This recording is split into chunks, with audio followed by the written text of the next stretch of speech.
last night, but I ain't turned out like that. I want to give y'all a subpar one, but I ain't gonna cap with y'all. Y'all good? What up? Let me wait till I see the chat on the screen though. Ack in the building. What y'all want, a new camera? New camera still here though. Still here with a new camera though. We still here with a new camera. I gotta fix the headspace a little bit too. You know, like it's already out of there, so I gotta fix that a little bit. You right? Yeah, I gotta fix that. I'm gonna get my hair done tomorrow, chat. Don't try to clown me or nothing like that. I'm good. Get my hair done tomorrow. Okay. All right. I want a new camera. All right, maybe I go back to the old camera. I don't know. I like the old camera, bro. I like it. The old camera. I don't know. It's familiarity. Yo, are we gonna see the? I'm waiting to see the comments go up. That's why I know I'm on YouTube. Ain't trying to squash no beef, nigga. We ain't to it till you die, real street, nigga.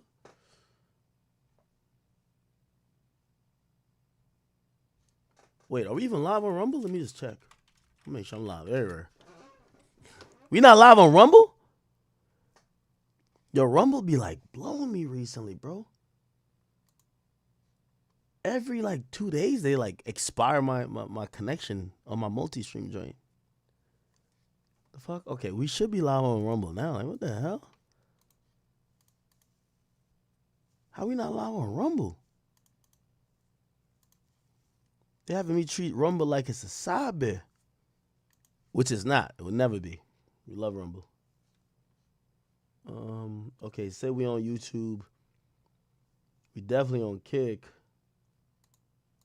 All right, definitely on Kick. Let me just make sure this is good. Definitely on Kick for sure.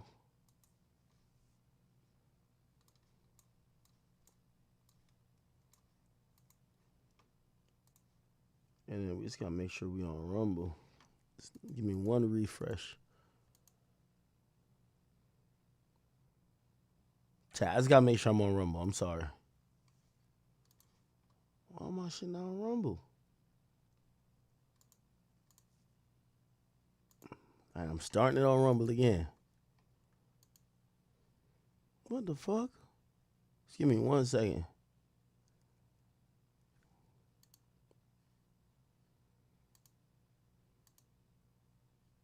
Are we on YouTube? Oh, all right, we're on YouTube. Just give me a second. I'm just trying to make sure Rumble is good. It says it's sending the stream there. Let me see. Yes, I do care about Rumble. Wait, give me 1 second. It's probably gonna take a few seconds. What's good with y'all though? I'm back. Yeah, I'll get out the story. In a second. Yeah, I go to my Rumble channel. The only video I got up is Kanye West wearing that fucking KKK outfit. I still got to reflect on that. Did we do that this year? Oh, we good. What? My title is fucked up over there though. Let me see if I can change it.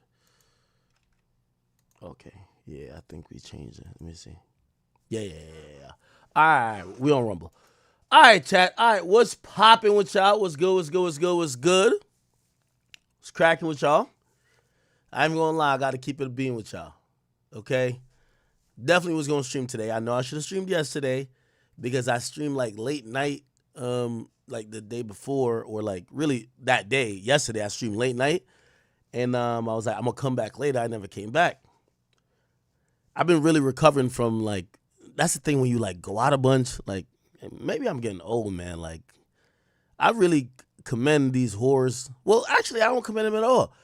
Like the people who be going to like 4 or 5 clubs a night, partying every night, but I realize they don't wake up and do nothing. Like no matter what, I gotta wake up at like 7, 8 o'clock. I got meetings. I'm doing X, Y, and Z. Because I'd be like, yo, how people be partying so much and don't get tired? Then I realize they don't got no fucking job. Anyway, I think my recuperation's all good. And I was gonna stream later. So you know me, I'm over here doing my little DIY shit, chat. I'm doing my DIY shit. First of all, I also realized that this pool shed thingy that I'm building in the backyard, this shit high as a motherfucker. It's like 15 to 16 feet. No, it's about 16 or 17 feet in the air. So I'm overcoming all type of, and yes, I'm not trying to fall and get real injured or something, but working on the roof. Yeah, trust me. I'm gonna just blame ice. Nah, I'm playing. But yeah, I've been doing that. But I'm listening to YouTube stuff. I always listen to YouTube stuff. That's how I get like caught up. Make sure I always got to be in the mix, right? I go get my phone and I scroll up 2 times. And I told y'all, like, I don't know if y'all think I'm capping.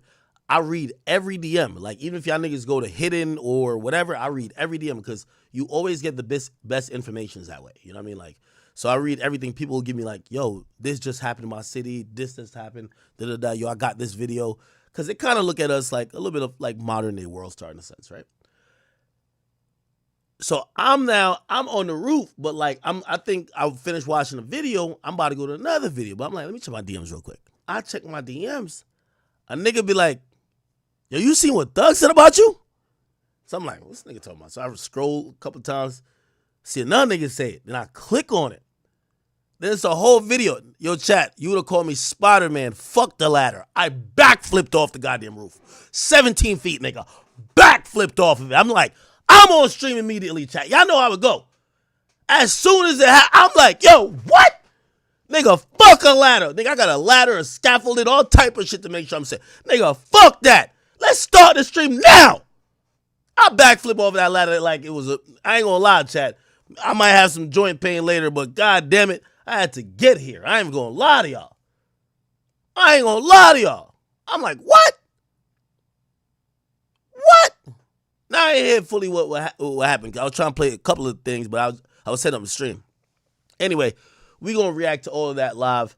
Chat is gonna be an eventful stream. I hope you guys, whether you're still at work or you're in traffic, listen, tune in. We haven't done 6 hours in a while. I was drunk earlier before, so I'm going to try not to drink for the rest of this time. So I need to make it a 6 hours for y'all to give y'all a W stream. Okay, first and foremost, I want to get really right into it. Apparently, Young Thug has called out Big Ack.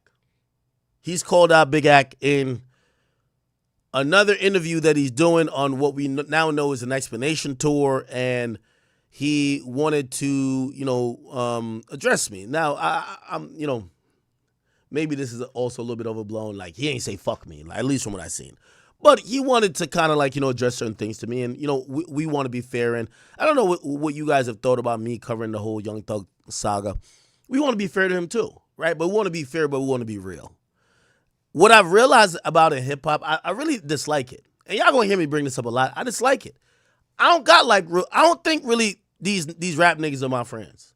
Right? Like, maybe 1 or 2 guys like I talk to, like, maybe more than often, but like, these rappers really run around with all this like buddy clicked up shit. And I mean, I think most fans now know it. None of them are friends, whether it's female rappers or male rappers. But also, I just realized how much of the things they claim they stand on, they don't stand on. They're hypocrites. Now, the reason why I'm not friends with a lot of these guys is that part of why I got in the game is to show fan shit, not try to be cool with rappers. I'm gonna bring somebody up, and this is not meant to be a straight up because I fuck with him. It's like, and I gotta ask him this question too. 1090 Jake. I wonder, he stopped like putting out paperwork on people, but I wonder if that was, not only about longevity, but here's the thing. What these niggas do in hip hop, they imagine you want to be their friend, that you could look the other way to not call out them doing anything wrong. Now, I'm not coming on here, and I would never do it, to say I'm unbiased. I tell y'all my biases. It's my guy. I'm a little biased. I try to tell y'all because we as humans were always biased. When it comes to a lot of this rapper stuff, I want to make it very clear. Most of these guys I've never met. I told you a story about Jim Jones. I met him for the first time.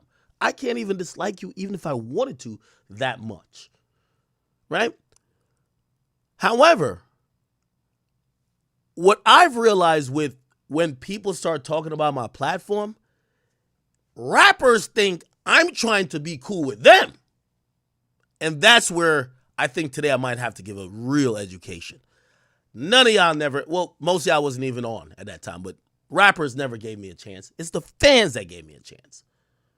And I used to live and die by my opinion. Sometimes the majority of the fans were saying, Ack, you're wrong. We don't like that POV. And sometimes they said, at least you're fucking saying it, because nobody would. But I never craved the attention or crave the acceptance of rappers. Do I have my favorites? Of course. I'm human. But do I care for their acceptance? No. So every time you usually see me on this mic, you're going to see me point out things that usually it's fan conversation. Why do I bring this up? Young Thug did a interview, and my name came up, and that was similarly, I felt it was in the vein of that, where he mentioned me along with talking about his current dramas or current situations, and he spoke about me and my opinion of said thing. Without further ado, let's get right into it, people. By the way, welcome no matter what platform you're tuning in. I have the link somewhere. Let me see if I can find this. Now, I think this is a new podcast. I think he did a podcast recently again. Okay, here we go. I think I got it. Okay. Is it this? Okay, great. All right. I think I got it here. Now, I'm going to react to it in real time. Some of you guys may have seen it. I looked at it. This thing has 17,000 views in 5 hours. So it's not like his first interview that was like boiling off the press. But nevertheless, it is Young Thug. But again, for me, and you're going to realize, this is not a beef thing. This is more of I need to let rappers know that I didn't just get here and got millions to try to be cool with y'all. Like, I don't want to be in the cool club. I'm very okay with not being in the cool club. I got here, and I've said it very blatantly. I robbed the labels, I did this, but I never said I want to be cool with the cool kids, so whatever the cool kids agree with, I want to say. No, that's not true. I do have some people who I rock with that I consider like friends. Maybe I'm a little biased to that. If you guys call me out for that, that's fine. But I want to make it clear. My platform will not ever be seen as being just the voice or the echoes of the cool crowd. And I'm going to be honest with you. What I call the cool crowd, that Young Thug, Lil Baby, that Atlanta mix that everybody clicked up, twin brother, whatever, that's the cool crowd. I'm cool with not being in that mix. I've always been cool with not being in that mix. Meek used to be in it too. I'm cool with not being in it. I'm still cool with not being in it, and I'm going to be always cool with not being in it. And I hope, and I might have to fix my tone as I'm going, because this is not something where I'm upset. This is not something where I want to project that I'm being aggressive either, okay? This is obviously a conversation. So let's play what Young Thug said, and I will react to it in real time. Off and on. Right. Cause I know deep down you probably feel that way. Deep down you probably like, I'm glad that shit over with, man. I'm glad, damn, these niggas. Okay, now I think we gotta go back a little bit more. Here we go. Hold on. You gonna say they crashed out and then if Here we go. man, I ain't goddamn, man, bro. Right. Everybody grow and they live and learn too. And I feel like he damn near the type of nigga I am. So it's like, man, I ain't even trying to hurt no nigga like that. Right. And I hope he look at me the same way. I hope he look at it like, man, yeah, now shout the same type nigga I am, man. Yeah, now man, that nigga take care of family, kids. I'm wondering who they're talking about. Let me go back a little bit more. Sorry, Chad. He was supposed to do as a man, as an opposition. He did what he was supposed to do. Hey, I think he's talking about wife and Lucci. Man, nigga, I'm against you. I'm supposed to do that. Yeah. As opposed to a nigga that you don't supposed to go against you going against you. That's the difference. You know what I'm saying? But like, people ain't gonna know that, bro. People gonna say what they wanna say. But it's like, you gotta understand too, like, everybody grow and they live and learn too. And I feel like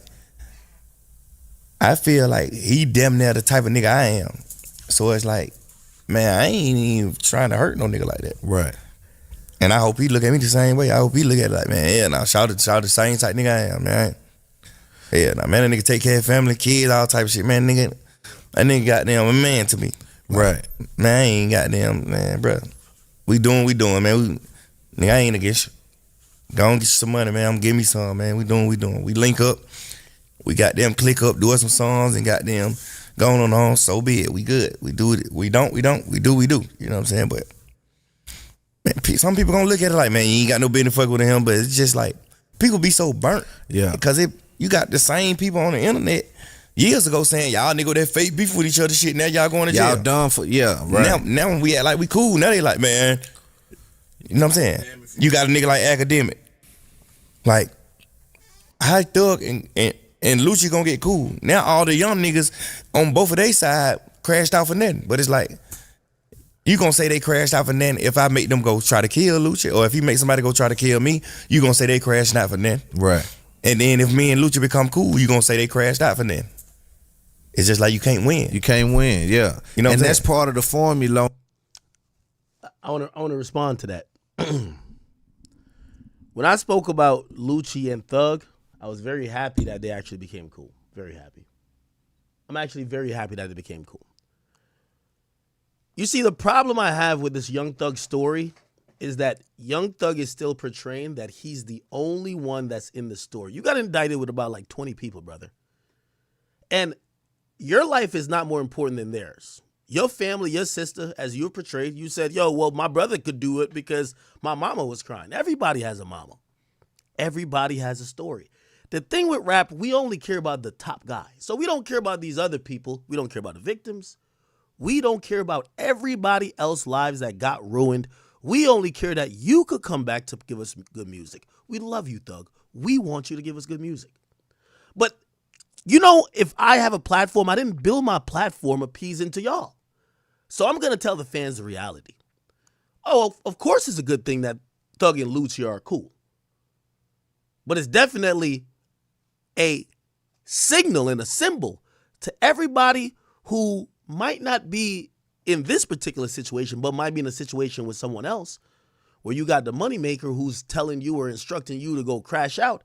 That's what my message was. Don't crash out. Because them niggas going to be cool at one point. The thing what Thug won't talk about is, what about the guys who died? And what about the guys who were in prison? It sounds cool that y'all making music together. We don't care that much about you. We don't know your mama. We don't know his mama. We don't know y'all. But why don't you ever talk and speak to them? Because this is where a lot of the street shit always just gets hypocritical. And yes, it's hypocritical on all sides. Because us as fans, we have an insatiable appetite for fuckery. But you guys, a lot of times pass the buck on accountability. My message was not that you and Lucci. Again, I'm not a street dude. I understand the street perspective because a lot of street dudes have told me that. They're like, yo, I can't believe there's been bloodshed and y'all linked up. Allegedly, you put 2 hits on Lucci and y'all cool. That's what street dudes are saying. That's not what Academics is saying. What Academics is saying is that, damn, there's a kid that I know is thinking that if he go down the path of YSL Woody and he starts toting a gun or he starts banging whatever gang in hopes that the guy who's the leader or the popular rapper, because he got to stand on business for the image that this guy's rapping about, everything is going to fall in their favor. My message is this, and I would like for Thug and any rapper to address it. Y'all tell me the pawns get sacrificed. Do they not? That's my whole message. The pawns get and got sacrificed. That's it. They died. They went to jail. That's it. I don't care if y'all make music. I do love the fact that y'all making music. But I hope when, you know, the one big thing about Thug I've been saying, Thug's still been trying to act like, you know, it's still hunky-dory. It's not. Like, when I hear these other people that now have voices, whether it's Woody, some of these other guys who have now spoken, some of them went on Vlad, all of them are talking about how their lives is fucked up. It's over. Their families have been torn apart. They lost loved ones. And Thug is the only one who's just still saying, oh, yeah, I made music with him. Why y'all mad I made music with him? That's not what nobody mad about. People are saying, what accountability do y'all take for sending niggas on missions to ruin and losing their lives and freedom? Could we have that talk, or is that talk outside the scope of what we should talk about? We should just be happy that y'all could make some cool collabs. If that's the case, y'all got it. But my platform, you gonna be who you gonna be. You're Thug. He's Lucci. I don't give a damn about both of y'all. What I do care about is that if my platform that does promote some of this shit, I want a kid who think that it was all cool to bang that YSL shit and keep it going. I want to tell that kid, don't ever do that bullshit.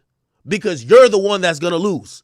He's going to win. You're winning right now, Thug. I'm talking to that kid. I ain't talking to you. I ain't talking to Lucci. Because nothing ever happened to y'all. Even though allegedly some things may have tried to happen to Lucci. Whatever. But I'm talking to that kid. That's where I take my platform seriously. People never understood when I did the war in Chirac. When I started the war in Chirac in its very original form, I've said this multiple times, it was sparked, even with how I did satire initially, when there were people and sometimes kids that were in Chicago who said, we don't go outside. This wrongdoing is seen as cool. Smoking on your ops, drilling, this and third, we're in fear. Initially, the satire was to try to make fun of the guys who were doing the crime. Why the fuck y'all doing that? Y'all are savages. Obviously, some people in the culture, they took it differently because savages became a good thing. But it was initially to give the voice to the person who was being oppressed by these niggas doing crimes. That's the point. Same with I watched the YSL trial. I don't feel one bit sorry for Thug. Lucci and none of them. You know who I feel bad for? The grandmas on Cleveland Avenue who couldn't go out to their mailbox because y'all niggas are shooting. Because y'all niggas are toting guns doing this bullshit. That's who I feel bad for. This is why I like Charleston White, because Charleston gonna go further and he's a way more extreme than I could ever be. But nobody feel bad for y'all. Y'all are rappers. Getting millions of dollars. Enjoying life. So I want to make that very clear. I don't care if Lucci, I don't care. I wouldn't even care if Dirk do songs with Youngboy. I would only care for them to take accountability about the people, lives, and freedoms that was lost in the mix. Because rarely do we see, and I know we're going to be constantly reminded by Tupac and Biggie, but rarely do we see the top guys have any repercussions in most of these beefs. And we're going to get to Nicki and Cardi in a little bit. But that's exactly what I'm saying. They're talking shit where somebody got to get slapped or somebody got to get stabbed or somebody got to get shot. And who you think going to be doing that? It ain't going to be the women. But yet they're going to encourage and they're going to foster the environment, right? So that's all I'm saying. So I just wanted to correct Doug on him possibly thinking I'm saying, oh, y'all shouldn't be cool. No, y'all should be cool. But I'm wondering where the accountability is for all these people that lost their lives and the mamas that lost their sons and all these other people that went to jail behind it. There's a lot of people, like, these are real situations, right? And cool, like, maybe the song is that hot that we don't need to think about it, but I'm going to bring it up. I'm sorry, I got no platform. I'll bring it up. Doesn't mean I'm hating because I'm still going to listen to the songs too. And that may be the hypocrisy with me too. And I don't think it's just me. I think it's fans. Fans, we love real shit. But then we don't really process all the ramifications of all this stuff, right? Let me keep it going. On this shit, like, just keep You mad the that we content beefing? going. You mad that we cool? Yeah. Like, man, Yeah. beat it, man. You know, Right. it's just certain, you know what I mean? Right, Not even certain meaning to shit. just talk about academic neither, cause I don't care No, about it's that a shit. culture of it. It's like Yeah, it's beyond bigger than him. Yeah, totally. Like, It's a whole section. It's a whole facet on online. Like, it's a sector of online that deals with that type of behavior. This is another thing I don't like that narrative. We constantly get millionaires who start to blame online for their actions. Oh, y'all want this. Y'all gas this up. Y'all are the reason we be indulging in this. Acting like most of this stuff didn't bring them fame, money, notoriety. They went on tours, sold albums, but they say it's the fans' fault for wanting this. Okay. For sure. You know But I be expressing that because like I don't have a problem with him. That's his job. He do what he's supposed to do. You know what I'm saying? That's his job. That's his career. That's what he do. So you supposed to speak on what you think you know or what you want to say or something about, no matter what it is. Like, right. You got your full motherfucking autonomy. Like, you could do that. And you know what I'm saying? But like, I be bringing up that type of shit because I be wanting niggas like academics to look at this interview too and be like, damn, like I am being a hypocrite to a certain extent. You know what I'm saying? Not trying to judge my name, but right. You know what I'm saying? It's all love and honor, respect for me, bro. But like, you gotta look at it. He gotta step out of his body. He need to have an out of body experience, and he need to just listen to what he's saying. Like, the irony of Thug saying this is what we've all collectively as fans, listeners, and onlookers have been saying to Thug since he got out of jail. You got out of jail after almost going to jail for a prison for life, and you start talking about who's a rat, who's a real nigga, wham, let's kill these rats, let's do this, let's do that.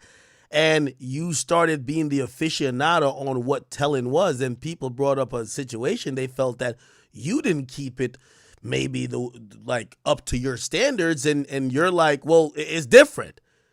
People have said that's hypocritical. People have called you an hypocrite.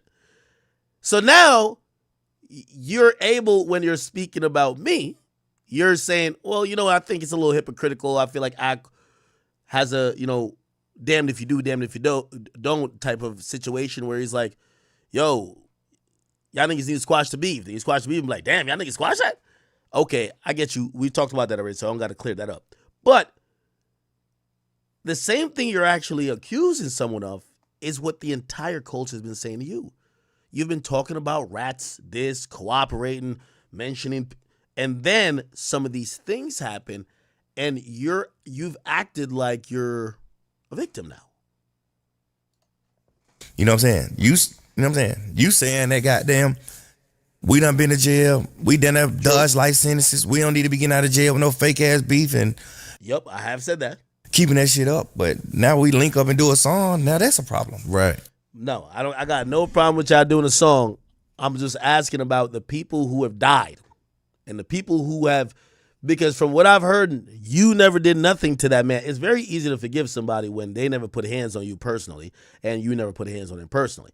But all the middle order people that die, like I seen I seen Woody. I seen Woody damn near almost cry.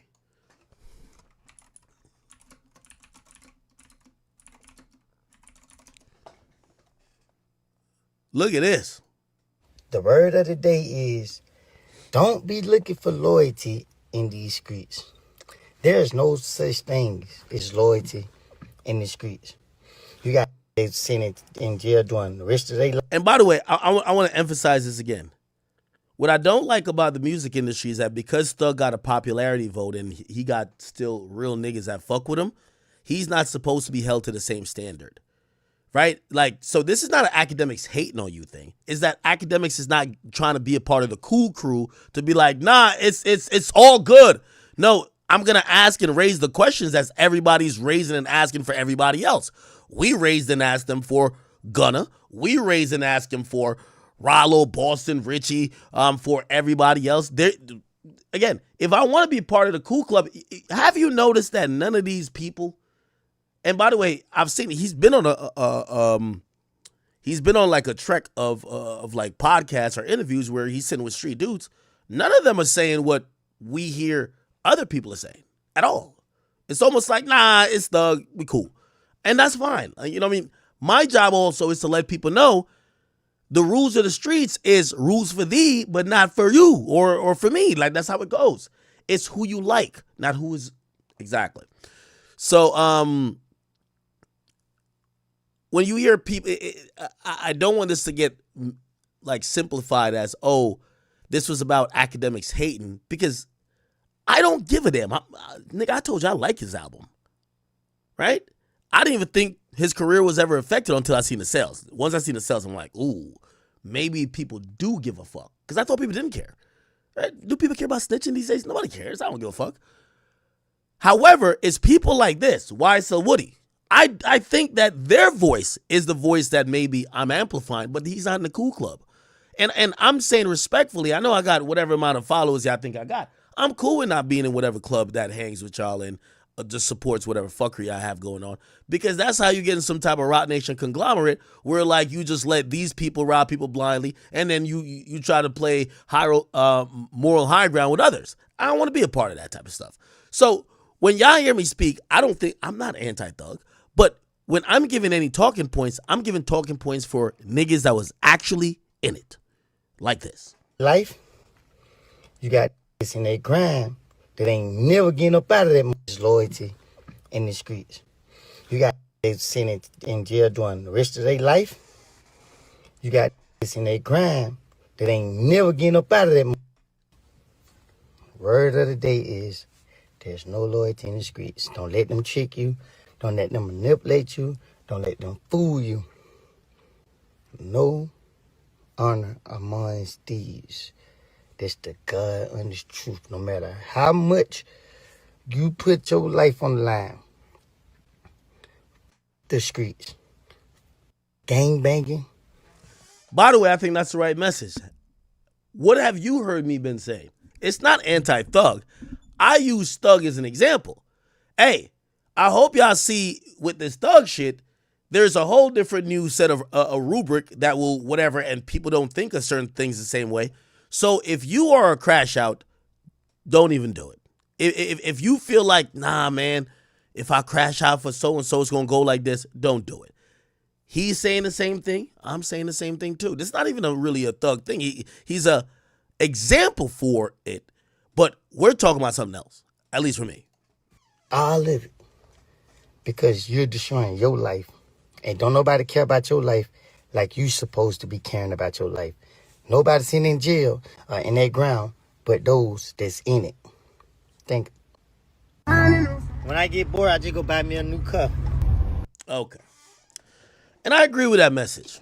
And I think that's that message for all these real dudes who are sitting with Thug and Thug, Thug is doing a decent job of trying to explain himself or whatever. They're not addressing that. It's all about me, how I feel about Gunna. Like, who gives a damn if you make music with Gunna? What about them dudes serving life? I think that's what we've been asking about, right? And it's that accountability that I think once we realize is lacking, that I feel like I put a microscope on it, and if you still, again, not for Thug, but if you want to go sign up to be a crash out for the next rich nigga, go ahead, but you're an idiot. Okay, let me keep playing the clip. It's like, bro, you being a hypocrite, nigga. Like, which one you want to be? Win. You want it to be smoke, or you don't want it to be smoke, nigga? Like, you know what I mean? You dealing with that. So, man, come on, bro. Nigga be turning the phone on. The only reason why I knew about that little shit, because somebody showed me this shit today. Like, nah, you don't be on that like, shit. Man, look at this nigga, man. Yeah. I'm like, man, look at this nigga crazy. Yeah. This nigga to my nigga basically stupid for ending some beef that could have went a whole nother way and got niggas life sentences or get newcomers life sentence. And that's the crazy thing is that these kind of things have become entertainment for people who don't participate in them, right? And this is a very dangerous formula for people. I disagree with that too. I hate when rappers or any street niggas say that, oh, for y'all squares online, y'all use people's real lives and situations as entertainment. This is one of the biggest misnomers in entertainment, period, and one I've been calling out since the war in Chirac. Bro, there's nobody, like, for example, there's a few rappers or people in general that have gang affiliations or whatever story. If they don't promote that or use that as their come up, people don't go dig it up and throw it in their face and say, this has to be your life. The problem here is rappers want to come up off of talking about beef, violence, promoting their gang, and then as soon as shit gets hot, they're mad at everybody else for still talking about their gang. Brother, you came up with all of this hieroglyphic. You was throwing up signs every 2-3 seconds. You was talking, you were wiping your nose. You was doing all this stuff. So now when we ask, okay, well, what's the follow-up? It's the fans' fault. You promote it. Yo, a rapper will use the fact that he beat somebody up, he killed the nigga, he shot someone to get to a place in their career, then want to hit us with the Men in Black, you forgot this, just treat me like a regular person now. No, it doesn't work like that. So I actually resent this idea when anyone says that fans are using rappers' lives, for the most part, as just entertainment, because usually most of the times those rappers have used those aspects of their life to try to get fans. Whether by showcasing the fact that they're really gangster. Yo, I'm from this hood. I'm from this gang.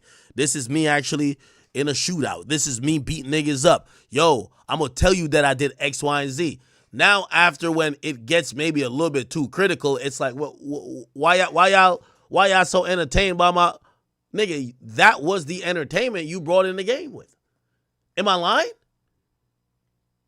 Chat, imagine Lil Tecca had 4 bodies. He rap a little whatever, but like, that's not his lifestyle from what is portrayed in the music, how he carries himself. You think people would be like, nah, man, we're just going to go talk about... No, the majority of people who live a particular lifestyle, they use it alongside their music to promote and to get big and rich. And we could call names. Lil Baby been promoting that he's a hustler from day one. If I think a reasonable fucking question is, how much hustling did he fucking do? That's how you came in the game. You didn't come in the game like you're just rhyming words. We have motherfucking King Von, who was basically saying, I clap niggas. Like, yo, like, these guys never came in the game. So how could it be the fans' fault if you then come in the game with a perception and an image, and then fans they buy into the perception and the image and the music, then they want to find out more about this image? How could it be the fans' fault? People to be acting like this is some gladiator blood sport thing where they sit on the sidelines and clap as people lose their life and people get into it with each other and get betrayed and lose their homies, and intimate moments come out. People are clapping at the downfall of people like it's not real life, and not necessarily even a downfall. People just trying to intercept the pass. It's the fans' fault. It's the fans' fault, chat, that Young Thug gets up online and tweets at Wack and Lucci a couple years ago and said, if I ain't like what you do for your fam, I would have been killed you. It's the fans' fault that Lucci went on a documentary and said, this my mama house that got shot up. It's the fans' fault that Thug then raps, I shot at his mommy, now we no longer mention it. It's the fans' fault that now we're interested in what the fuck they got going on outside the booth. It's the fans' fault. It's y'all fault, it's my fault too. I agree. It's our fault. If we didn't inquire more about these things, nothing would have happened. It's our fault, y'all. It's our fault.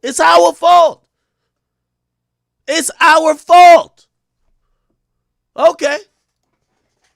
It's like damn near gladiator school, man, where it's like, tear him down. We want to see y'all beef. We want to see y'all go at each other. We don't want to see y'all cool. I love that song on your album. I like the song on his album.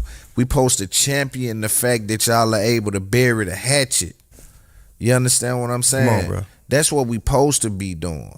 You dig? I had and I feel like academics feel that way, but you gotta speak that way at all times. It can't be hypocrite. It can't be like off and on. right. Cause I know deep down you probably feel that way. Deep down you probably like, I'm glad that shit over with, man. I'm glad, damn, these niggas got a song together, bro. Whoever I do.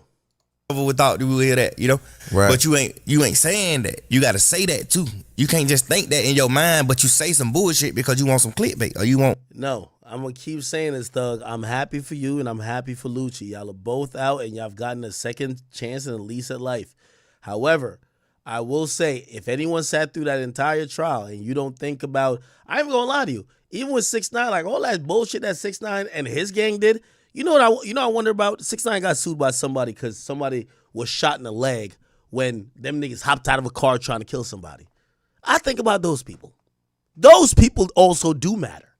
So I get it. You know, like maybe it doesn't sound as cool because it kind of sounds cool when it's like we act like the only people lives that matter are the superstars. Like Young Thug, I am excited that he's out. I am a fan of his music.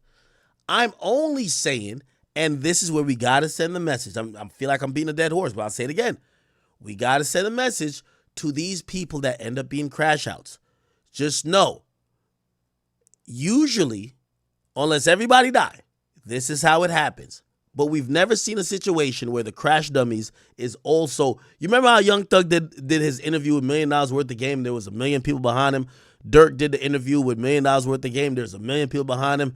We've never seen the story end where they not by themselves in a room talking and it's basically everybody else, their lives is in shambles. We've never seen it. We've never seen the star, the boss, and also all the crash dummies all be at the finish line. We usually see the boss, and the boss is trying to brainwash us that don't think about the crash dummies, just be happy I'm still here. That's what's happening. And it's okay. Not mad at it because I like Thug. But we got to use this as a teaching experience, just like how you went out there to that courthouse and you said to your fans, don't join gangs. Well, we should tell kids, not only should you not join gangs, do not be a crash out for a rich rapper or a nigga with money in any gang. That's it. We got to be honest.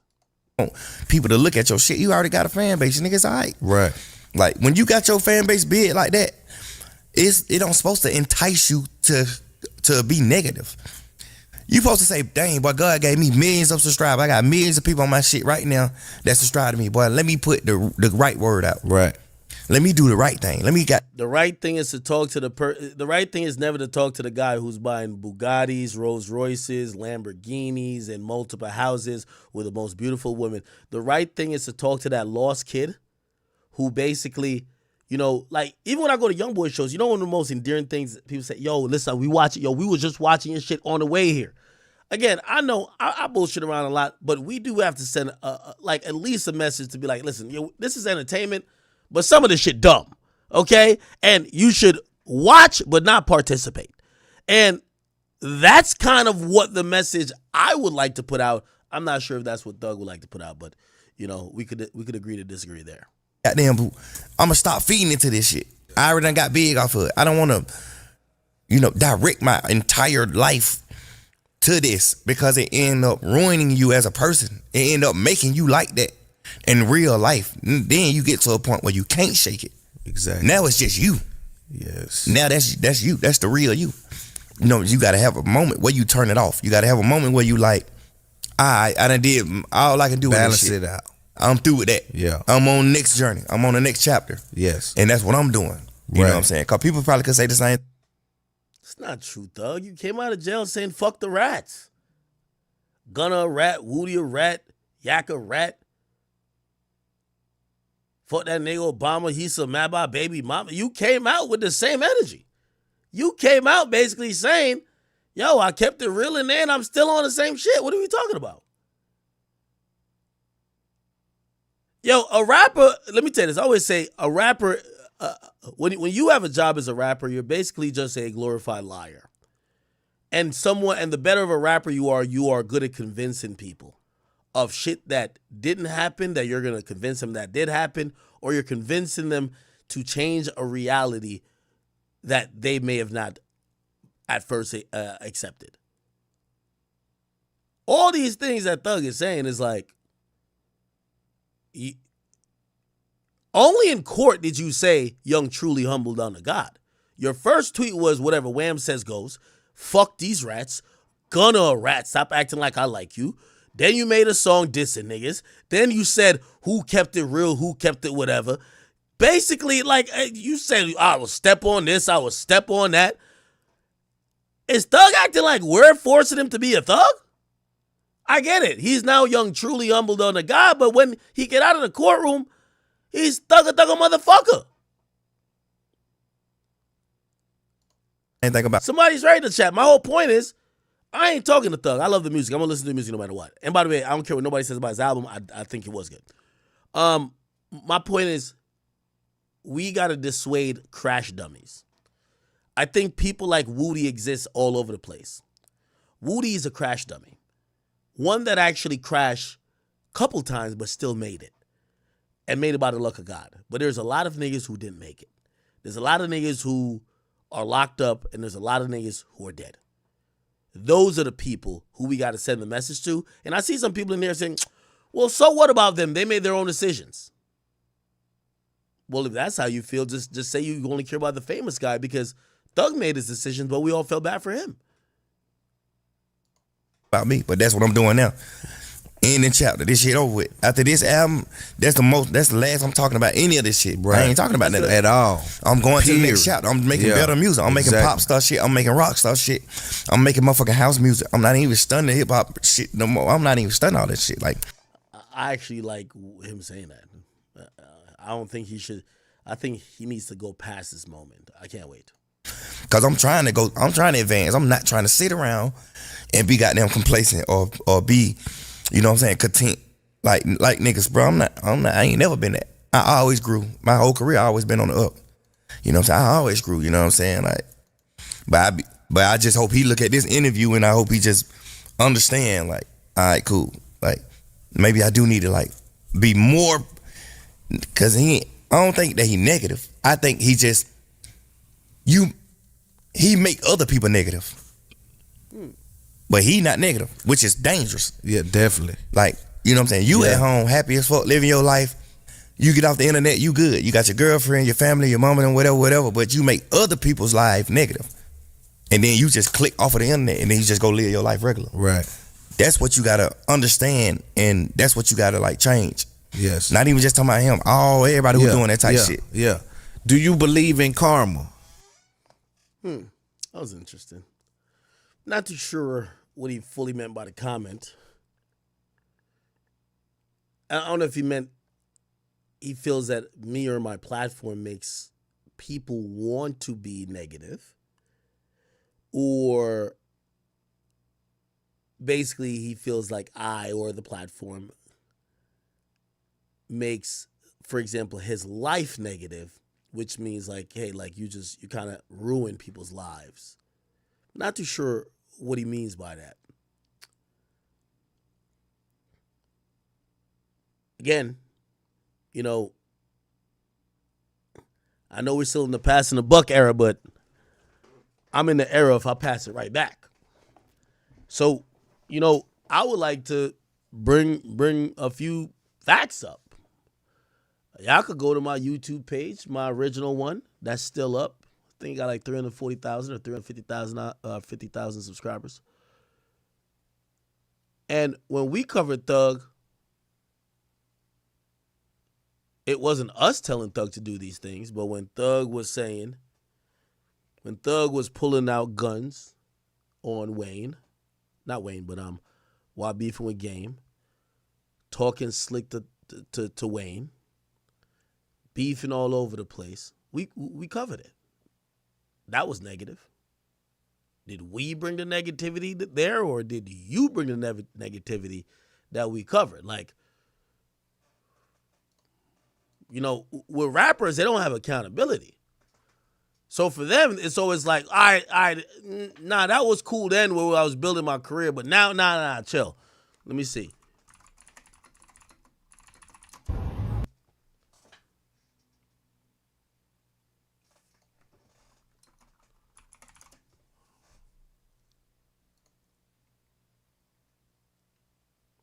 So I don't want no smoke with you. You got Bloods and Crips on your team. And you was a male stripper once before, so I don't want to fight you. I don't want no germs from you, pussy nigga. And you know I'm in LA more than Arnold Schwarzenegger. And he the governor, fuck nigga. Yeah.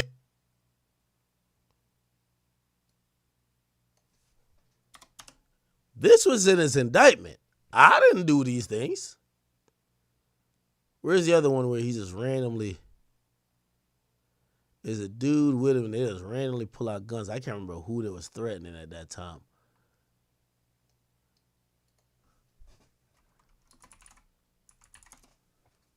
I can't remember who they was threatening at the time. Again, my point is not to drum up like some old shit. My point is to just show the hypocrisy. these rappers give us the content for us to talk about. They literally give it to us. We didn't tell him, like, it's not me calling him and say, yo, bro, you got to make a video with your man showing off his guns and say you about to go smoke some niggas. We're not telling him to do that. We post that, fans get intrigued. Fans want to, oh, whatever. They hear it in the music. Oh, yeah, I would have killed your mommy. I would kill this. I would kill that. They get intrigued. Eventually, police get involved. When they get locked up and now they feel like they've been dipped in the holy water of Jesus Christ, they come back out and the accountability is nil. They're like, yo, I wish everybody would be positive. I'm telling y'all with Thug. Did he come out of jail positive to y'all? Nigga came out telling us everybody's a rat. Yo, we kept it solid. Wham, let's kill these rats, Peter, or whatever he said. But it's convenient to blame the media. By the way, this is a fight I've been in for my entire career. Lack of accountability, and I'm not saying the media is all the way right and everything, but these rappers act like they're trying to do positive, and we are extrapolating only negative shit out of them. These niggas are dropping music after all the negative shit they want to promote. Diss songs, this, that, and third. Anyway. Yeah. I believe all things exist. Is anything impossible?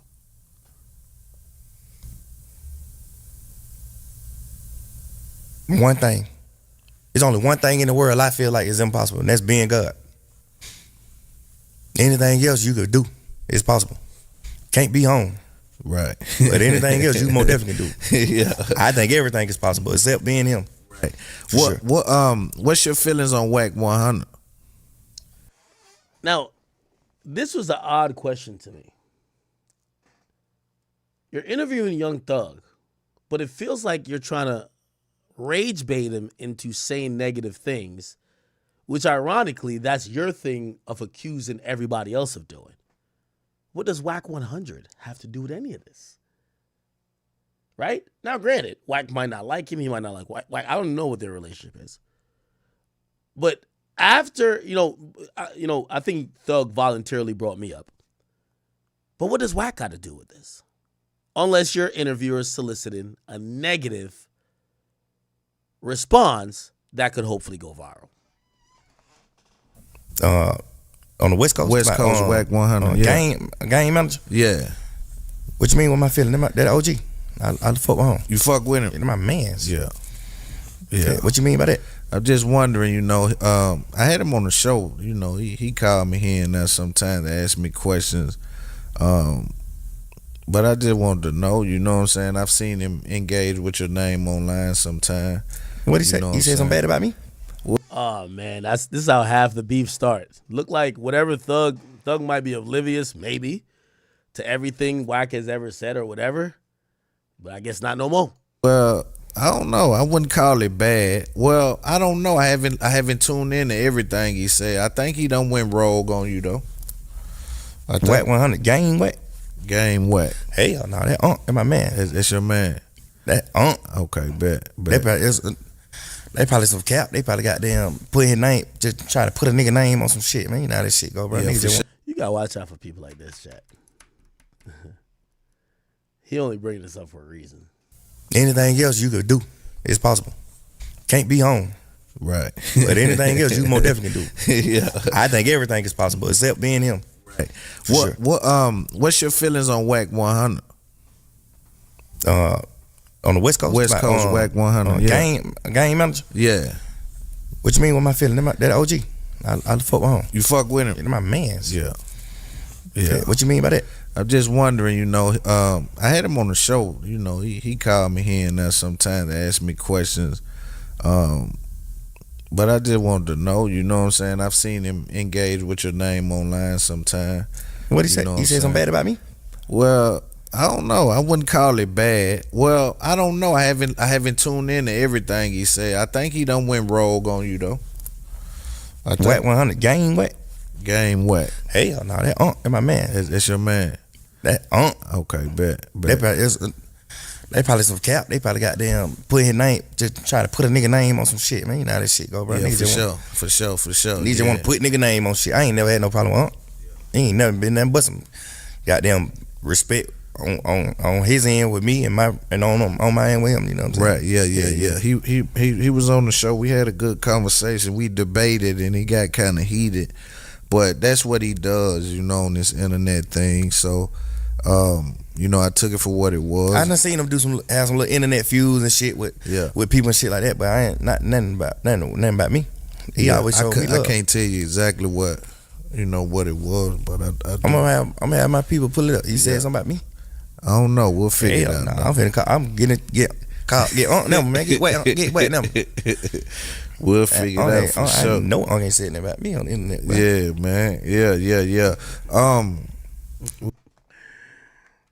Well, let's get Wack on the phone.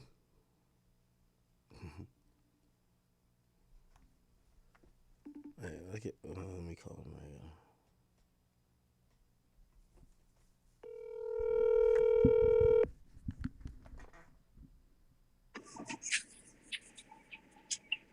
Yo. Wack 100. What up, bro? Yo, I'm on stream right now. 18,000 strong up in the building. Listen.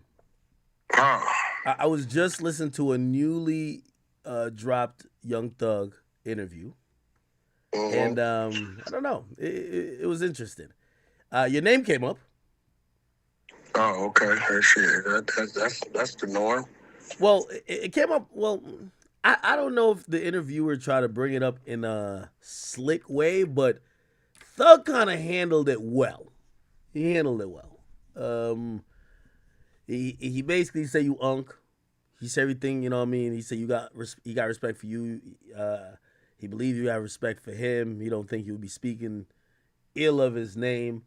I don't know. It felt like it was like a setup question, though. Or maybe he never heard everything you've been saying recently.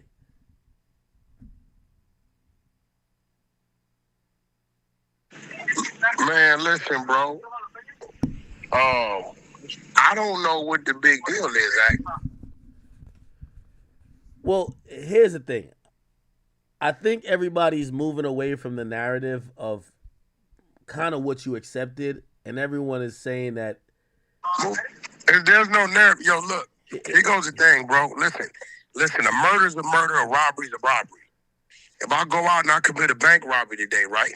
6 months later, it's not going to be a motherfucking robbery on Walmart. It was a bank robbery because I went to Bank of America and stuck the place up, right? Okay. So, people don't control the narrative. The situation controls the narrative. Well, you understand what I'm saying? Well, the new narrative is that everybody was hating on Thug. What people can do is manipulate the narrative, but the situation controls the narrative. What's very unique about this, it don't matter what you say. It don't matter what I say. Everything we broke down was based upon we heard the individual say on interrogation tape. And things that we heard, on the release audio, right? The release audio, it wasn't no snitching going on that.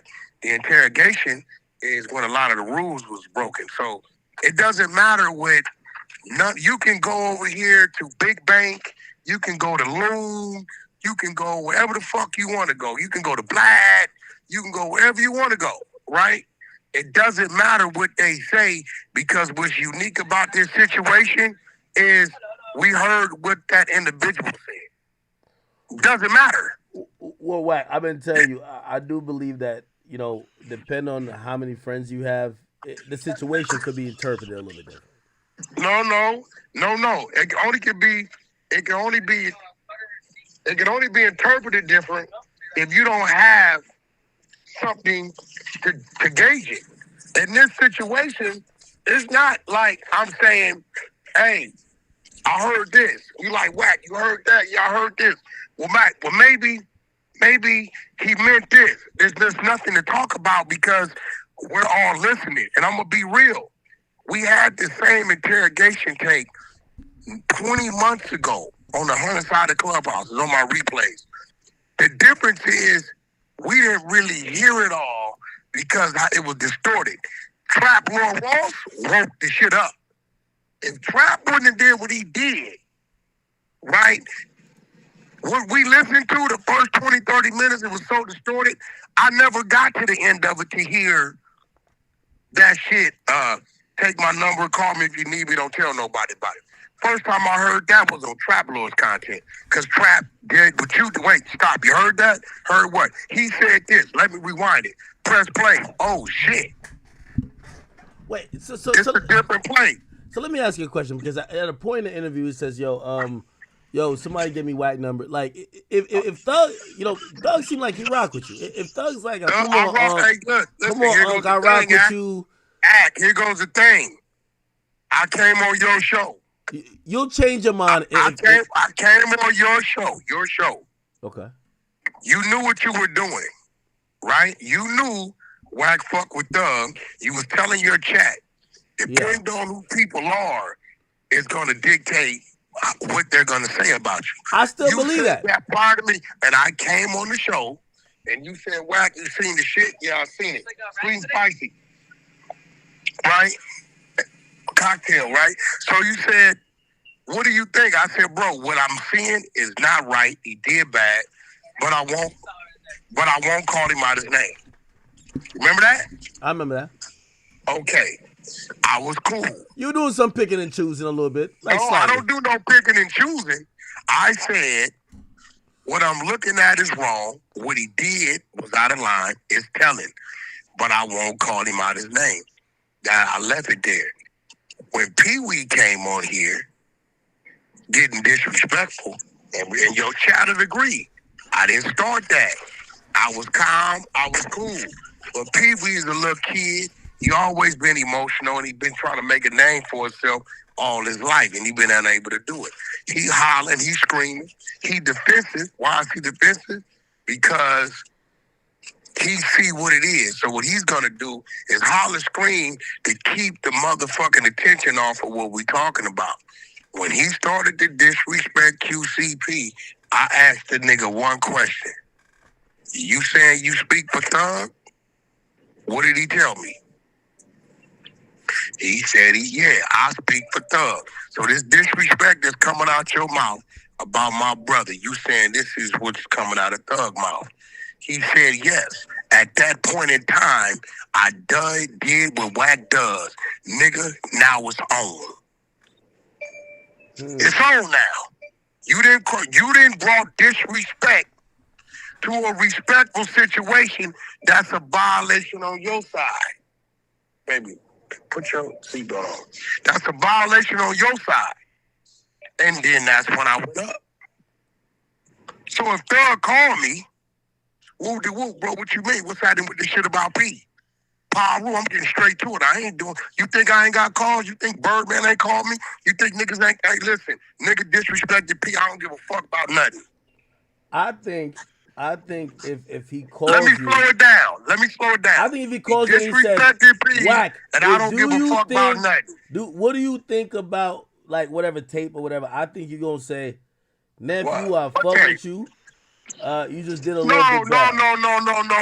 Listen, bro. Hey, bro, I got people that ain't here. I got people that's disfigured. You know what I'm saying?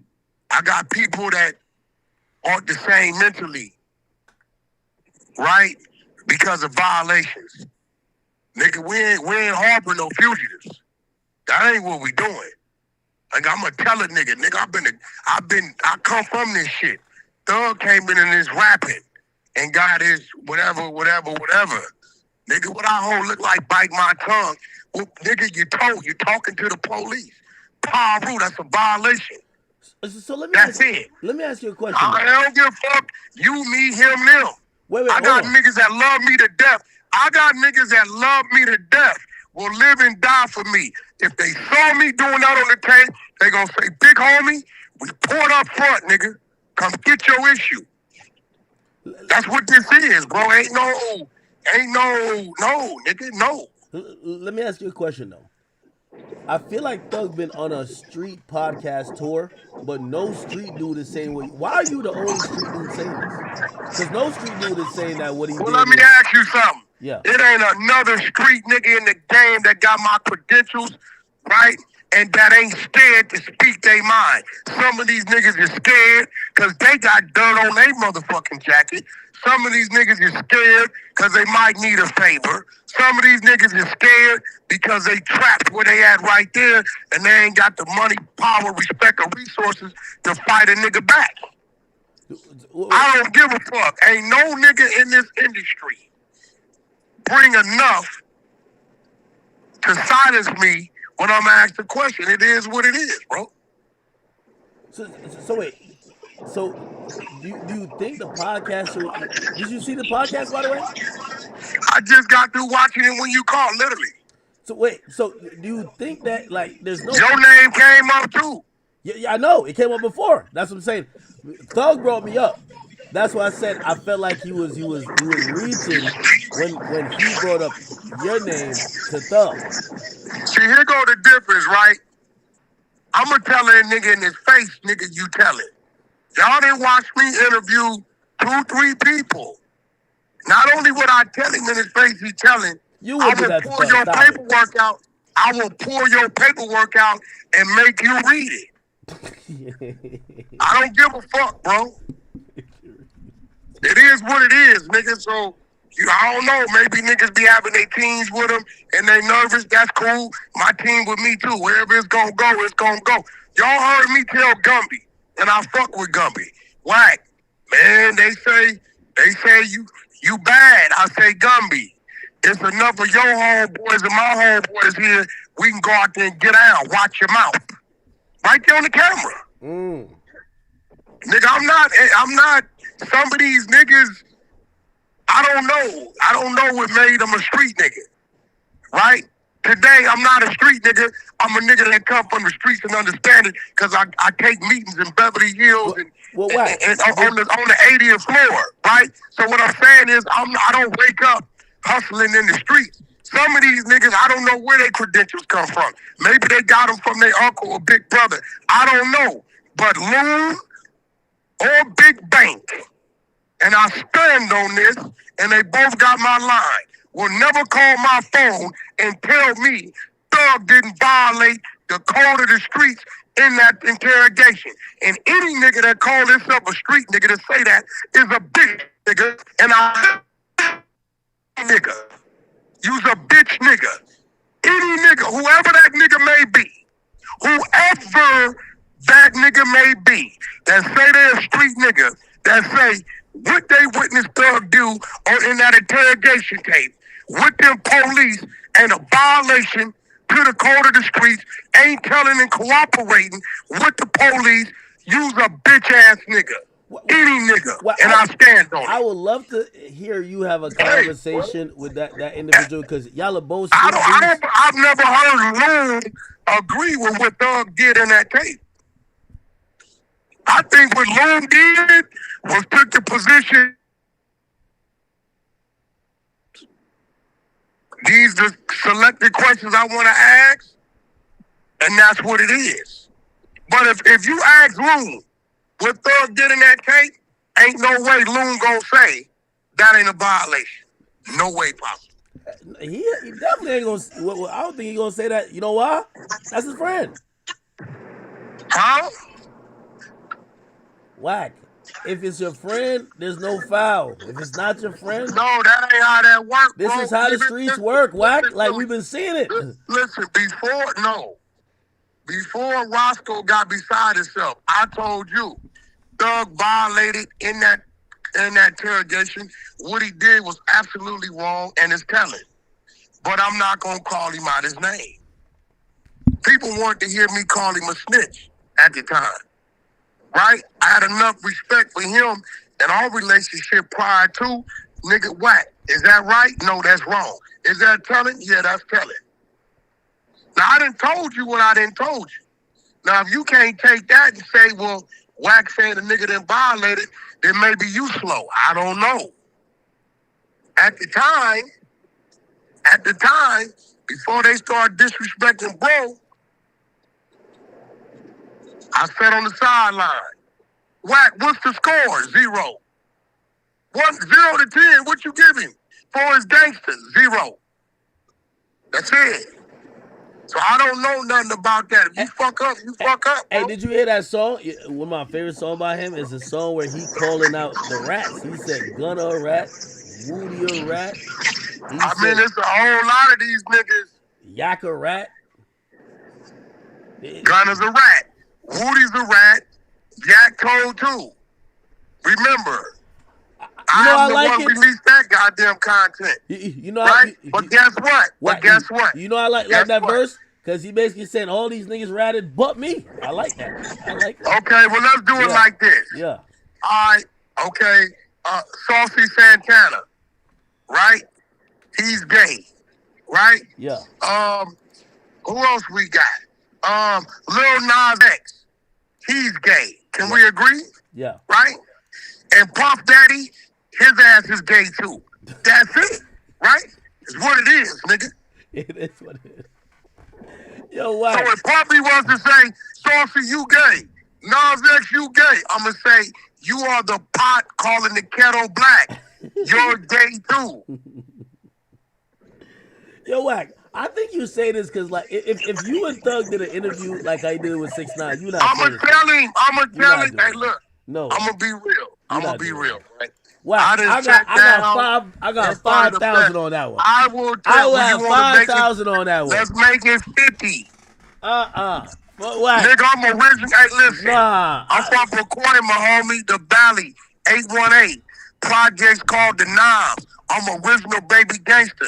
Ain't nobody bigger than the program, homie. And you ain't never seen me sit in front of a motherfucker and not repeat to him in his face what I've already said.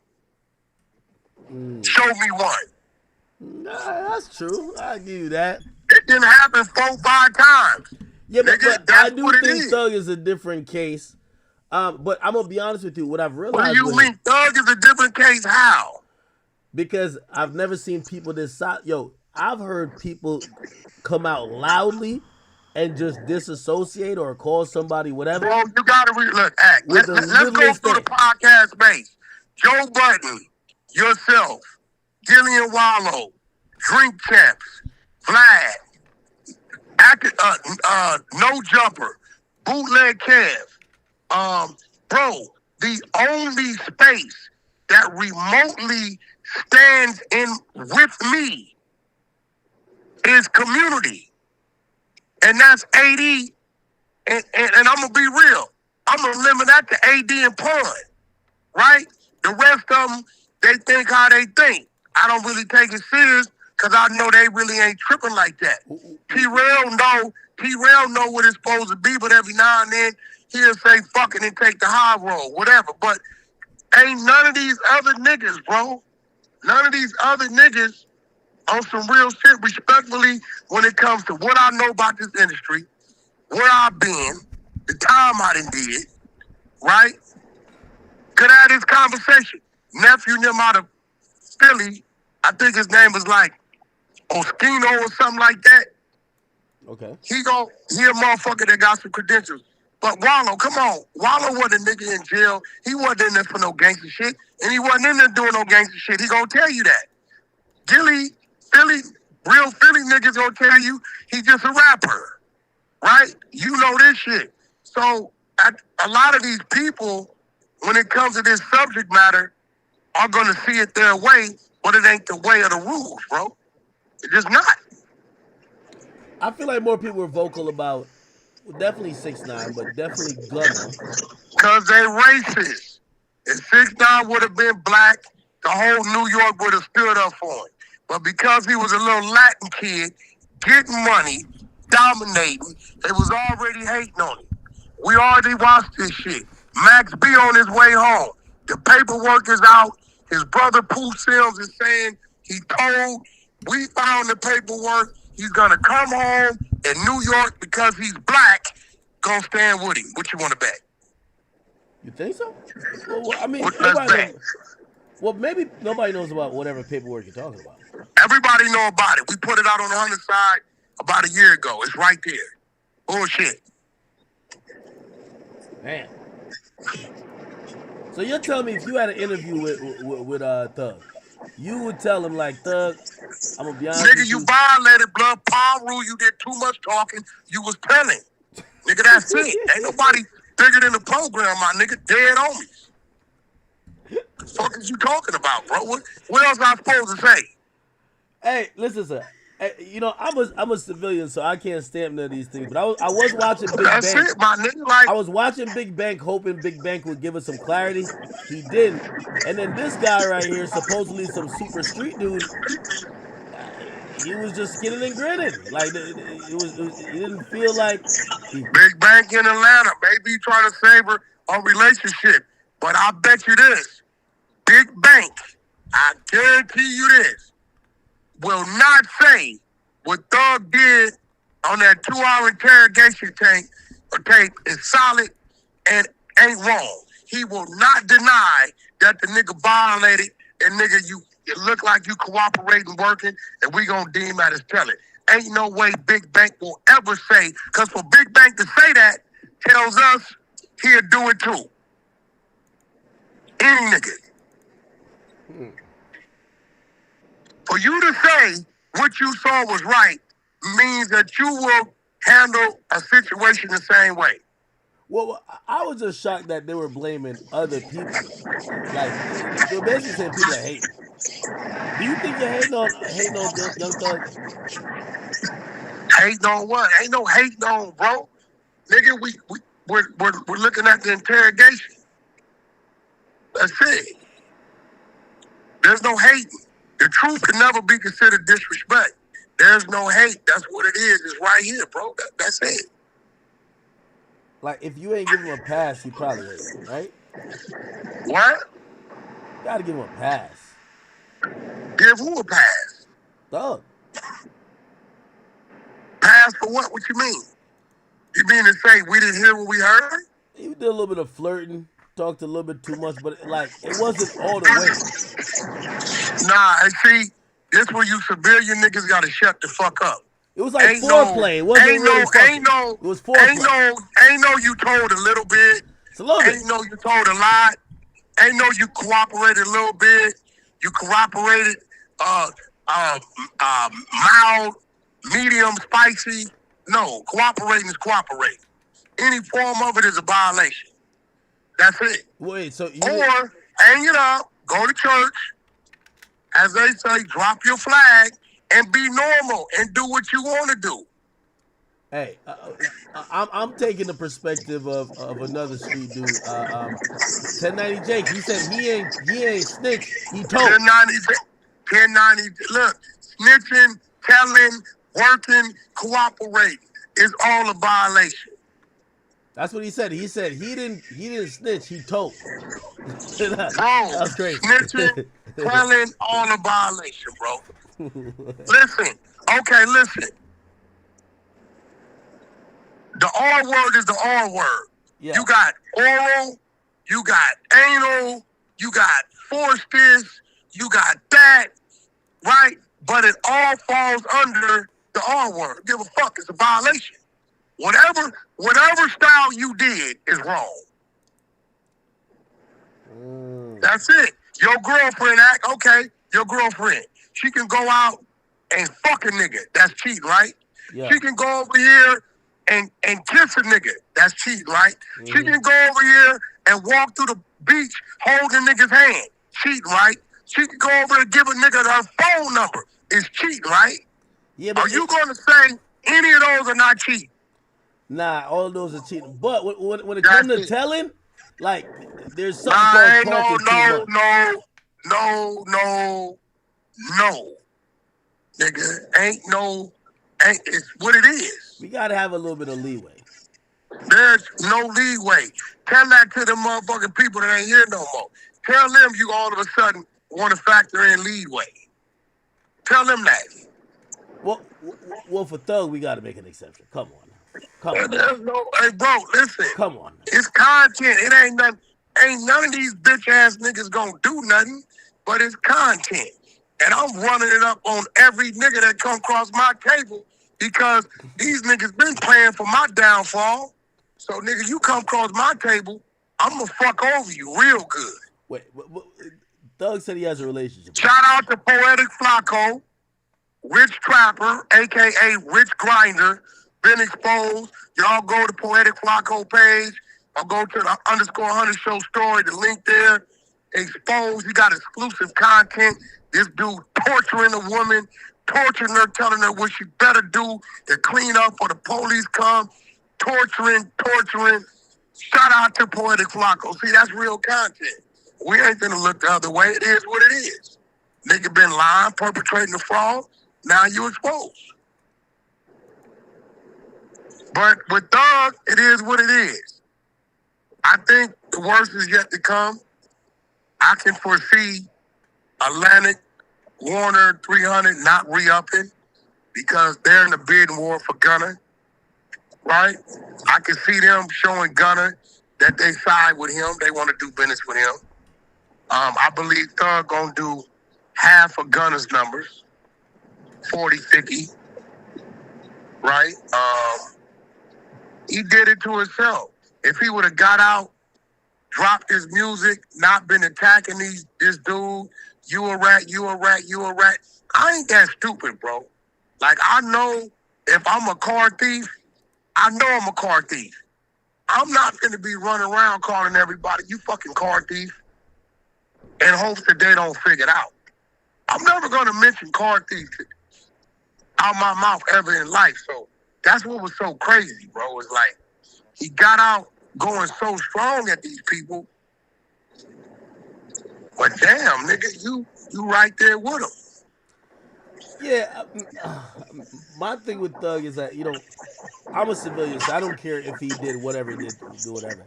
I think him trying to portray himself as a victim, or this is only because people are hating on him, is a little crazy. I mean, nah, it's no. He came out with Woody.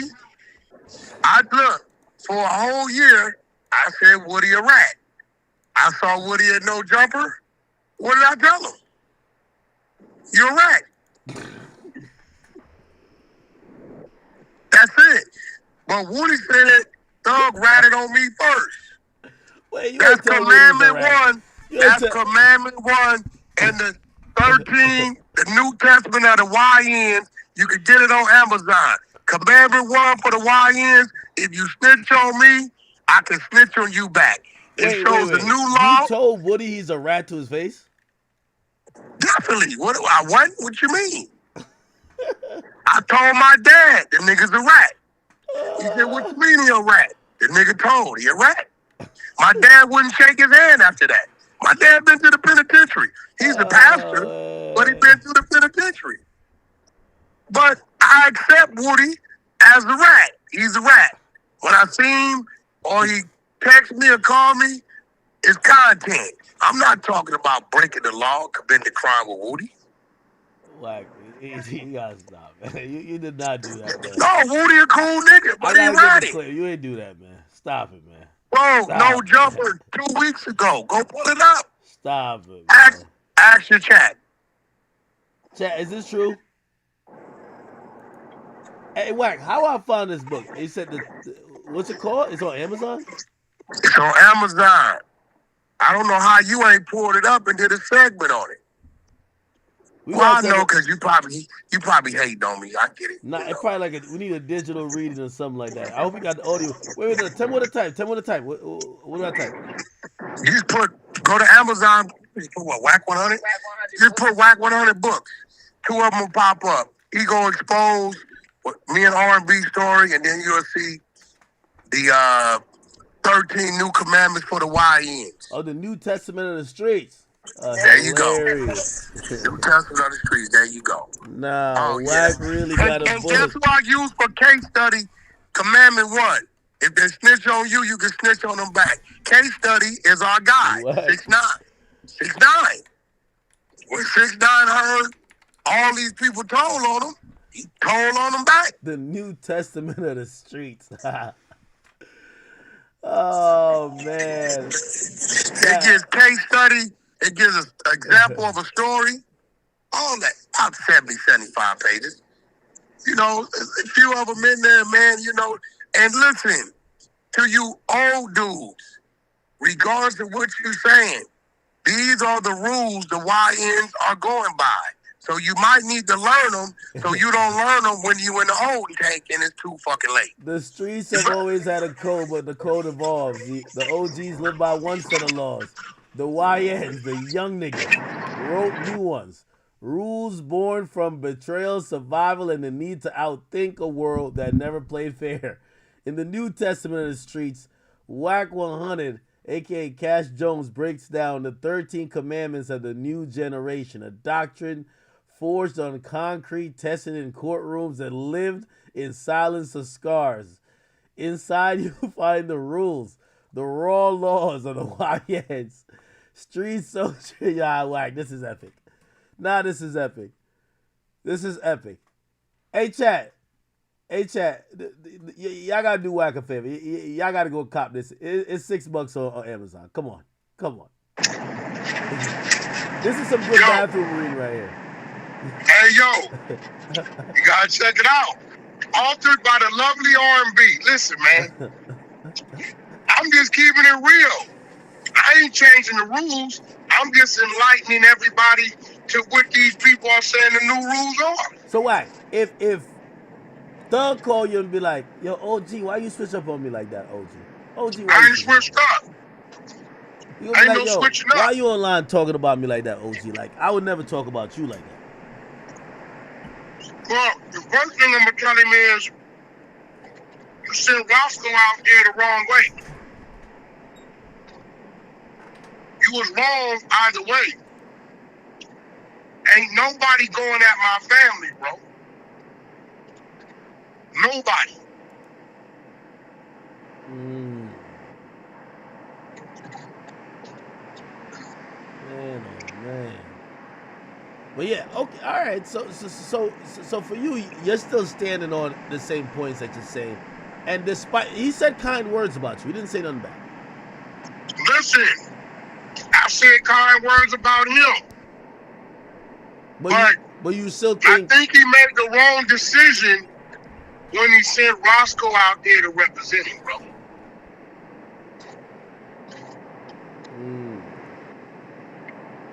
I'm telling you right now, QCP, Birdman, Top Dog.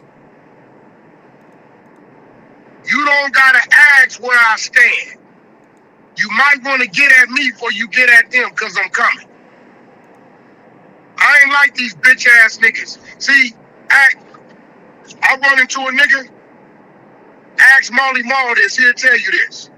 Hey, Molly Mall, I'm out here on tour. This nigga on my tour bus, he called you a snitch. I asked him for the paperwork. He didn't have it. I beat the fuck out of him right here in Switzerland. See, I'm not gonna call telling you what a nigga said if I fuck with you. I'm gonna do something to the nigga, then I'm gonna let you know this what the nigga said, this what I did. Wherever you take it, you take it. I come from some other shit. Oh man. Hey, Wack. What do you like? Have you been on Twitter? You got a Twitter? They kicked me off of Twitter 10 years ago. I ain't been able to get my shit back. Man, I gotta send you these tweets that Nicki Minaj and Cardi B got going on. They're going crazy. Well, I've been communicating with Cardi and trying to keep her from making the wrong decision, but it's obvious what's going on, bro. Cardi sound like she's upset that, it's gotten to talks. Is that out of bounds? I was starting to think about it. I'm like, well, in male battle rap type of shit and beef, people talk about your dead homies. So I guess the female version is talking about your kids. Well, Nicki, I believe, is unhappy. Her husband doing something she don't like. And it may be some liquor and drugs because the shit she's doing, we seen this with Gucci Mane when he was unstable. And he admits to it today.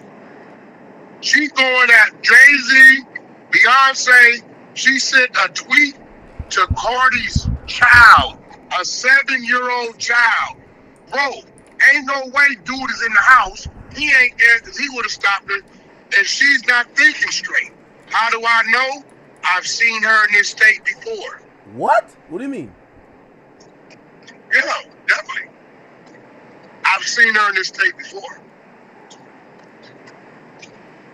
When? All you gotta do is ask Safari. He'll tell you. No way she was moving like this in Safari, right? What? Boy, look. I've been around a long time. I've saved a lot of people's careers, stopped a lot of shit from happening, and a lot of shit from coming out. Trust me when I tell you. I've seen this state before, and I know what was going on. Man, she said that she's gonna talk about Jay-Z kids too. You heard that? She on drugs. You think so? But R&B, you may want to talk to R&B, bro, because, you know, her and Cardi, she been riding for Cardi. She done got into it with 300 people about this Cardi shit. But Cardi has taken the high road. She says she's done with it. She ain't going to fuck up her career or endorsements.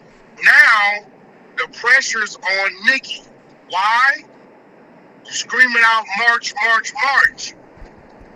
Lord forbid she don't do no numbers. Cardi did 200. Lord forbid she don't do no numbers, bro. I think the thing with Nicki is that her fans will support anything. I don't know. You get to talking to 7-year-old little girls, you might lose a few of them. If that would have been you, they'd have canceled your ass. That's a fact. That's a fact. I don't know. Nicki gets away with a lot, and no companies ever come out and be like, yo, based on this behavior, we'll never work with her again. Bro, she called the 7-year-old girl, what she call her, fucking monkey or some crazy shit? Yeah, but according to like her fans are saying, well, she only said that to the kid because There's no because. No, you cannot address the kid. If you want to address Cardi and talk shit about the kid, cool. Dear culture vulture, your mom is pregnant with another monkey to add to her litter. The gag is that she was jealous of a little baby boy simply because his hair was longer than all 4 of you bald monkeys put together. Hey, bro, ain't it's nothing justifying that. For me, you, nobody, bro. Period. Nothing. How do you justify that? Man. How do you act? Tell me. Shout out to the Breakfast Club because they handled her very well. Just Hilarious and the other sister up there and Charlamagne and Envy, they handled it well. They could have went a whole nother way with it, but I think, bro, that she's under the influence. She's not in her right mind. Under the influence of what, though? If I gotta call it, pills, powdered liquor. Pills, Ciroc boys in the building. Ciroc boys in the building. Listen. Yeah. Bro, look at her rants. Look, you remember when Gucci? Yeah, I remember. Before he went to jail. Yeah. Remember? Okay, and Gucci will tell you, I was fucked up. I was out of my mind. Right? He'll tell you that. Bro, look at it. It's the same shit. I'm gonna talk about Jay-Z's kids next. Your kid texting a little girl, calling them monkeys and shit. Like, bro, fuck Rock Nation, Breakfast Club, bro, listen. That's no way that is the same Nicki. So maybe her fans can say, we need to get her help. I can respect that. Wow. So was she acting like this all her career? What'd you say? Was she acting like this all her career? I will tell you this. I watched a mega management team walk away from the contract because of disrespect. Really? It's a fact. Disrespect that Nicki was given to them? Hell yeah.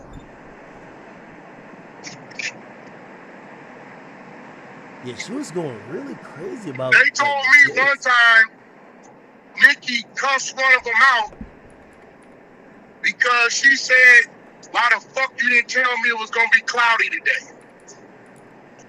Nah, that's not true.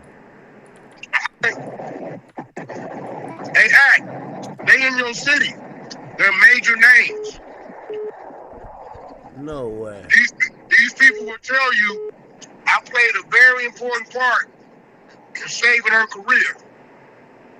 I think if you think about it, you can remember rumors of some footage that was supposed to drop, and it never came out. The stuff Nicki been saying is so like off the charts. I don't even see blogs posting it. Bro, I will tell you this. I don't even see blogs.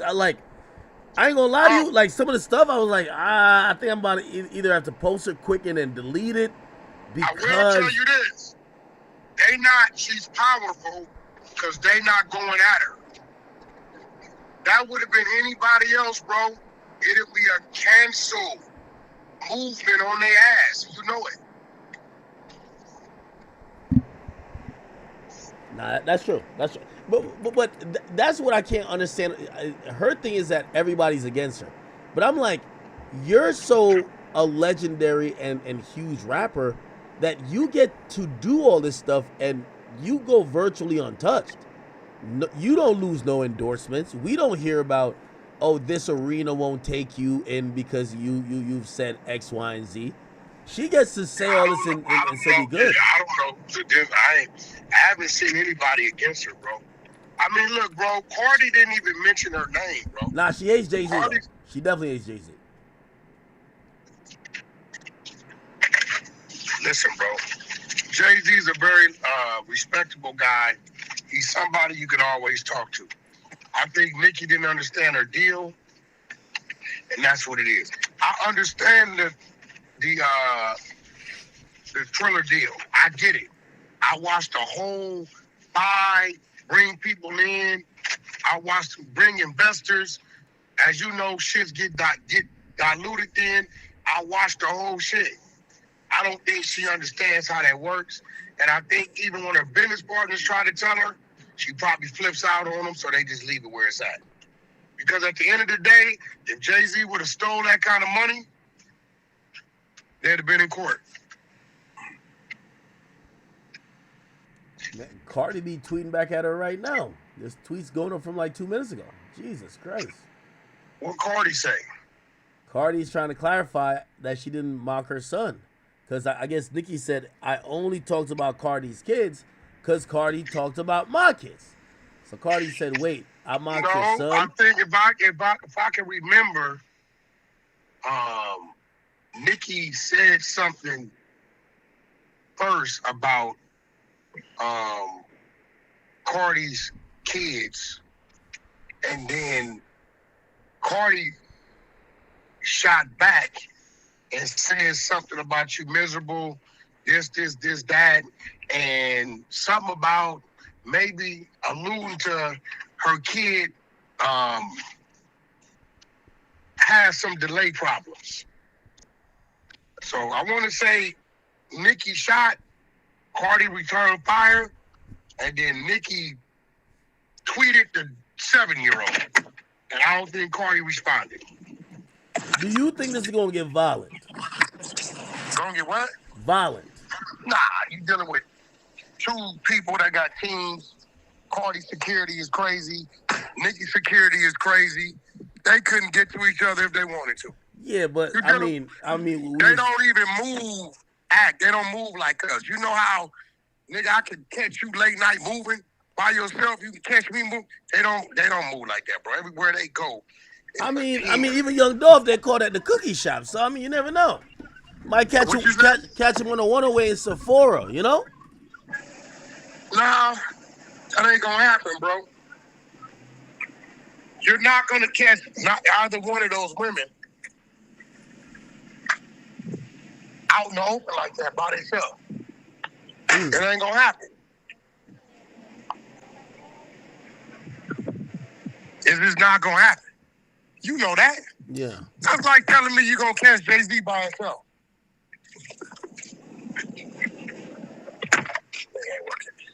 It ain't going to happen, bro. Wow. Cardi's security is crazy. Nicki's security is crazy. Definitely there's no coming back from this, right? Like, Now, if you ask me who I think will win in the head-up squabble, who you got? I think Cardi will get that ass. Cardi seems feisty. Look like she been fighting for years. It remind me of when them motherfucking roosters finna fight and they feathers go up. Yeah.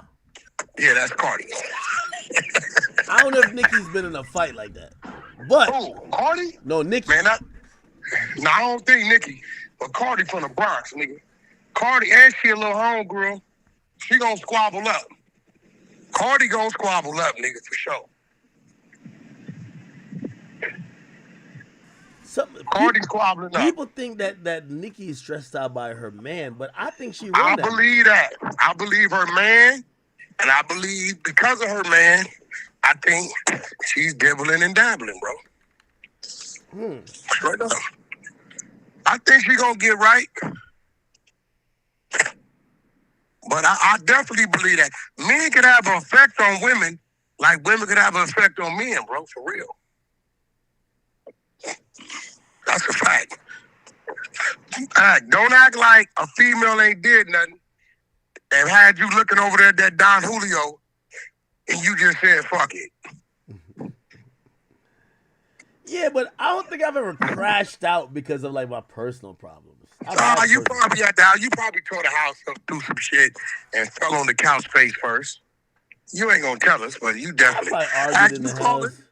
You fall in love. You're a guy that fall in love. You fall in love real easy. But I'm gonna be honest with you though, the way that she's crashing, I ain't gonna lie. I have at sometimes at 9 a.m. I start drinking, and then sometimes you be having something on your mind. It ain't gotta be no girl related, but it just be like if anybody mentioned that, I'm going off. It feels like that's going on with Nicki. Like she's definitely. I don't want to accuse her of like taking drugs and nothing, because does Nicki don't come across like no drug addict. Like something according to her fans, she don't even drink or smoke. She don't drink, she don't smoke, she don't pop pills. Maybe she be thinking people be just playing with her name when they be comparing Cardi to her.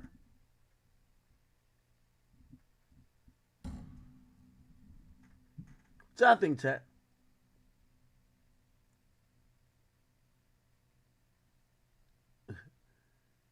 I said what? I think Wack got cut off. I don't know. All right, let me load up some of these donations. Thank you, guys. Yeah, we're done with the thug topic. I think Wack might be about to be appearing on No Jumper in a second. We are going to get into some more, which I thought I would not have to, this Cardi and Nicki stuff. But today it looked like it took an upturn or uptick because, let me hang up. He'll call back if anything. Because the Breakfast Club actually responded. And after the Breakfast Club responded, we saw a whole bunch of stuff happen. Also, we got to get to Saucy Santana versus JT, JT versus Saucy and Nicki. Shit. But before we do all that, chat, while all the girlies or the girl rappers were squabbling, Ice Spice made sure to make some content to give us a commercial break from all the beefing. If you guys are tired of all the beef, I don't care if it's sirloin, I don't care if it's a porterhouse, I don't care what type of cut of beef it is, or steak that is, necessarily. Sometimes you need a break from that bullshit. And thank you, Ice Spice, for a nice commercial break. This is what she did. Yeah. Yep. While everybody beefing, Ice Spice is throwing that ass back, showing her best talents, her best side of her. Salute to Ice Spice. Wack, what up?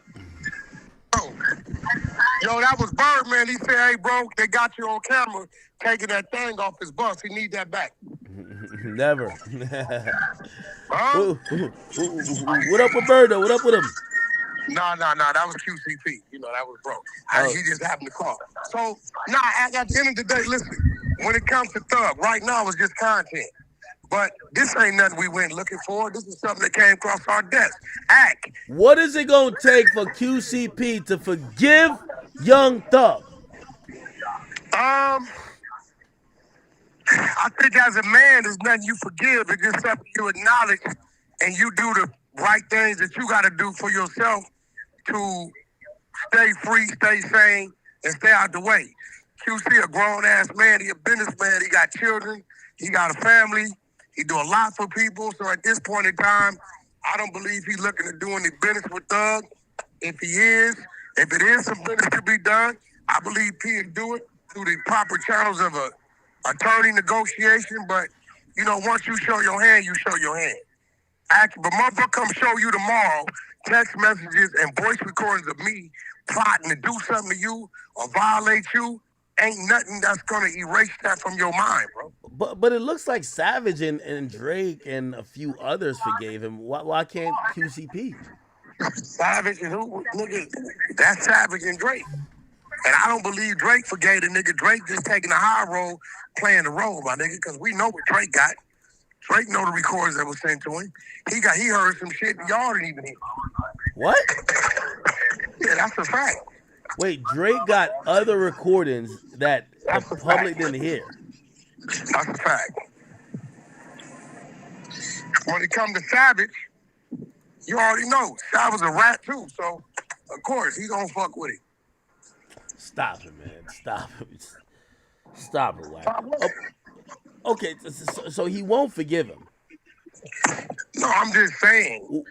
You know, when it comes to that, bro gonna speak for himself. Just me knowing bro, it's like he ain't did nothing. You can't find nowhere where QCP ever disrespected or violated Young Thug ever. Where do you see, like, did you see the sales come back? He didn't sell too hot. What do you think his career is at? Thug. I told you, bro, why you think we did what we did? That was the attack. Wait, so you think that the orchestrated play that you quarterbacked, that's a fact, affected his sales? Let me tell you something. Listen, first of all, it's three key things. One, the entertainment community. You know what happens if Wack can't call on No Jumper, Academics, and Vlad to say, hey, bro, share this for me on your thing.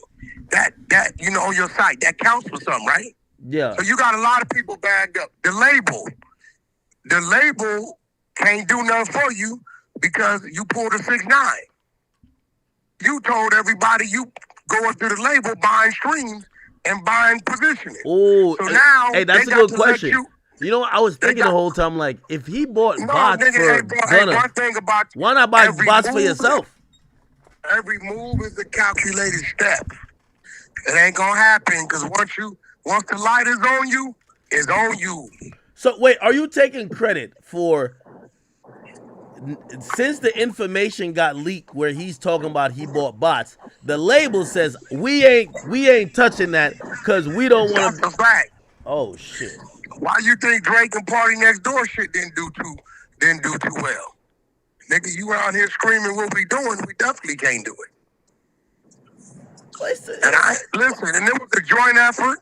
Shout out to Seti Nash, shout out to the exposers, and shout out to you, academics. You participated as well. I feel like I didn't know I was participating. What y'all sound like you that. Probably didn't know. I give you that. You probably didn't know. I give you that.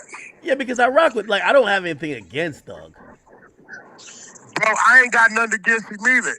When he sent his man at my guy, it was on, bro. Have you talked to him or his people since?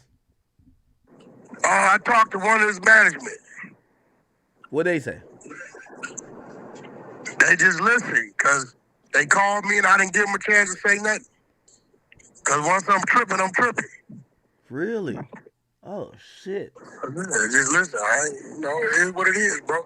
Hey, bro, fuck all that. The nigga was dead wrong, bro. He even said he was wrong on that it's up there shit. He said it. I was out of line for speaking man business on the phone with my bro. He said it. I'm gonna be honest with you. I don't even think most of them calls are that big of a deal. I think the only thing that could be a big deal. I know you don't. Boy. Everybody, whack. So you're telling me you with R&B, with R&B rubbing down them corns and bunions, you don't be like, man, I ain't gonna lie, man, this big-headed nigga act, man. Why this nigga didn't? My woman will tell you she right here. If I tell her that nigga's a bitch-ass nigga, because I done told the nigga he's a bitch-ass nigga. Well, I think Thug told most of those people how he felt before. Nah, that's cap. He ain't told them niggas that shit. He damn sure ain't never said no shit like that to QCP. That's a fact. Well, I don't think that was his friend. Huh? That wasn't his friend at first. Man, get the fuck out of here, bro. Niggas ain't never had no issues, bro. Them niggas was all on the same label at one time. The fuck are you talking about, bro? Really? Guarantee you he ain't never uttered the words Gucci, you soft. Yeah, but he playing around when he say that, bro. He don't mean that. Nah. We are not Canaanites. We don't grab asses in the locker room. Certain things niggas don't do. We don't play with. We don't play with calling a nigga soft. Especially nobody like Gucci that you know is far from that, bro. Damn. Hey, so we get to hear Nicki say she's suing mad people. Who? Nicki Minaj. Bro, she's not ever. She ain't, bro. Trust me. Liquor, drugs, and stress. Did you know the dude ain't at home? Do you really think I would allow my woman to flip like that and fuck her career up if I'm watching her do it? Well, either you don't give a fuck or you ain't home. Or she's so powerful you can't tell her shit anyway. Huh? Nah, ain't never. Nah. That ain't how that work. Who a motherfucker is to the media, to the world, ain't got nothing to do with who you are in your household, bro. Sorry. Yeah, ain't no way dude is there. And dude is street nigga too. No way dude is there. Yeah, but he don't have a Twitter or nothing. I'm not gonna lie. Now I'm thinking, I'm like, what the hell was Meek and Safari putting up with her? Like, she don't seem like seem like a really tough situation. Hey, bro, I believe you need to go get counseling and go get some help. You know what I'm saying?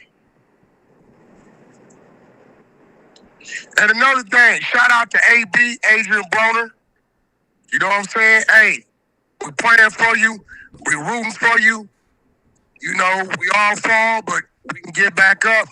Shout out to AB. A lot of y'all niggas out there laughing and cheering on his downfall instead of reaching down and trying to help uplift a brother and pick him up.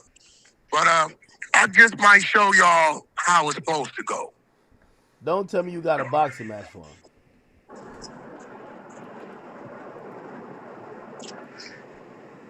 Welcome to the Academy with big academics, not the little one. Shout out to the chat. Salute to the other side of the clubhouse. Click, subscribe, thumbs up. All right, Wack. Go. Hey, listen, man. I think you'll look good in the commentator's suit. So get ready. I just might need you November 7th, man. I'm going to be hollering at you. You know, you and AB might make a nice duo. We'll see how it goes. Hit me, Wack. All right, people. All right. Well, that conversation was all over the place. All right. Anyway, we could, I think, safely now get into some of this Cardi and Nicki stuff. a scathing, and we don't know how much of this we could actually play, but the Breakfast Club actually, you know, and it's kind of interesting with Nicki, right? So Nicki goes off. Her fans, which, you know, I've thought most of her fans are like, you know, in their 30s or approaching 30s, whatever age they are. Maybe there's some of them, or that she has new fans are teenagers or whatever, but they never seem to like ever like check her and be like, yo, you're wildin'. They kind of just agree with everything, and it's like groupthink. It's like a large groupthink operation. So essentially, not only did she talk about the kids, or not only the kid, but I should say kids plural, because she mentioned and alluded to multiple of Cardi B's kids. She talked about a whole bunch of other people too. Now, for some of those people, I kind of look the other way because she talks about Rock Nation. I'm like, she might got a point. But then she talked about like Charlemagne. She talked about like pretty much everybody, like, you know, Harvey Levin. She was not going to let any of that go. Here are some of the tweets that I saw from yesterday. Actually, I think I have them memorialized. Let's go back to some of these tweets. Here we go. Santana, go back to your pig pen. You said Blue, Ivy, Nappy, and North look better than her. Didn't you eat slop, pig? A, B, C, D, E, F, G. Offset told P, you ugly. P is the boss of QC. Ironic. Remember all the real ones. When all the real ones was at when we go up video shoot, she was outside bodega Barney with no one caring. I don't know what that means. Harvey, show your grays. You a weak ass hoe. Quavo, was it worth it, dummy? No career, take off, gone. Like, see that's where it's like, there's a way to read this where it feels disrespectful, like you're almost disrespecting even take, right? Remember you told me you were the Beyonce of the group. I laughed so hard inside. Anyway, pay Offset his alimony. Barney B. Remember when Oprah stated her disdain about black people saying nigga, then she endorsed a non-black saying nigga on the album?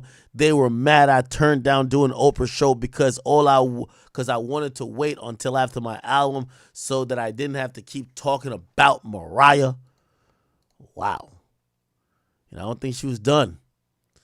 This was her theory about Rock Nation, which might have a little bit of weight. I know she's kind of going crazy, but this one says, Barbs, the reason they did all that to my husband is because he snatched the phone from Tubby and Webb and, well, y'all know Zoo. If I release that call, it's lights out. They believe that, but for my husband, I would have done that tour with that tour and album with Barney B. So we never knew this, but apparently there was discussion that there should be a tour with Nicki Minaj and Cardi B. And I don't know, clearly this was probably after their feud, but I guess people were wondering, like, hey, this could be super lucrative if you make bygones be bygones. Would you guys do a tour and album together? And Nicki Minaj said no, right? So she says, so they cursed themselves for life. TMZ says, hey, Nicki, you want to get on if you're available? We would love to have you on TMZ Live. She says, eat shit, you in the paperwork. You know what you did. Come eat my ass. I'm on my period. And she says, Barbs, them albums better be moving up before I start cussing y'all out too. Wow, she might even turn on the fans. She says, Billboard, you're fried. Then she says, Charlemagne, did you put that bleaching cream on your dick too, nigga? President Trump, lock them all up. Imagine if you'd call yourself Shrump the God. Oh, bitch. Lock up Boren, Lauren, and Jess with the testicles too. They're very nasty people. Queens, niggas run these niggas. Thank you. Is this like a coded hit, or is she just saying Queen niggas run? I don't know. Then she says, G. Hoberson and Doodoo James, your time up too. She drops her album again. She dropped a couple pictures. Is that Cardi B? Or supposed to be a replica of Cardi B? Oh, that's Jay-Z. Jay-Z and the Camel. Barney or Barney B. Harvey, your time is up. Dreadlock Rasta behind you, beside you too. Your time is up too. very little albino dick. Then she says, Kathy White. And she says, Dear Ramir, I'm so sorry that Camel framed you by putting things in your car, allegedly. I'm sorry he wanted you in prison the way he wants all his enemies. He's weak, ugly too. I guess when you have the money invested in the private prison system, whoop, I don't know. This is all alleged. Then she says, Camel and Rat, we're not fazed by botted tweets and bots in the comments. That's precisely why you broke now. Desiree got fillers since I said she ugly now. She uglier. Oh, bitch. Camel, let's talk about your kids today. And that's on the docket. Nigga, Shruffles papers. And she says, I'm going to kick your gums back into formation. Wow. Wow. Jesus Christ. Yeah, Nicki just won't stop. So let me play a little bit of what the Breakfast Club said. Probably can't play it the whole way. We know how the copyright stuff works. Breakfast Club. Okay, this is before they gave her Donkey Today. I think this is it. Right. In the tease, we got listed on Nicki Minaj's lash list. She gave us some lashes. Her hit list. Mm-hmm. Yes. She says, Charlamagne, did you put that bleaching cream on your penis? Oh, Michael. Did you? You tell him, Envy.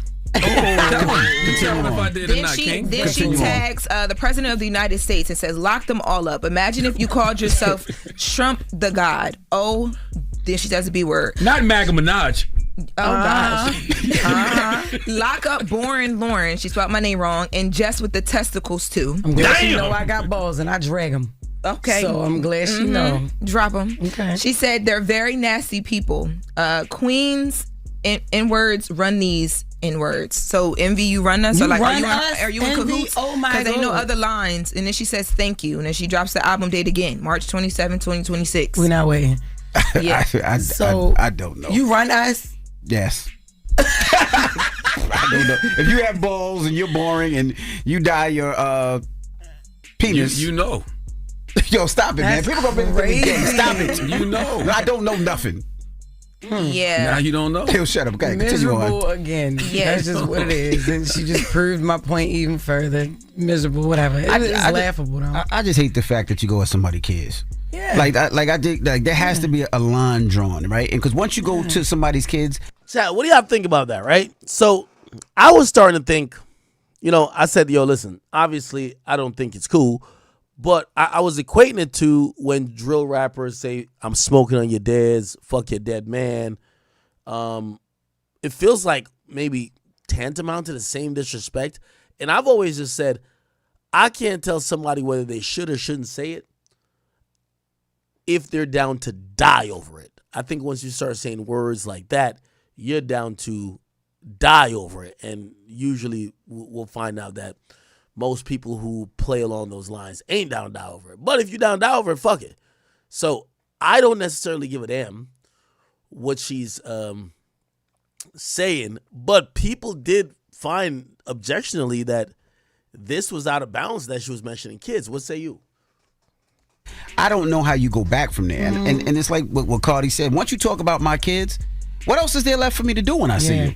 There's no high five. There's no, hey, let me talk to you in the bathroom. No, put your hands up. Look, either way, where's Kenneth? Like, why you won't just grab your wife's phone? It's your wife. She's embarrassing her family. She's embarrassing you, embarrassing y'all as a unit. Like, why would you let her lock herself in the bathroom and go on this rant like this? Break down the door, do something, grab the phone. I could never have a husband that let me do this. Like, that let me do this days and days and days. Well, Cardi says that the only person that does have power is Kenneth, but there's other things at play. Where? She says that there's other things at play, and that, Nicki Minaj, she alleges Nicki Minaj is under the influence of some things. Where's her people? Like, where's Deb Anthony? Where's everybody that be helping her out? That she confides in. Where's her people? Where our therapists at? Like, where our people at? I think that yeah, she's from Baltimore. You can hear the accent, right? getting called wide head? Because I don't think you have a wide head. It's Now, dumb. if they would have said you got eyes like Sid or Rashawn from Ice Age, Oh my God, or Jaja Binks, like if they would have said something about the eyes, I'd have been like, okay, but head, you don't have a wide that head. is so messed up. And you're not born. You're not born. You're not Lauren. born. You're Y'all not don't born. have. I I find appreciate you the very affirmations, but y'all don't got to do that. I wasn't checking to see if I was or if I wasn't. I know what I am and what I'm not. Just you don't have testicles. Oh no, Dad, now we don't know that. listen, You're right. Look, I don't do. think she do. Listen, I drags them too. Like I go crazy with my nuts. Don't play with me. God dang it. I drags them up and down everywhere. So I'm glad she knows crazy with that my just nuts. with the testicles is Just there. with the testicles. Yeah, she know. Inshallah, it's He definitely bleached everything. He also gets his eyebrow. I hear it's hurt. Okay. So that's what they said yesterday.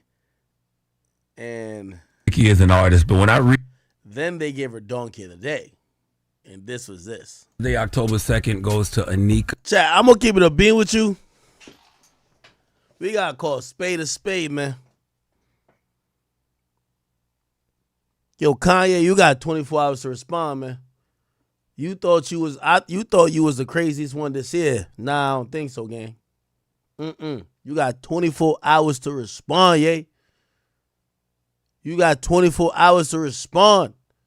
You thought you was slick talking about Nazis and shit like that? Well, she talking about kids. What you finna do, yay?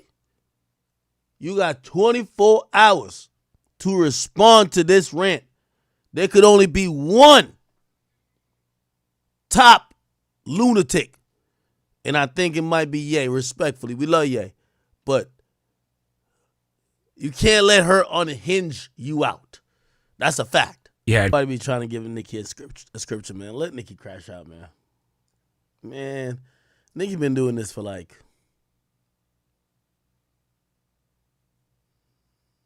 2017, 2018. That's when I first remember her doing shit like this. Bro, why everybody trying to talk some sense into her? It's clear nobody can tell Nicki what to do. Now, the problem with people like Nicki and like Ye is that sometimes they have a central problem. Like, honestly. They'll have a central problem, and sometimes they'll have a point. Like, let's be honest. Do y'all listen to Kanye and think everything he says is nuts? No. Sometimes you're like, nah, this nigga, Loki got a point. Because sometimes, over time, things come to light that you'd be like, wait, maybe this motherfucker wasn't that crazy. And I do think that's the same thing with Nicki, too. So I don't think everything she's saying is complete hogwash and that this thing is bullshit. No. I think a lot of what she's saying, not a lot, just say certain things. I think some of those things are right. And by the way, we've seen over time certain things she said came true, like publicly, that we could all acknowledge that she was right. However, it becomes the broken clock theory over time, where it's like, yeah, maybe one or two things they're saying is right, but then they start just saying shit about everybody and everything, and it loses its luster a little bit. So, for me, I don't think when people are trying to talk her into some intervention or trying to convince otherwise that she gonna chill, you got to let this woman do what she gonna do. I do think her legacy, I don't even know what her legacy is, because here's the thing. She is like Kanye, where no matter what bullshit they do, they take some time off and they drop some good music, and then we forget and we just love them like how we always loved them. So that's the thing I've always just thought about when it comes to these things. It's not like these people are going to change their behavior, so just let them do them. Just pay attention to them less. Okay? Now, honestly, man, Nicki been going just crazy at everybody. So this happened, and Nicki then said, oh, hell no.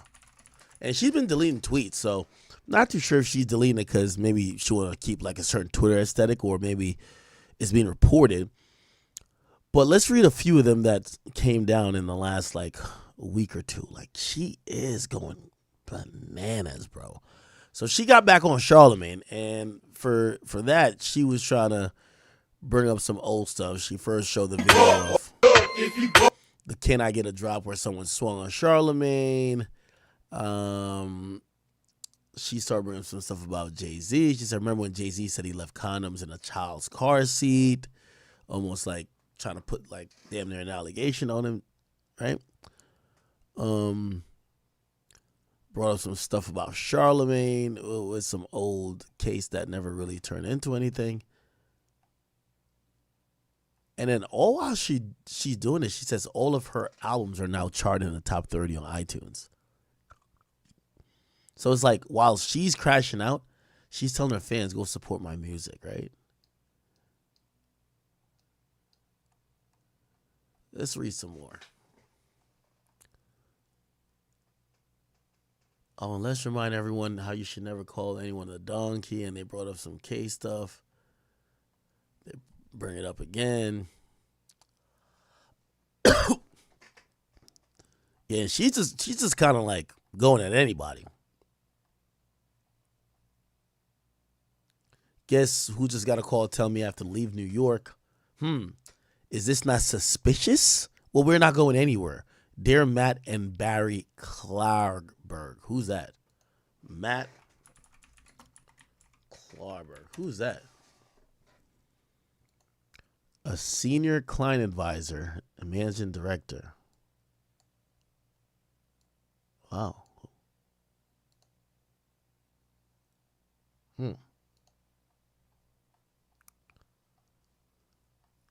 She says, Dear black woman, I guarantee that hoe will never ever get on my net and discuss another black baby again. I guarantee you that hoe will never ever call black women roaches and monkeys again. Somebody had to do it. So it looked like she's kind of like changing the narrative like, hey, listen, I only disrespected this woman's kids to show her what it feels like for her to offend the black offspring of black people or to disrespect them in any type of way. Or call them by their names, right? And now these old tweets. Fix your dusty ass weave, grow your edges, then talk to me, you ugly looking like a fucking roach. Laugh my ass off. You think you look good, bitch. You look like two roaches having sex. That's why your son died, bitch, because you fucked up ass bitch. Maybe if you paid attention. Huh. But again, we were looking for those tweets yesterday. None of them actually call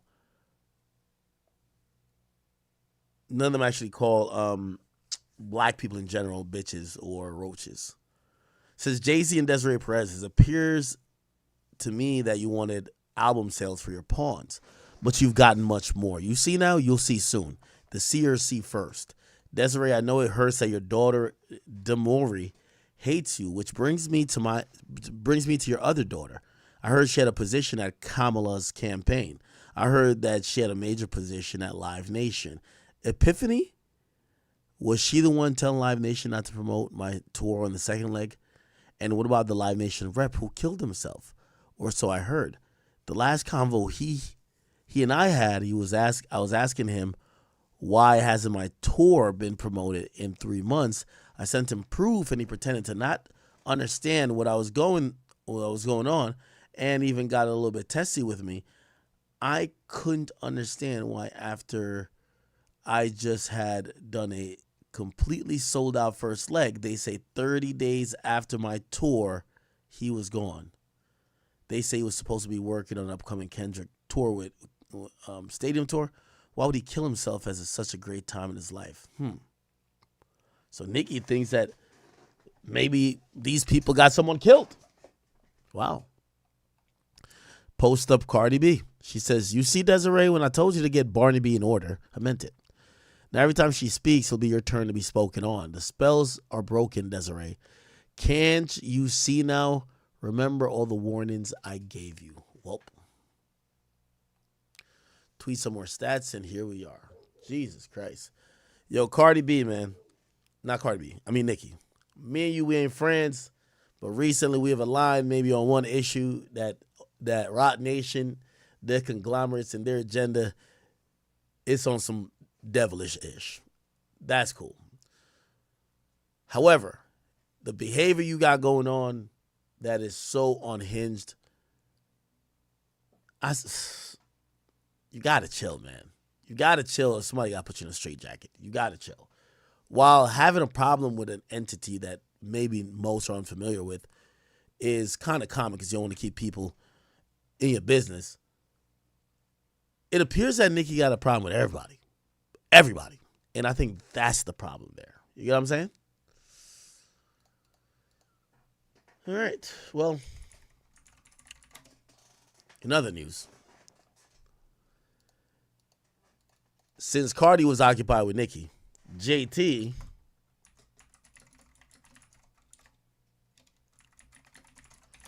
was arguing with Saucy Santana. Okay? And some interesting moments came out of this. Okay? Check this out. Okay. Oh, somebody said they put the recap. Here we go. Now let's talk about these niggas. Why bitches always trying to bring up my nigga make sure I'm... Now, let me give a little recap. I've seen multiple people say this. I don't know what the meaning of is behind this, but they keep saying JT, who's with Lil Uzi, they say Lil Uzi don't want her. They say Lil Uzi, every time he's around her and then forced to be in public, he got a sour face on and he does not look happy. They claim that she is with a man that doesn't want to be with her. Now, the way how this kind of falls is that JT is on Nicki's side. Young Miami, who not really is on a side, but she has had her own dramas, which people have also gotten at Young Miami, well, actually gotten at JT to say, why don't you come defend Young Miami when she's in her problems? I.e., problems with what just happened, the Diddy stuff, or people saying whatever about her and Diddy. So what happened is that when JT was dissed on Magnet by Cardi, people wanted to see what JT was going to do. Apparently, Nicki called Saucy and Young Miami saying, why y'all not jumping in? Your friend is battling with my op. Why you not jumping in? Anyway, it appears that Saucy Santana cussed out JT and told her he didn't fuck with her, and JT wanted that to be public because I guess she wanted to make sure that the nigga was standing on that. So it got to be public. JT sent a couple tweets, then they got on it was Spaces, and this is what happened. It's great. That's why bitches is mad. Niggas, my niggas, and my niggas, my niggas, bitch. Only time we see your nigga smile is when he doing an interview and you not there. Bitch, when I was at your birthday party, when he came to motherfucking, when Kenya first got out of prison, at your album release parties, at Wireless, whatever festival that was. Bitches would never have a nigga to growl, smile, bark, none of that around their ass if they ain't paying. Why you talk about a nigga growling? My nigga pull up growling with Rolls Royce keys in a bow, bitch. You would never experience that, bitch. Not a day of your motherfucking life. My nigga can growl all he want, bitch. His pocket's big. And guess what? He loved the ground I motherfucking walk on, bitch. I wouldn't give a fuck who in that bitch growling. You see how I'm living, bitch. You wish you would never live like this, bitch. You a dirty poor bitch, a dirty down bad bitch. You don't even have a car. Stop talking about niggas. Talk about somebody nigga face frowned up. I'll be frowned up if I see your big ugly ass anywhere too. Back up. You fucking fan. I stay on the stage and I keep a wire. I keep a direct deposit, babe. I don't know what the fuck you think this bitch. Bitch, when you say broke, bitch, you talking about the other faggots that you keep around you. You gotta clock in. You don't give a fuck. Rain, sleet, snow, sleep. You on live, falling asleep, slobbing out your mouth with them empty ass walls in that empty ass house. Bitch, let's do a house tour for house tour. Why you talking shit, bitch? My room the size of your house. My bathroom the size of your content fucking room, you poor ass bitch. Because you miserable. Sitting up in that motherfucking house with that ugly ass motherfucking dog, bitch. You a miserable asshole. You always been a miserable ass, jealous ass, fake ass bitch. This bitch whole career is bootlegging the city girls.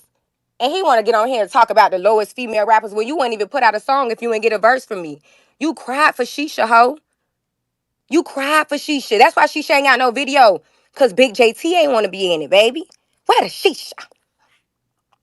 Yeah. Big JT ain't want to be in your video. That's why you don't have a video for Shisha. Never had to ride your motherfucking wave home because I made my own, bitch. I just got a gold pack delivered to my house with my name on it. Bitch, it ain't come from Shisha Ho. The bitches stay on my cock. I'm in a bus down, nigga. Like, you sound a fucking mess. Go on. So everybody's beefing now. Everybody. Hard talk about nothing. Nobody's listening to that. You a joke. Like, I wanted to listen to give you a chance. I couldn't get past the first song. I would get in a car accident. Bitch, how dare you get on the internet and say my album bullshit? Bitch, City Cinderella had no replay value at all. City Cinderella had no replay value, bitch. And you know that. Album was trash. Garbage. How dare you?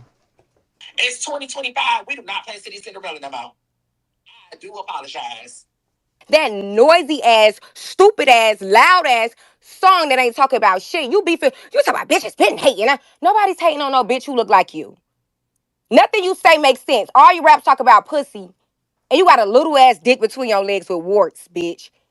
Nobody ain't believing shit you said. I bounce in the club and niggas wanna take me home and niggas wanna fuck me. Nobody wants to fuck you. I'm thicker than thick. My nigga's a trick. You the trick. The raps never make sense. JT, look at our text messages. The last text messages is you telling me how much you love my song, bitch. That's you. That's you. Scroll up. It's you. It's you. It's you. Yo, chat, this is some sad shit, man. Yo, listen. One thing I am sitting back and enjoying all the fake friends, all the fake relationships, whether it's Thug and Wham, all of this shit. This shit's done, man. This shit is over with. Y'all niggas start surviving on your own.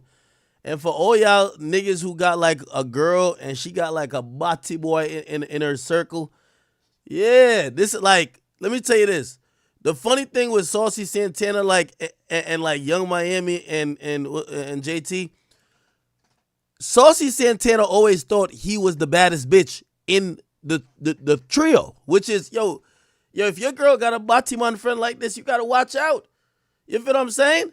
Also, the Batiman is always gonna be thinking that he's giving your girl sauce. Like, he talking to her like he's the girl. You feel what I'm saying? This is crazy. Like, this is some crazy work. You get what I'm saying? Like, he's talking about her looks like he don't got a beard. Nigga look like a silverback gorilla. He's talking about how she look.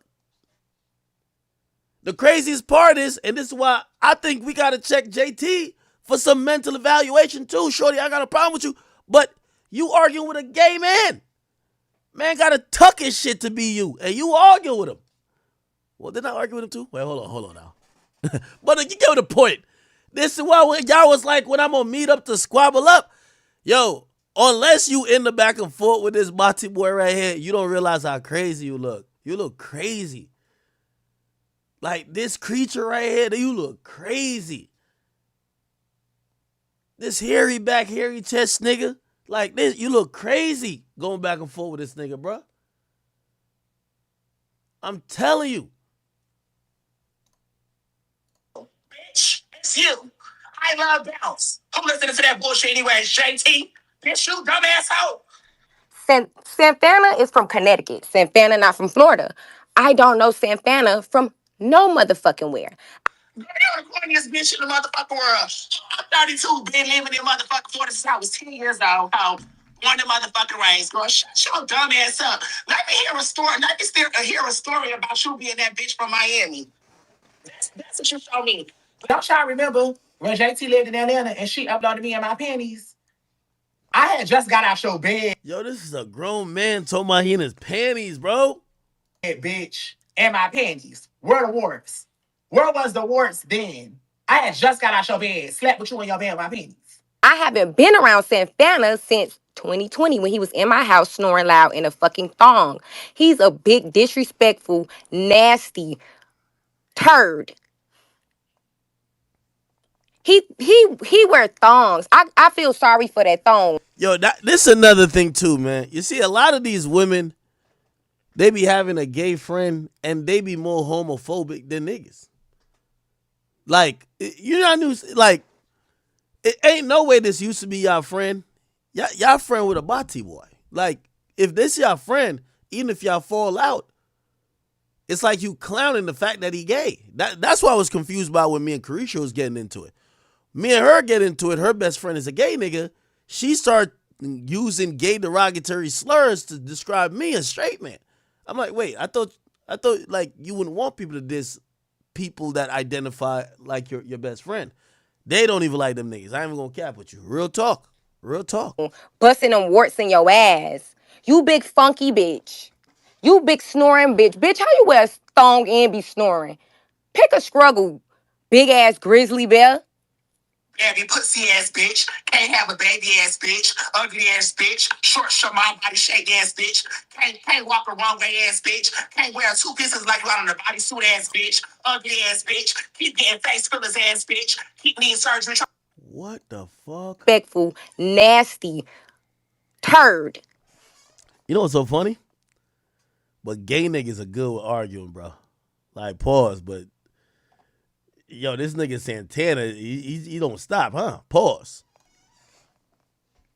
He wear thongs. I feel sorry for that thong. Busting them warts in your ass. You big funky bitch. You big snoring bitch. Bitch, how you wear a thong and be snoring? Pick a struggle, big ass grizzly bear.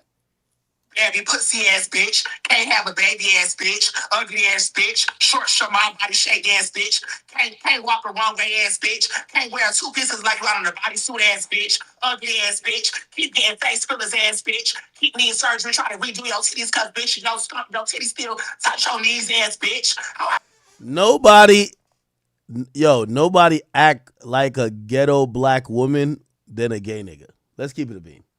One of them flamboyant gay niggas act more like a ghetto black woman than a ghetto black woman. I'm telling you, that's a fact. Like how this nigga he sounding more like a city, whatever. I can't say girl because that's a nigga, but he's sounding like how they talk more than them. Can't walk a wrong way ass bitch. Can't wear two pieces like you on a bodysuit ass bitch. Ugly ass bitch. Keep getting face fillers ass bitch. Keep needing surgery. Try to redo your titties cause bitch, you don't stump your titties still. Touch your knees ass bitch. Oh, I don't be motherfucking studying you weird ass hoe. You weird. You shake weird. You look weird. Your hair look weird. You dress weird. Ugly funny face ass bitch. Weirdo. You never been close to my pussy, stank ass bitch. Everybody who know you say you stank. I thought they were all fucking. You know, I ain't gonna lie. I thought that Saucy Santana nigga wasn't really gay. I thought he was fucking these little scallywags. You know, like not trying to call him a scallywag, but I'm just saying like, bro, I thought he was applying dick to. You know what I mean? I thought like he was just playing that gay best friend role. That as soon as Uzi looked to the left, he back in there beating it down.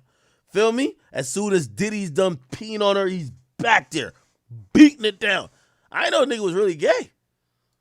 You be walking around with a dusty ass fan, you big ass bitch. You walk around with a dusty fan. You a germy bitch. I know under them nails stank as fuck. I know under them nails got all type of fucking doodle crumbs and all type of shit. You funky ass bitch.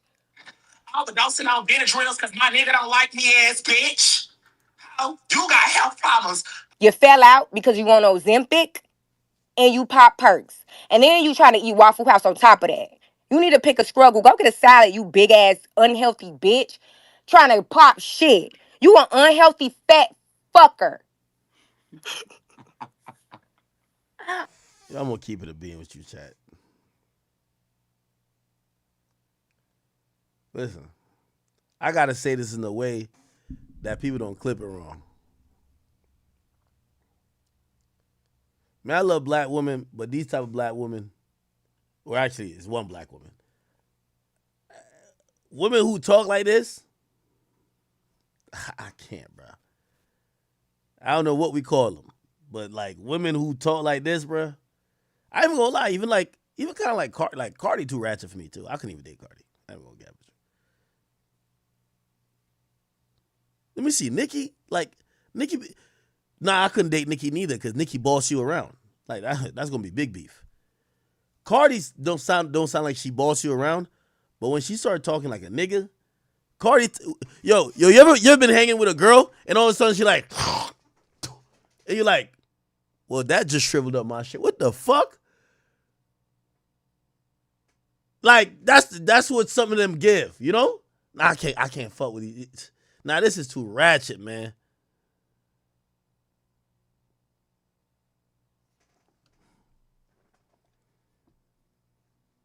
Yeah, my requirements of a black woman is not if this is like your personality and how you talk, your vernacular, we can't get along. We can't get along, bro. Unhealthy ass bitch. On Ozempic. Santana is on Ozempic, drugs. And liquor. You can't forget. Oh, and liquor. Over there smoking so much weed, popping so many pills, you'll be high out your motherfucking mind. Trying to motherfucking cope. That boy in fucking jail. Uzi is in jail, bitch. He do not want you. And you know that. You get high out your mind to cope. But you can't overdose on Benadryl neither, babe. Because the nigga won't answer the phone. Why do they keep saying Uzi don't want her? Like, Uzi have basically disrespected people for her, clearly loves her. I know they say he's using her for an aesthetic, but I'd argue that I believe JT has only killed the perception of Uzi from like the eclectic, like, you know, Uzi true fans. I don't think they like him dating JT. I think they like it when he was with Britney. You can't do that. You scared the hell out of me. I almost had to call the ambulance for you. You ready to die young by the nigga. Stupid. I don't do drugs. You know I don't do no fucking drugs. And Benadryl ain't no drug. I don't do Benadryls either, bitch. Come on now. Now you just making up shit. I say, my nigga love me. This bitch wrote me back and said, I'd rather diamonds than love. You don't have diamonds or love or a car or a career or a man or nothing. Tell my man planning me a trip right now. Yo, the money he tricked your ass on TikTok for, use a lick. You do anything for clout. Anything for clout. Not my fault. Niggas leave your ass on TikTok live, begging for galaxies and dick and crying and falling asleep and slobbing. Somebody I'll be on TikTok with Galaxies of Cowboys. Bitch, you be on Snapchat. That's what they pay. They pay influencers to upload on Snapchat. And the more snaps you make, the more money they send you. On and making slushies with your non-cooking ass. Go be a wife hoe. You know what's so funny? Yo, I hate friends like this.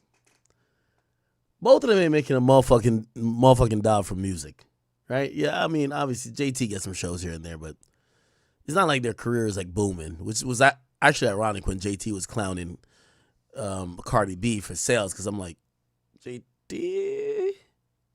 Anyway, but this is the majority of like female or like even male rappers who got a social media following, but the music don't sell. Yeah, they're either on TikTok or Snapchat, or they're doing some type of social media app. Yeah, I get it, but they're using it to shame each other. Which, by the way, I didn't know this was how they were getting their money. I was wondering I thought Uzi just gave her a credit card, honestly. And the Santana dude, I don't know how gay niggas get money like that. Like he might, whatever he do to get it, but yeah, they exposing each other. Oh, wait, you don't have a ring. You wake up jump on TikTok, trying to insert yourself in something. JT, I don't need to ride your wave. I got my own. Did the VMAs by myself. Did the BET Awards by myself. Did that song with Madonna by myself. Get money up by myself. What wave of yours do I have to ride? That's what you thought? That's what you was always in your head. That's always in the back of your head. Thought I needed to ride your wave. Huh? Trying to clear the area. Bitch, you can never clear me, bitch. You can never clear me. You can't fuck with me, bitch. You can't see me. My room is the size of your house. Girl, get your ugly ass out of my motherfucking phone. Ain't you at work, bitch? Because I just got a deposit this morning. If a bitch wants to smoke with me, then we can link whenever. Until then, I'm in my bed, just rub my feet together. Slow face, bitch. Lap dog, roof. Bark like that mangy ass mutt that you sit at home with, lonely bitch. Your whole style is me. Y'all go on that bitch page right now. The bitch went and got a widow's peak in the curls that I did. He's literally a fucking stalker, and somebody got to wake that up. That bitch toes be hurting, putting on clothes just to look like me. Nobody not studying you, hoe. Bitch, when it comes to Cinderellas, we knew what. Yo, chat, why does it sound like a real conversation? You know, both of them did like a long ass live. Somebody just spliced them together. Which one was Cinderella, and we knew which one was the evil, ugly stepsister. Fuck you talking about how I did call you ugly. Did I lie? Did I fucking lie? Nicki Minaj, Junior Cheeseburger. Nobody want to pay a high school cat fight. Oh my God, you're my friend. No, you're not my friend. Nobody wants to do that. Bitch, you don't want to have a me agree. You don't want to have me agree. Talking about me and you need to have a real sit down. No, the fuck we don't. Bitch, we don't got to talk about nothing else from this day forward. Ho, fuck you, bitch. Corroded ass bitch. Fuck you. From here. Me and you don't have to have a sit down. For what? You ain't even cute enough for that. You're not artistic. You can't teach me nothing. You're not fly. I don't like nothing about you. What's more ugly is a nigga that don't motherfucking want your ashy ass bitch and you know it to the core. What's more ugly is a bitch when I came to motherfucking New York, a nigga had you living out of motherfucking hotel, bitch. What's more ugly is a nigga on the sleeping stand, with you, bitch. You live on opposite sides. What's more ugly is the same way I'm on TikTok, bitch. You getting the same way I get a coin on TikTok, you getting a coin on Snapchat. We don't even see your nigga walk past the kitchen. That's ugly. You should have been whacking Cardi the same day the album came out. No, bitch, you waited for Nicki Minaj to try to jump on Nicki Minaj bandwagon. And now guess what? Nicki Minaj ignoring you and Cardi. You looked so dumb when they reported that shit on the Breakfast Club. Stupid. A fucking fool, hoe. And that's a girl at the end of the day. I don't even be liking to have to take it there. You text my phone on bullshit, so I violated you and my motherfucking text messages. I'm your sister. And the first thing, I know you getting paid, but and the first thing you do is try to get on live and draw traction about a song that everybody was saying about me for clout, for galaxies. Bitch, the last interview I did when Carlos King asked about JT, I specifically said, hey, that's my sister. I always got love for Shorty. Wish her well. When I should have went ahead and told them everything I'm saying in these motherfucking text messages, bitch. Because that's the real motherfucking team. But I'm such a loyal bitch that's always motherfucking sparing a bitch that don't never spare nobody else. Y'all, this bitch saying, I've been sparing you in the interviews. I've been sparing you. I could have told him I don't fuck with you. You should have. Stop calling me your sister, crazy ass bitch. It's never that serious. You can't be that broke. You are that broke. You are that broke, though. You are that broke. Post your car. Post your house. Post your room. Post your room. Post your bed. Post how that look. Post your bathroom. You can't. You're dirty. You're stank. You're smelly. And this is a fact. Girl, get your ugly ass out of my motherfucking phone. Ain't you at work, bitch? Because I just got a deposit this morning. If a bitch wants to smoke with me, then we can link whenever. Until then, I'm in my bed, just rub my feet together. No, you don't. Nobody fucks you. Nobody fucks you. They just hang out with you and get the clout. You like the clout thing. You know? All right, man. Wow. Yo. Well, I guess the City Girls is over. Carisha, she's now planning to get her man back. Diddy finna hit the streets. And every side chick, yo, you know what's so crazy? After what Diddy been through, I bet none of these bitches on his roster will ever say, yo, why you nah, they all gonna know their place. Y'all seen all the letters? Y'all ain't see it? Carisha, yo, Diddy gonna be fucking all of them back to back, same room, doing whatever he want. Even though it look like he like men in the mix. But we all know Young Miami just waiting for Young Miami letter Diddy. Yeah, she just waiting for Diddy to come back. That's real rap. Have y'all seen the letter? Have y'all seen the letter? Everybody's writing letter, people. Everybody writing letters. Check this letter out right here, chat. Check this letter out. She said, Dear Your Honor, I think we read it before. My name is Carisha Brownlee. Fuck what JT and Saucy Santana and Nicki Minaj got going on. I'm a mother, daughter, and sister, and a hip-hop artist who spent many years in the public eye. I want to make it clear. I can't speak or defend anything that may have happened before I met Sean Combs, and I don't condone no type of wrongdoing, and I could only speak on my personal experience and the man that I've come to know over the last 4 years. For three of those years, he was tricking on me like a motherfucker. He was buying me this, that, and the third, and I was in a public relationship with Sean. I was a shorty wop, and during that time, I witnessed and came to know a different person than the one that was often portrayed. Behind the scenes, he was loving genuine. He loved freak-offs, threesomes. He liked semen on his nipples. He was supportive and always encouraging. He motivated me, believed in me, helped me grow, both personally and professionally. I'm writing this letter because I believe it's important for the court to know that Sana Sean that isn't always seen or spoken about, a man who poured into others and peed on some, who gave opportunities, who led by example and always paid the prostitutes. He helped shape me both professionally and personally. He said this twice now, people. Twice. Look, twice, right here. She said it right here, and she said it right here. He believed in me, pushed me to grow, and taught me how to be a better businesswoman. He was selling baby oil, and shit, I'm over here selling a card game. He helped me find a balance between chasing my dreams and being present for my family because of what he did, no matter how busy. Hold on, I gotta put it up here. No matter how busy I am. Oh, he never missed holidays or special moments with the fam. One of my most meaningful memories is when he took me to the first Met Gala and he said, fuck all this shit, man. Let's go home and have a freak off. It wasn't about the event. It was about what it represented. Sean always made it a priority to open the doors for black people, to make sure we're seen, heard, valued, and we had a warm temperature of urine flowing at all times in our faces. We were also valued in spaces that historically we've been excluded. That night reminded me that we belong in every room, the freak-off room and even the side room where the semen is rubbed on the nipple, at every table and in every conversation.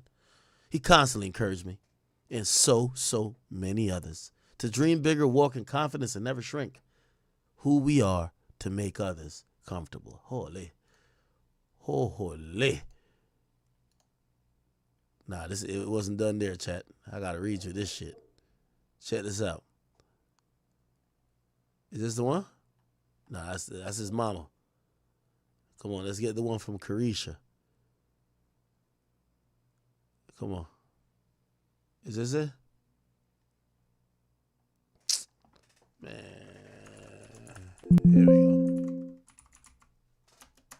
Here we go. Here's Young Miami letter.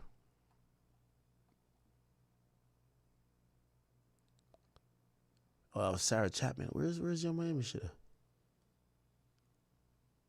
Okay. He also gave me a voice. I can't see.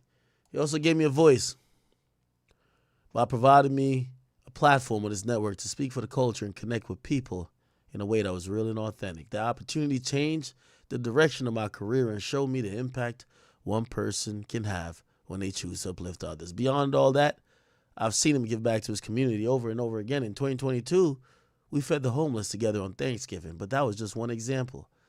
There were so many moments where he gave quietly, privately, and without cameras because his heart genuinely wanted to help. I witnessed him doing real inner work.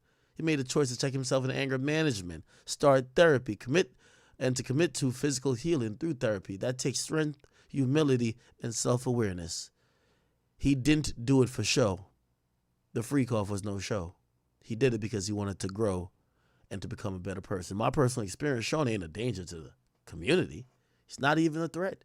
He's a man of God, someone who uplifts, supports the prostitutes while they're going 10 inches deep on his chick. Wait, hold on. Who uplifts and supports and inspires those around him to be better mentally, physically, and spiritually. But more than anything, he's a father, and his kids are the ones who look up to him the most. They need him. His presence, love, and guidance matter deeply in their lives. I truly believe that he belongs at home with his family, the people who mean the most to him, and continue to be his greatest source of purpose and strength. Judge, that's a good man. That's a good man, Judge. That's a good man. Young Miami, hey, Ice Spice don't want no parts of the beef. She just like throwing her ass back, like, hold on, you know what I mean? I'm his poopy. She just throwing that ass back. Ice, you know what your talents are. It's not diss songs. It ain't even rapping. It's twerking. Thank you, Ice. Don't tweet. Don't rap. Just twerk. In a time like this, we need Ice Spice to twerk. Thank you, Ice. You're doing exactly what we need. We love you. Young Miami can't rap either. She barely could read. And I don't think she wrote this. But she got somebody to write this shit for her. Got this, supporting her man, still holding up the sign, go Poppy. But that wasn't it, chat. Gina here. Did you see she wrote a letter too? Letter. They all wrote letter. The baby moms, everybody wrote a letter. Everybody writing a letter. Got to write a letter for Diddy. All of the side chicks, they know Diddy coming back. And that first freak off, oh my God. Y'all gonna be baptized. Y'all gonna be baptized by the holy Johnson & Johnson baby oil. That's just what's cracking out here in these streets. That's what's cracking out here. That holy baby oil from Johnson & Johnson. Listen to what Gina Hill said. She said, "Dear Judge Submaranium, I know you're sentencing Big Diddy on Friday, and I've been thinking about it. I saw in the press letters were submitted by many concerning the sentencing. No one asked me and told me to write this letter, but I felt my voice should be heard, as I was identified as victim 3 in this case. And I understand the charges that were brought were concerned, including accusation of sex trafficking and prostitution. I cooperated fully with the prosecutors, met with them 3 times, answered their questions, and gave them all information and evidence I had, including pictures, videos of the freak-offs, and text messages from my phone. During those meetings, I felt pressured to feel like I was a victim. I ain't no damn victim. I knowingly got peed on. I knowingly did this shit. I knowingly fucked all 10 of them motherfucking male prostitutes. I knowingly did this shit. Oh, shit. Yo, Gina my favorite.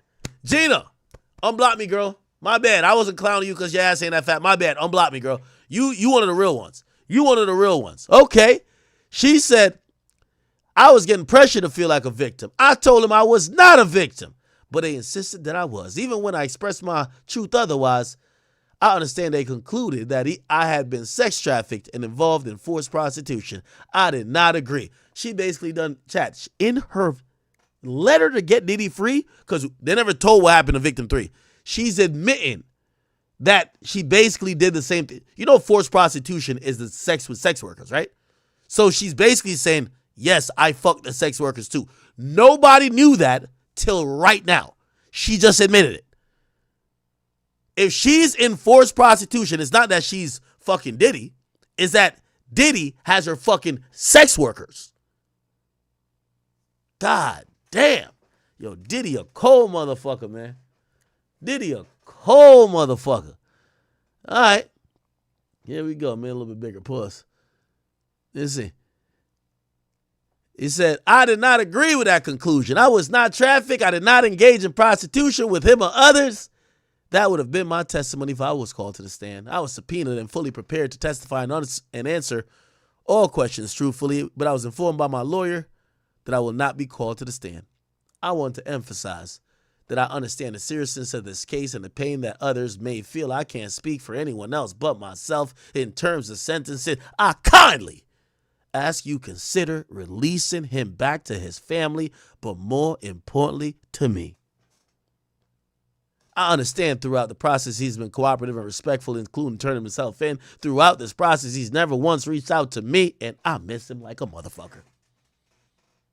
He never made me feel uncomfortable in any type of way. I believe he will continue to be compliant with the court's conditions upon release. I understand that accountability is important, and I'm not writing this to dismiss the gravity of the charges, nor to criticize anyone.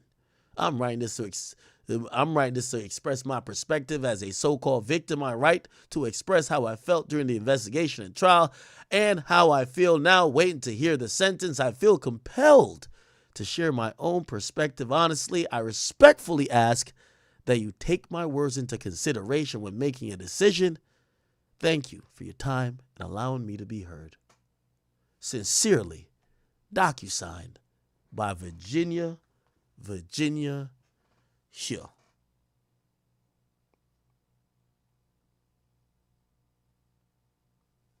Give me 1 second, Chad.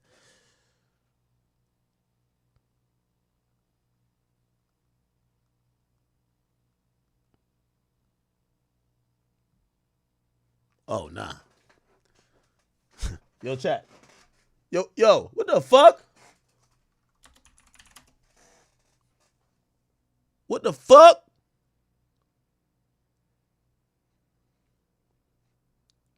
Chat. Man, stop playing. Why is it not working? Okay. Ooh, now it is. Chat. Where y'all at with it? Oh, it's movie time. Chat. Oh, it's movie time. Chat. Oh, it's movie time. Am I to go to what? Don't worry. Give me 1 second. I gotta play something real quick. I'm gonna play something real quick.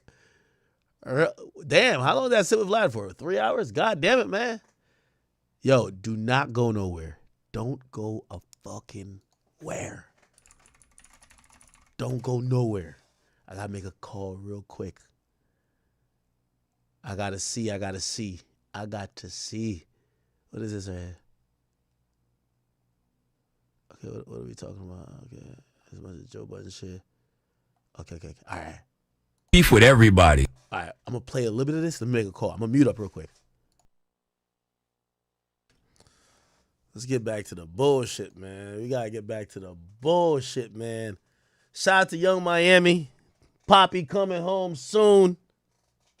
Poppy coming home soon for you. You got to see what's going on with these city girls, man.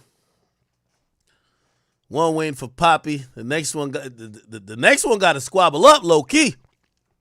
Hold on, let me see. JT got going on. Yeah, she took a side quest. I don't know why she beefing with the gay dude.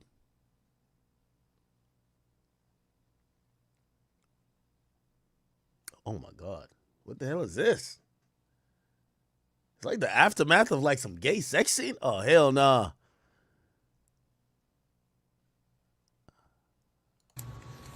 Oh, nah. Santana, you're poor. I'm not even laughing. It was just such a simple, like whackness, but I'll take it. Holy shit. Let me see.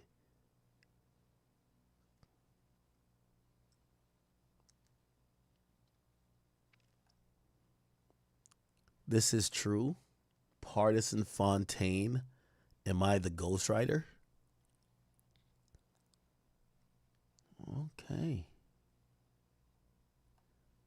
She thought she was cute at the courthouse. Why she ain't put the Chipotle bowl cut cover edition though? Fraudy beat. Barty gang bookmarked the tweets. Huh?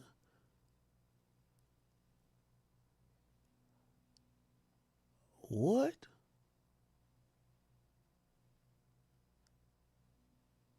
You don't feel as confident of yourself. Like after Yo, did y'all hear JT going in on Cardi's sister? Her name Hennessy. And you know I like my Hennessy, but yo, they was getting out of pocket. They was getting out of pocket with the slander, yo. I might have to start hopping on Spaces. Like Spaces is where niggas is giving it up, huh? JT, I think Hennessy's with 2 S's, yeah. Let's see if I can find. Listen to this shit. Bitch, we can go face to face right now. Bitch, there's no scars behind my ears or under my motherfucking chin. Bitch, this is my original motherfucking face. And bitch, stop talking about my teeth. My nigga just spent $200K to get me new ones, bitch. I'm on my 3rd set of teeth, ho. Clock that. Stop posting old pictures. Your sister is ugly in your face right motherfucking now. Post her, bitch. Ugly, crying, and mad. She lost, bitch. Stop posting me, bitch. Return to sender. Don't get your fat face ass on here no more. Think you for to eat nobody up, chalupa. Bitch. Raggedy ass hoe. Don't ever get your ass on this motherfucking internet and think you gonna check me, bitch. Stop posting me, bitch. You groupie ass. And what job do you have, hoe? You don't even have a job, bitch. You gotta wait till your birthday for cards and shit from your sister, bitch. Go get a job, you jobless ass hoe. Is this a part of your work, bitch? Go get a job, bitch. Go get a job, Hennessy. Hennessy, no job. The only bitch named Hennessy with no Hennessy collab. Go get a Hennessy collab, you drunk ass bitch. Talk about Brenda's baby. You a fucking drunk baby. Y'all two drunk ass hoes. Hennessy, stop posting my motherfucking face, hoe. Been getting your ass whooped your whole motherfucking life, bitch. Don't get bold and stop posting my cake that my friends bought you. Stop posting my cake that my friends bought me, bitch. When y'all are not celebrating your sister is over there eating dry ribs with a dry pussy. Go celebrate, bitch. Where's the balloons? Ugly ass album cover. Bitch on that album cover looking like a fucking fool. Oh shit. God damn, it's getting spicy in here. So what? Hennessy responded, all of a sudden you want to make yourself look like a good friend. You not getting on the song had nothing to do with Carisha. You couldn't wait to get the hook right and call my sister Fraudy B when you the one that went to jail for 7 times for fraud. It's crazy. No self-awareness, just delusional. Holy shit.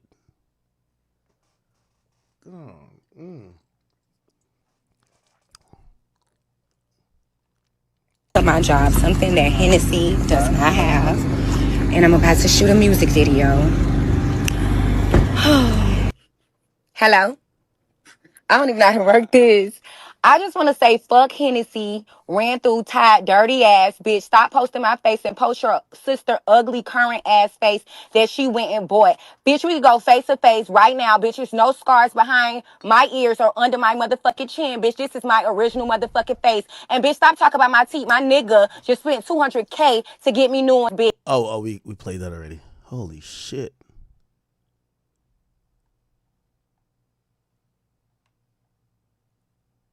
Well, wait. Boy, bitch, we can go face to face right now. Bitch, there's no... That bitch is a -5, bitch. I'm really getting a key. I've been laughing at your sister all week, bitch. But the real laugh is starting Friday, bitch. So call Miss Rachel, call Partisan Fontaine, because she's going to need it. The bitch is going to need Miss Rachel when I'm done with her. Buy my album. Buy my album. Nobody bought it. That bitch went in them people mall with that bullshit. Oh my God, what a flop. Big ass areolas, butt ass naked and bare feet just to lose. Loser assholes. Aha. Aha. All of that for nothing. Trying to steal a drip. Trying to act like you hustling. That hoe tried to act like she was hustling. That hoe tried to act like she was hustling to cover up them fraudulent sales. Bitch, you still lost. You did all of that for nothing. Them fake ass fans, bitch. Nobody was dressed up as you. Nobody came with your shirt on. Bitch, you was like next. You don't even know them people name. You ain't even give them people no hug. Begging ass bitch. Begging ass hoe. Begging ass bitch. A begging ass Cardi B. I'm talking about begging ass Cardi B and no job having ass motherfucking Hennessy, bitch. 2 sisters who can't fuck with me at all. 2 bitches who ain't seeing me in nothing. Neither one of you hoes, even on y'all twin days, y'all bitches ain't seeing me. Fuck wrong with y'all raggedy ran through ass hoes. Talk about you know. Bitch, I don't even know you. Bitch, I just moved to New York. Bitch, where do I know you from, bitch? Wait, JT live in New York now? Oh shit. And wanna post teeth. Post your sister cricket ass motherfucking teeth. Stop posting me. You ain't been popping since fashion. When the last time we seen Hennessy popping? Jobless ass bitch. Hell pop out on her birthday and when her sister want to play twins with her ass. Raggedy ass bitch. Jobless. No money getting ass hoe. Keep a real bitch name out your mouth, hoe. You can't fuck with me. You or your sister, bitch. You or your sister. Go check the Instagram. Get the fuck off of Stan Twitter with them old ass pictures. Your sister is ugly right now in your motherfucking face. That bitch is a -5, bitch. I'm really getting a key. I've been laughing at your sister all week, bitch. What? But the real laugh is starting Friday, bitch. So call Miss Rachel, call Partisan Fontaine, because she's going to need it. What? She getting a key. I've been laughing at your sister all week, bitch. But the real laugh is starting Friday, bitch. So call Miss Rachel, call Partisan Fontaine, because she's going to need it. Wait, hold up. I'm really getting a key. I've been laughing at your sister all week, bitch. But the real laugh is starting Friday, bitch. So call Miss Rachel, call Partisan Fontaine, because she's going to need it. What does this mean? Hoe pop out on her birthday and when her sister want to play twins with her ass, raggedy ass bitch, jobless, no money getting ass hoe. Keep a real bitch name out your mouth, hoe. You can't fuck with me. You or your sister, bitch. You or your sister. Go check the Instagram. Get the fuck off of staying Twitter with them old ass pictures. Your sister is ugly right now in your motherfucking face. That bitch is a -5, bitch. I'm really getting a key. I've been laughing at your sister all week, bitch. But the real laugh is starting Friday, bitch. So call Miss Rachel, call Partisan Fontaine, because she's going to need it. Oh, no. The bitch is going to need Miss Rachel when I'm done with her. Buy my album. Buy my album. -5, bitch. I'm really What day is it today? When's Friday? getting a key. I've been laughing at your sister all week, bitch. But the real laugh is starting Friday, bitch. So call Miss Rachel, call Partisan Fontaine, because she's going to need it. The bitch is going to need Miss Rachel when I'm done with her. Buy my album. Buy my album. Nobody bought it. That bitch went in them people mall with that bullshit. Oh my God, what a flaw. Right now in your motherfucking face. That bitch is a -5, bitch. I'm really getting a key. I've been laughing at your sister all week, bitch. But the real laugh is starting Friday, bitch. So call Miss Rachel, call Partisan Fontaine, because she's going to need it. The bitch is going to need Miss Rachel when I'm done with her. Buy my album. Buy my album. Nobody bought it. Man, fuck that shit. Hey, listen, chat. Listen, I told you I'm going to stay out of women's business, but not this time. We not waiting for Friday. Hold up, chat. I'm sorry. Had to do it. It's only one big DJ in the game. I'm sorry. Chat. Bad bitch salute. It's squabble time. Fuck all that shit. It's time to get busy. I don't give a fuck, nation. It's war. I'm the motherfucker.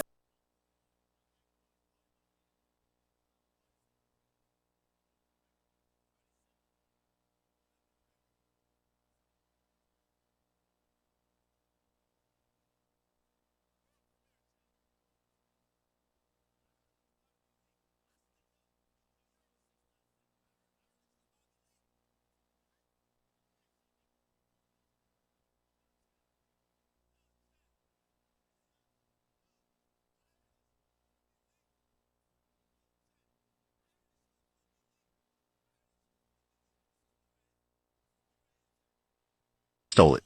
Stole that shit. That's what I do, nigga. Fuck, nigga, I stole that shit. You stole it. Stole that shit.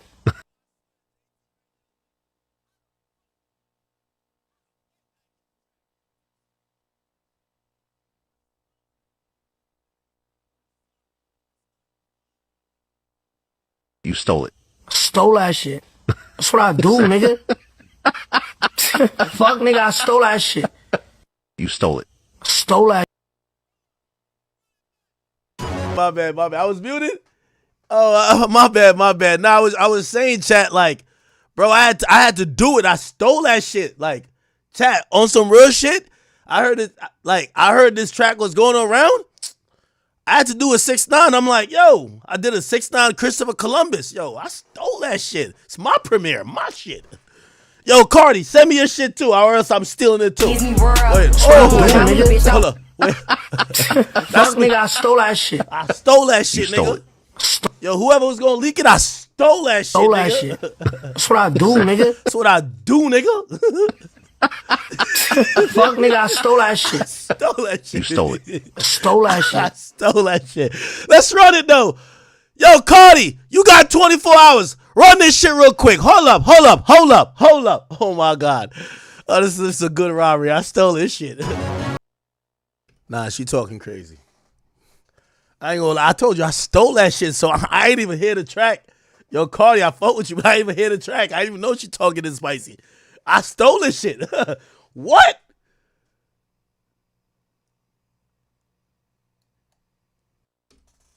JT better be able to fight. JT, you better be able to fight. You better be able to fight talking like this. You better be able to fight. You better be able to fight. You better be able to fight talking like this. Nah, chat, I'm gonna keep it a bean. She picked up a stick. I gotta keep it a bean.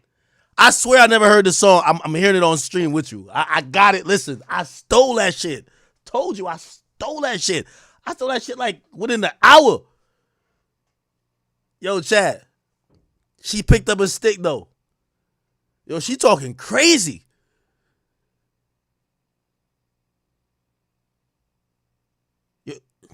Yo, Cardi is squabbling. Like, you can't talk crazy like Cardi like this. I'm gonna be honest.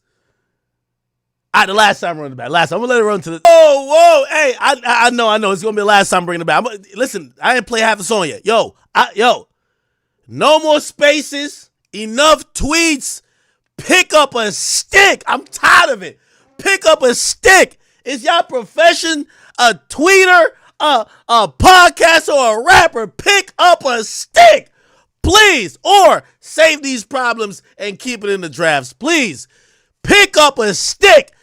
JT, I thought you wasn't going to respond, baby girl. I ain't going to lie. I heard Magnet, and it was highly disrespectful. You're meeting the disrespect. You got to meet disrespect with more disrespect. I'm liking this. Let's keep it music. Hold up. Bumba clap. What the fuck? I didn't get to this part of the song. I swear I'm listening to this with y'all for the first time. Chat, I'm sorry. Yo, I feel half back. I love Cardi. Like, I don't even know, like, some of the lines, I don't even know if I could, like, bop with it. I'm like, yo, that shit sound tough. Shit. Yo, what in the disrespect is this? I swear I never got to this part. Well, let me hear this line about to come through. Nah, I thought this shit was going to get a little bit calmer with time. This shit getting worse. This shit getting worse.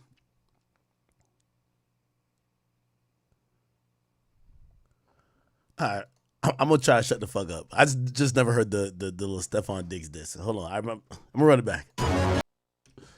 Well, goddamn. Now I'm gonna just ask y'all. When Cardi dissed JT, was it with the intention that they about to go back and forth? Because this is a highly belligerent, disrespectful type of track. This is a rambunctious type of operation right here. This might be a, man, fuck all that rapping shit. It's time to get. I hope JT can fight. I keep saying that. It's a lot of disrespect in this type of record. Now it got to be kept on record. Come on, we were keeping on record, but holy.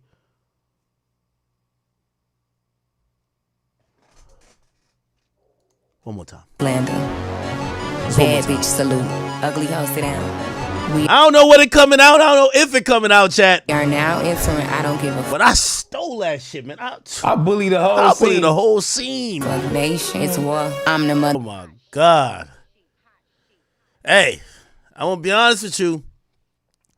I see everybody getting into it. I like when it's musical, chat. I like when it's musical. You know what I said, chat. You know what I said? Stole that shit. That's what I do, nigga. That's what I do, nigga. Fuck, nigga, I stole that shit. Yo, I don't even know who was supposed to have this shit. Sorry to y'all niggas in the radio. I don't know who was supposed to play that at midnight, but You stole it. Stole that shit. Stole that shit. That's what I do, nigga. That's what I do. Big Act in a building. That's what I do, nigga. Fuck, nigga, I stole that. Yo, Cardi, I love you, but it's what I do, nigga. I stole that shit. I'm like, yo, JT getting a boost. She getting active? Wait, the record done? Yo, somebody. Oh, the record getting passed around? Yo, I stole that shit. You stole it. Stole that shit. Stole That's that what I shit, do, bro. nigga. That's what I do, bro. Fuck, That's nigga. what I do, chat. I'm sorry. Like, I know somebody around here like, yo, damn, act like, yo, I don't care if it's a Drake diss song. I got that shit, nigga. I took that shit, yo. I don't care if it's the game dissing Rick Ross. I stole that shit, nigga. I don't care if it's Rick Ross dissing Drake. Drake my mans, but he gotta understand. I stole that shit too. Nigga said run it back. Yo, chat. Yo, call me a klepto. Nah, I gotta chill. They're gonna take the stream down. They're gonna try to ban me. They're gonna put a strike on me. Yeah, I gotta chill, chat. Now I'm gonna have to chill, man. I gotta chill.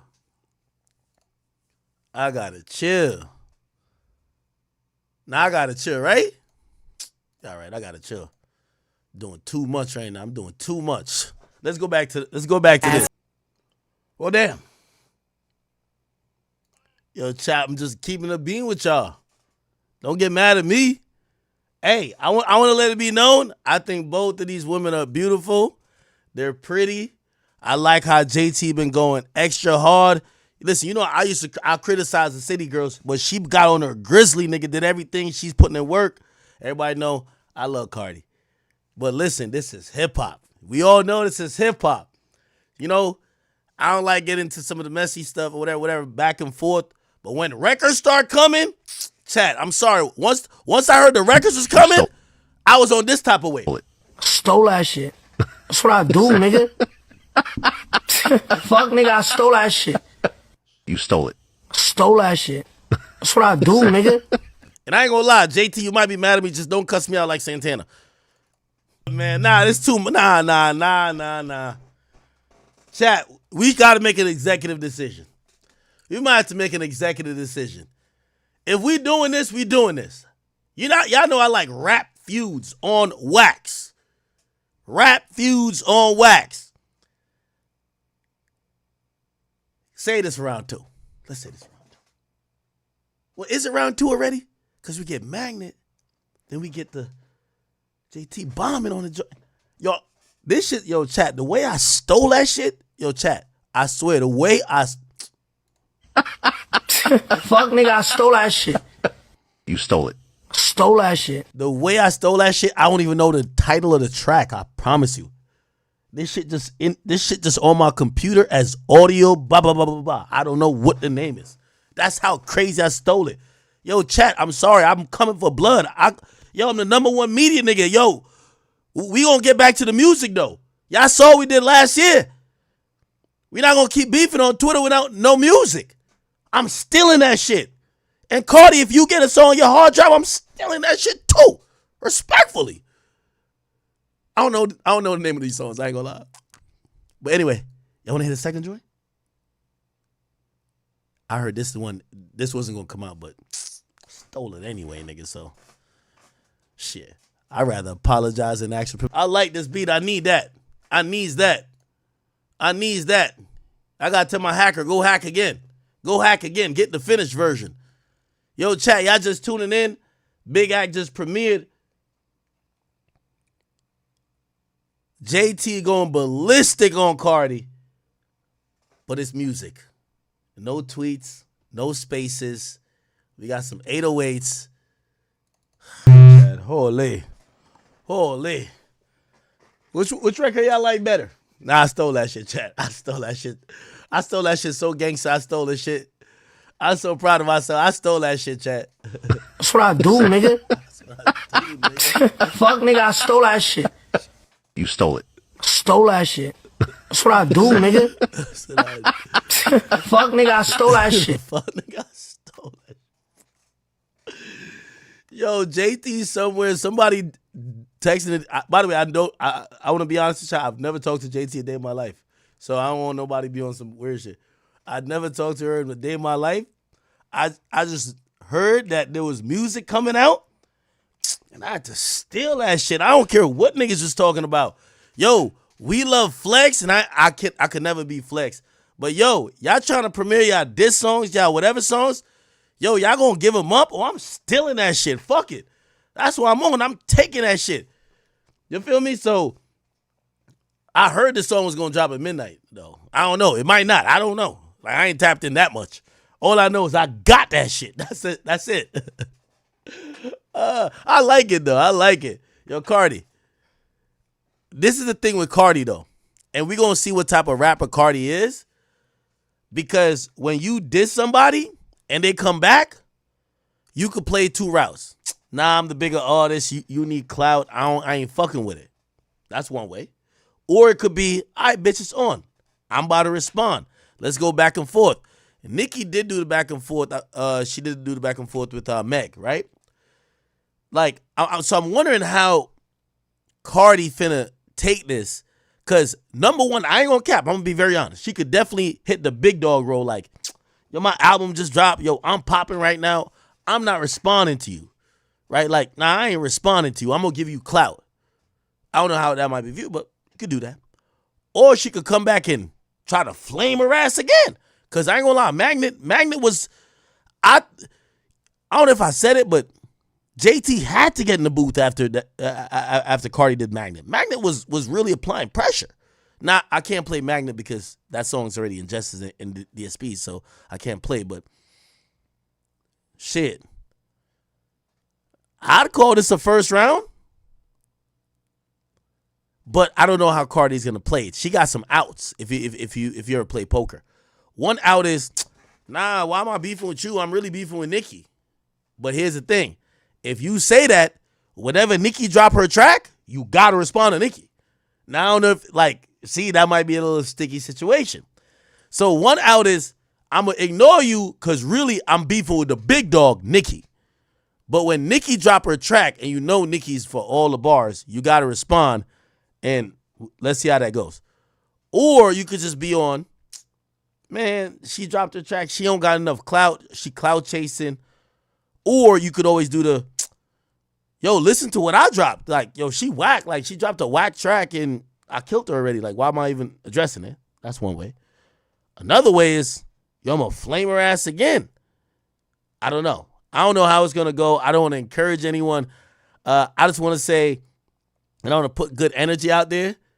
I like both artists. Like, JT, I don't got no problem with you. Cardi, you know I fuck with you. But also, I can't be biased. Like, and y'all can hold me accountable. I cannot be biased. Like, this is music. This is not who you're cool with and who is whatever. This is just some music shit. You get what I'm saying? Like, and this is not the type of, they're just calling each other ugly and shit like that. It's girl shit. You know what I mean? So, bro, it's not that deep. And it's not like, yo, we think it's going to. Cardi and Nicki some other shit, I do believe. But this right here, I would say I would expect Cardi, if she recorded Magnet, to have a response. But I don't want to put pressure on her. Right? Because she may have just, I think I heard one of her interviews. She said, yo, I heard all these chicks talking mad shit and I waited years to get my shit off. So she might be on some, I waited years to get my shit off. Why am I going to go back and forth with you now? Some people might say, well, now is the time she would go back and forth because she got an album out. I don't know. I don't want to play, the beef quarterback for these artists. I think both are good artists. I'll give both of them compliments. I think Cardi B is, by the way, I ain't gonna lie, Cardi B has some fire verses. She really know how to give it up. So I want to give her credit. But also, I want to give JT her credit because JT, I ain't gonna lie to you, I think whatever people thought about the City Girls, JT has proved she's not that. She's a hard worker. She gonna be in there, she gonna rap, and she gonna talk her shit. And I've seen her career transform off her putting in the work in the last year and a half. So, shit. For me, if I'm her, I would take this as a, and I'm glad she put these records out. Yo, this is you in the ring with supposedly somebody that got the belt right now. Like, maybe you needed one or two more fights to get the title shot. You needed to win one or two more fights. But Shorty just mentioned you. Like, Cardi just mentioned you, violated you to the extreme that now you could shoot back. And if she respond, you're now in a title fight. So you in a title fight with, not saying that Nicki's not a queen, but you in a title fight with Cardi. Shit, if she can't hang with you or whatever, shit might look a little different. So I think it's a big opportunity for JT. I'm looking at it as on a music perspective. Chat, on a music perspective, I'm more happy about that. These women are getting into stuff that I don't even feel comfortable with talking about with them. They'll talk about abortions, there's kids. I'm like, let's chill out with that.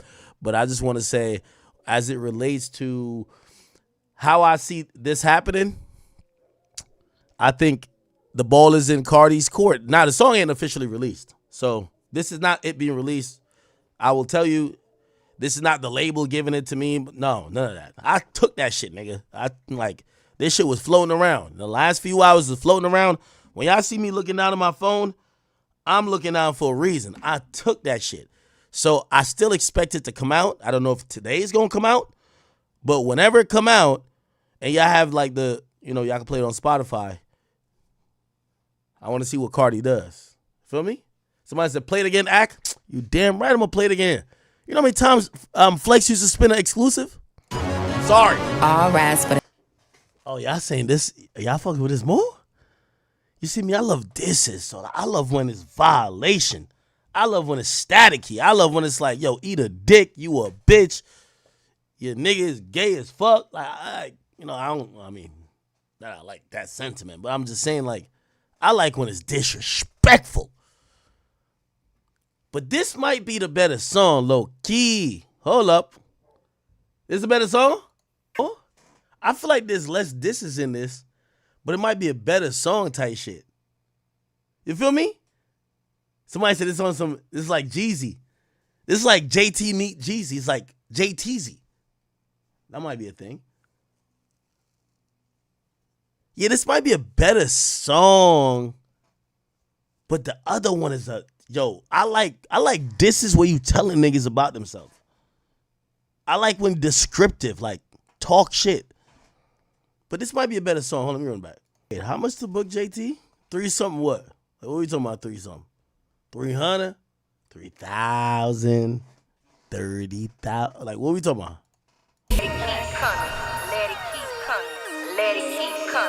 Money. This is more of a diss than, yeah, she popping it. But it also feels like it's just a dope song, right? Why you keep playing these songs? It's a fucking exclusive, nigga. I stole that shit. I want to let y'all niggas know. Hey, listen. This is how I'm going to get my number one spot. Well, not number one. I'm gonna keep my number 2 spot on Complex Hip Hop Media List. Kyle going to be number 1 again. Only way I'm going to stay in front of Joe Budden, I got to steal this shit. That's a fact. I got to keep breaking records. Yeah, we breaking records over here. Kyle got niggas doing exclusive freestyles. He got Ab-Soul sounding like a drug addict on a beat. Like, what?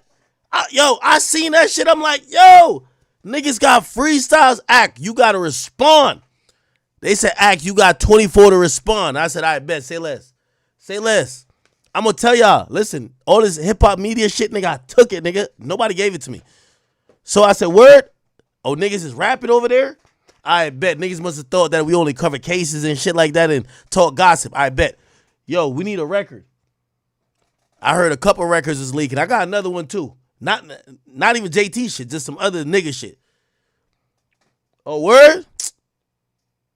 Yo, get that record. We got to take that shit. We got to steal that shit. That's a fact. So I'm telling you, yo, Complex. This is how I get my number 2, because we can't beat Kyle no more. This is how I get my number 2. I gotta take these records. I'm premiering all of them. And if you a rapper about to premiere some shit, I'm gonna be honest with you. You should just hit me up. We could do it cordially. But if you try to do it behind my back, I'm gonna steal it too. That's a fact. By the way, I swear, JT think that I don't have the record. I ain't gonna lie. I'm starting to see what y'all said. This might be the hotter joint. Low key. But anyway, all right. I ain't gonna keep dragging it. One more time with the main joint that's dissing. Cardi, I love you. JT, I love you too. Hey, I'm gonna just play the records. I'm not trying to spice nothing. But listen, y'all women are rappers. Y'all know what type of time it is. This is hip hop. It is what it is. And then we're gonna try to do some other topics, all right? Holy, Chad. Holy. I'm going to be honest with you. That came out of left field. That came out of left field, Chad. That came out of left field. All right. No more music. Damn.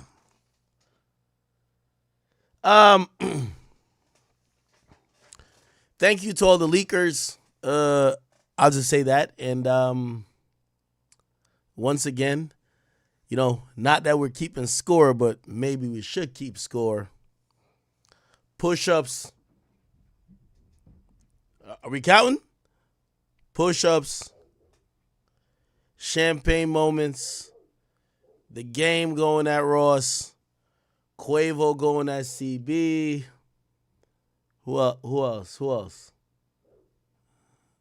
Do we need to keep going? I'm just saying, the boy Ack, he do a lot, but just make sure you always remember that DJ that was in his name, he still be trying to break some shit, all right? All good. All right, people. All right. I'm pretty sure Twitter will have a blast with what that is. Now.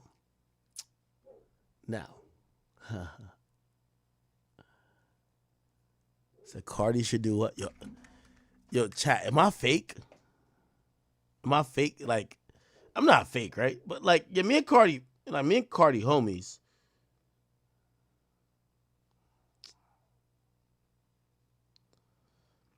Me and Cardi homies, but she gotta know, like, it's music, bro. Like we still getting it in. Also, I kind of feel bad because like she pregnant, right? All right. Let's talk about 50 Cent letter to the judge, right? So 50 Cent wrote a letter to the judge. If you don't know, Diddy's sentencing is tomorrow. Wow. I'm going to try to be live for most of it, but I have a bunch of business. Wow, it's Friday, so there's a lot of business calls for me tomorrow. I don't know if I'll be able to do it live, and also we don't know what's going to be happening. Anyway, 50 deleted it? No way. Did we post it to my main page? We didn't. Wow, I'm late on everything today just because of y'all. But I know where it's at. It's going to be on DJ Academics TV. Here we go. So, 50 Cent said, "Dear Judge Submarinian." Now, he posted this as a text message. I don't know if this was a text message to his lawyer, where maybe he was instructing his lawyer to write this letter to the judge. If you don't know, the judge is accepting letters in the case of the sentencing of Sean P. Diddy Combs, who's set to be sentenced tomorrow.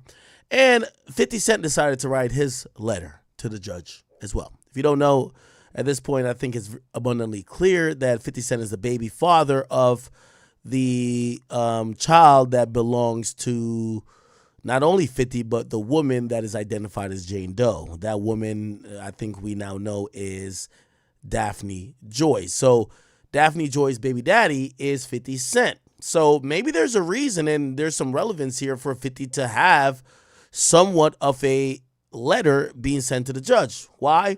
Well, one of the two victims, or the main two victims, which is victim one, we all know is Cassie, but victim two is known as Daphne Joy. Who's Daphne Joy's baby father? 50 Cent. So he writes a letter and he says, "Dear Judge Submarinian, I've had an ongoing dispute with Puffy for over 20 years. He's very dangerous. Multiple times I have feared for my life. I think you should consider the safety of the general public, Your Honor, before unleashing him upon them. There hasn't been enough time for him to reform or make any adjustments, despite his trying to teach a class in there." This is how you know he actually wrote this. This is bad grammar. It should be despite him trying to teach a class in there. "As you're already aware, the government has spent maximum amount of money on deploying federal agencies, which appear to be an army, in two locations simultaneously. Later, his sons, who's dealing with his own R-word allegations, claimed that the feds had hit the wrong house.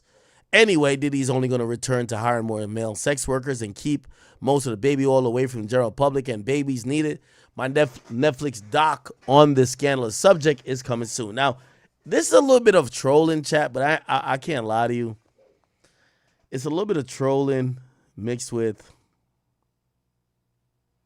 I think, wishful thinking. It's no way that you don't care about Diddy being in jail and you write this letter. You're bringing things to his attention. Oh, his sons mentioned that despite the efforts of the government to raid his houses to look for evidence that was unsuccessful and convicted him of sex trafficking and also RICO, his sons had said, "Y'all never hit another house." So this is like dirty macking. I gotta be honest with you. And 50, I love you, man, but this is definitely some dirty macking right here, bro. it seems like you definitely want him in jail. And, you know, not from the street nigga perspective. I don't know what that is. And maybe 50's not looking at this from a street nigga perspective.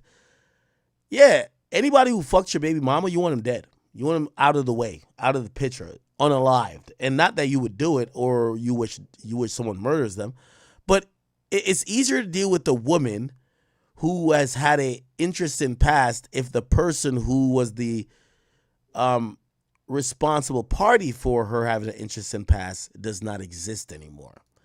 Let's see if we can find. There's a second slide. 50 Cent Diddy. The second slide, I don't know what that was. We only posted one.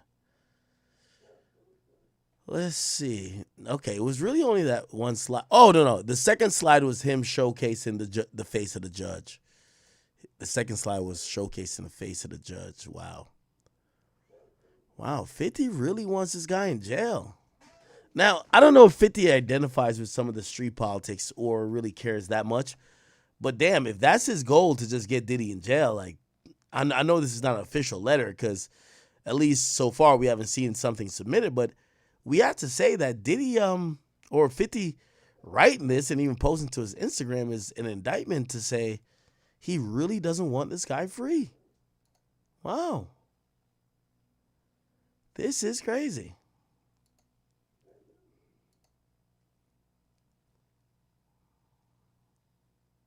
Fifty also commented on the women fighting in hip-hop. He said, I hope these girls stop fighting before things escalate.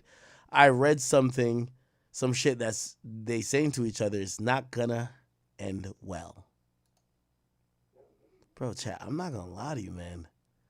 50 writing that letter is kind of crazy. My dogs are starting to bark. I might have to bring them in. Chat, this is deer time. So, like, deer are in around the property. So my dogs are outside, which they're usually like, they're guard dogs. They're looking for anything. They see the deer and they're wilding out. Wow. I can't believe this shit, chat. I cannot believe this. 50 Cent. Diddy. He actually wrote a letter.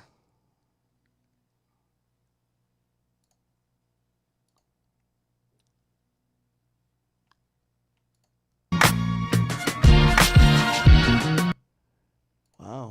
He said so 50 then came out and penned a letter to the judge and Diddy case because he feared for he's an ass.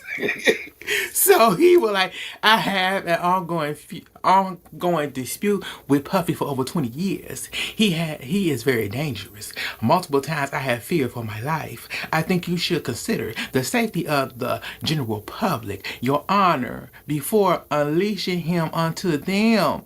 There hasn't been enough time for him to be reformed. It sure hasn't. Or make any adjustment. Yeah, I ain't gonna lie. This is a letter of hate.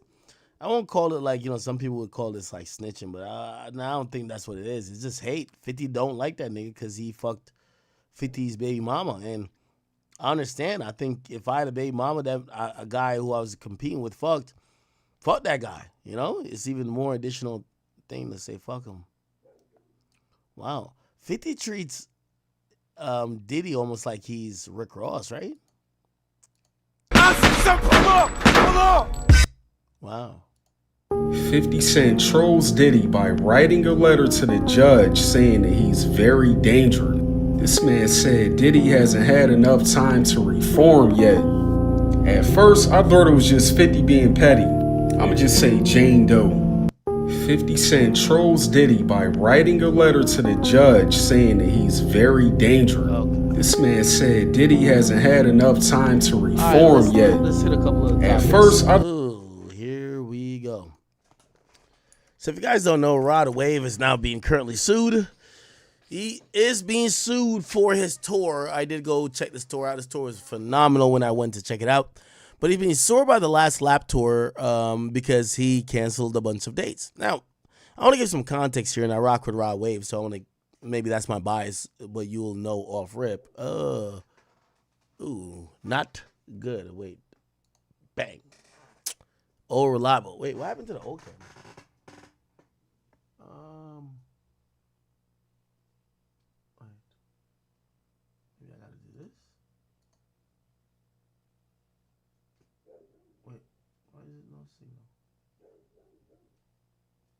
Let me see if it. Oh, okay. What? Okay, it's kind of valid. All right, I'll keep the old one on for now. Okay, so or the new one. I mean, this is a new one. Okay, so I went to the Last Lap tour. Rod Wave. I want to thank him for showing me so much hospitality. By the way, I don't know if I ever told you.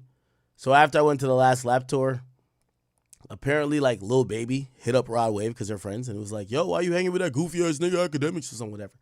And Rod Wave was just such a real nigga. Rod Wave was just like, "Yo, bro, Academics is a cool nigga. I fuck with him. Like, yo, I hung out with him for a weekend. Like, he's a straight nigga. Like, And I want to salute to all the rappers who they don't get peer pressured, because this whole game, none of these niggas are really friends, but they get peer pressured by other people. Clearly, we could tell, right? So you know what Rod Wave basically said to Baby? Like, yo, bro, I get you don't fuck with him. I fuck with Academics. Yo, bro, like, let me try to put you on the phone. He not that bad of a guy. Like, whatever your issue is, like, yo, let's try to talk about it. Shout out to Rod Wave for that. He's the one who made me and the Baby conversation happen. And, shout out to Baby too, because, we did have a conversation and things got a little bit better, right? But, yeah, I went to his tour, and his tour was phenomenal. And, Baby told me a few things. No, not Baby, I mean Rod Wave. He was just like, yo, this is the biggest tour he's done. This tour was a little bit inspired by Drake. He had certain type of, I think he said Drake's last tour was a 360 tour. Then if you don't know how tours go, usually, like even YB's current tour, like there's a stage and basically they don't seat anybody behind the stage. If you ever go to an NBA game, they seat people all around the basketball court. But at a concert, for certain type of concerts, they wouldn't seat no one behind the stage, because the stage, if you look from the back at it, it would be just a curtain or really poor or whatever. So what happens is you miss out about like 1/7 or 1/8 of the tickets or sellable tickets, because you can't sell that part of the arena. It's behind the stage. So what people have done, and like for example, Drake, when he went on his last tour, Drake had a 360 stage. Travis has this too, which means no matter where you are in the arena, they put their stage almost kind of central. You could see them. So even if you're seeing their back, you're still seeing something, right? And also they make it a 360 experience. That's how you get the majority or the maximum amount of people in the arena. I'll tell you what this is worth. Let's think about like Barclays, right? So Barclays, if you're doing an upper bowl, I feel like I got to explain what that is too. So upper bowl means that, in an arena, you have 100 levels. Usually that's close to the floor. 200 levels, a little bit higher, 300, and some bigger arenas, 400s. If you're in the 400s, you're fucking in the nosebleeds, right? So what artists do these days when they're getting into arenas, they do a lower bowl tour. Like, for example, Moneybagg Yo, I'm not dissing him, I'm just telling you the facts.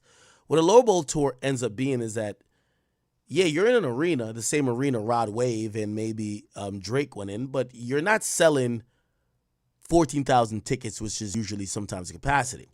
You're selling maybe 7,000 or 8,000. Why? Because the upper bowl, which would be the 300 level, they put a curtain over and no one sits there, and you just sell out the lower levels, and it's an arena at the end of the day, and it looks good.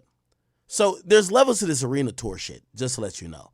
So people will do an arena tour, like, I am going to lie, and hopefully these people don't hear what I'm saying and get mad over the facts and diss me. But like Sexy Red is not selling out what YoungBoy's doing. Like if Sexy Red does an arena, Sexy Red does 8,000-9,000. You get what I'm saying? But they're gonna do a lower bowl tour, right? Which means the upper like nosebleeds are not sold, right? And what that ends up being is, you're gonna get good money, but you're not gonna get $500,000 a show. You might get like 200,000, 250, whatever. Cool. So, why am I saying this? Rod Wave got some inspiration from Drake's tour. He wanted to do a 360 tour. Rod Wave's tour is so popular. He's one of them people that, he's going to do the arena max. Like, people love Rod Wave. Just like how you see people loving YoungBoy now, people love Rod Wave. So, okay, what does that turn into? So, essentially, when it comes to somebody like Rod Wave, he wants to, keep his, and by the way, I feel like I'm giving out his business, but I'm not. Hopefully I'm not saying too much. He makes a shit ton of money on tour. Like, Rod Wave is one of those guys, they're killing it on tour. Which, by the way, this is what I think YoungBoy's going to do.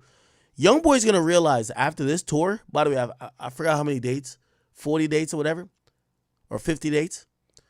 YoungBoy's going to leave the tour with damn near $50 million and probably be like, book me another tour. I'm turning up with my friends every night. This is fun. Let me keep doing that. Right? But before they have these opportunities, they act like they don't want to do touring. But YoungBoy's going to get free $50 million easily. Free $50 million. Why not keep doing this? You're turning up with your friends, eating the best food. You're going all over the place. You still get to, like, record music. All you got to do is show for the show. So this is a lot of money. Anyway, the thing with Rod Wave, and I spoke to him about this. Rod Wave said, yo, I've been touring for a while. He did a bunch of tours. The Beautiful Minds tour. He did one other tour afterwards. I forgot. Then he did another tour. And then he did the last lap. He said, yo, I want to do a tour that is upper class. I want to put more money into my show because I'm making so much money off the show. Let me give you some numbers. And these are not hard and fast numbers, but I want you guys to understand how much money these guys do make. First day when I went to Houston, I'm with Rod Wave. This is his rehearsal night before the first. I think it was the first. No, it was about the third show of his tour. He said, "Act, check this out. I'm paying like $20 or $30 million just for $20 million for production." Think about that. So over the span of the tour, he was spending $20 million. He was putting back into the tour. Remember, money's already coming in. People bought tickets, but he's going to spend $20 million on production. Why? Rod Wave is not a guy who runs all over the place, so he wanted a bunch of things to make sure his show was up to par and really top tier. Okay, cool. Now, I remember speaking to him. One of the problems he had and got into is that because he wanted to do a show that was kind of inspired by what Drake did, it requires a lot. It's a 360 show. It requires supposedly almost 30 buses. Think about it. To every city, 30 buses of equipment to bring to every arena. And then because it's so much stuff, it almost takes damn near a day to set it up. So when I asked him, like, personally, I said, bro, like, well, why you be canceling some of these shows? Are you just, like, emotional? He's like, nah, bro, like, most of this shit is actually because of production. Production gave us when I paid them $20 million, they got the $20 million. After the $20 million, they're supposed to show up to these arenas and give us the set that I need to perform on.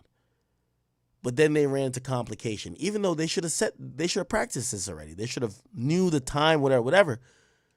Then they said, oh, we needed 15 to 24 hours in every arena, which means, these arenas accommodate basketball games, hockey games, whatever. So now, if y'all go in there after a game and then you only have about, like, I don't know, maybe 12 hours to turn around for the concert, most of the times they couldn't do it. They kept, for all of those dates, they kept canceling for Rod Wave. And I remember talking to Rod Wave. Rod Wave wouldn't, some of these guys, they don't speak to fans as much. And I think I came out and tried to explain it. Anyway, he's being sued by, and I don't know these people, but they were probably clearly with the touring company. Grizzly Touring, who claims that the costly mistakes he made cost him $27 million. Let's read. According to legal documents, right, they're saying that Rod Wave owed the touring company approximately $27 million in unearned advances, insisting that the star flatly refused to honor his contractual obligations to secure exclusivity. So here's the dilemma, and here's a real dilemma. Rod Wave wasn't canceling shows because he's emotional or hung up by the bitch. He was down to do it. His shows on last tour got canceled because he chose an expansive touring setup that later production realized they couldn't set up as quickly as they needed to guarantee to guarantee. What am I saying? Rehearsals and for showtime. Like, I think one time they'd canceled a show, and I said, Rob, why you cancel? He said, bro, they weren't going to have X, Y, and Z working, and that's kind of bootleg. Like, if every venue is going to see X, Y, and Z in terms of, like, monitors and, you know, some of the fire or whatever the hell they paid for, it's like, why are we going to give this one venue some cheap, ran-down production? Like, these guys are paying their money. We want to give them exactly what they paid for. So that's been the thing, right? So Rod Wave supposedly canceled a bunch of tours. He never said nothing. People think he's in his feelings, but really it's because of production. Now, the production works into all the deals that they got, because the deal he got for the shit was guaranteed. The production was a part of it, because they were going to pay for production. They were like, hey, we could give you up this up front, you deal with it, or we could pay this production team and you get this, right? So Rod Wave's demeanor, from what I know, and again, I might be wrong, but I'll just tell you what I know, is that he's like, yo, y'all wanted this production team to do with everything, and they, because of their actions, shows got canceled. It's not because of me, Rod Wave. It's because of them. And y'all kind of employed or paid them. This company saying, well, we had you under an exclusive. And when we have you under an exclusive, you can't do nothing with no one else. He's saying, well, I fulfilled everything I had to do because I didn't cancel no shows. The production team had us cancel shows because they couldn't fulfill their duties, which means I could do what I want. At this point, Rod Wave has figured out touring. He don't need these middlemen. From what I'm hearing, whatever he was getting paid before, and I don't want to dox him or like, you know, shout out whatever he's getting paid, he's going to get paid a sizable amount more. Now, it's beneficial for him because he already knows the business of touring, so he can move around a little bit different. However, this company's mad because they're like, yo, you're about to do your own tour with your own people controlling all this shit, and we got cut out the pot, except we didn't get all the shows. That's the whole dilemma. They're saying we didn't get all the shows. Rod Wave is saying, well, y'all would have got all the shows, but the production team y'all got couldn't deliver for all the dates. So really, it's your problem, and I should be able to do some shows with some other people. That's it. That's it, people. All right.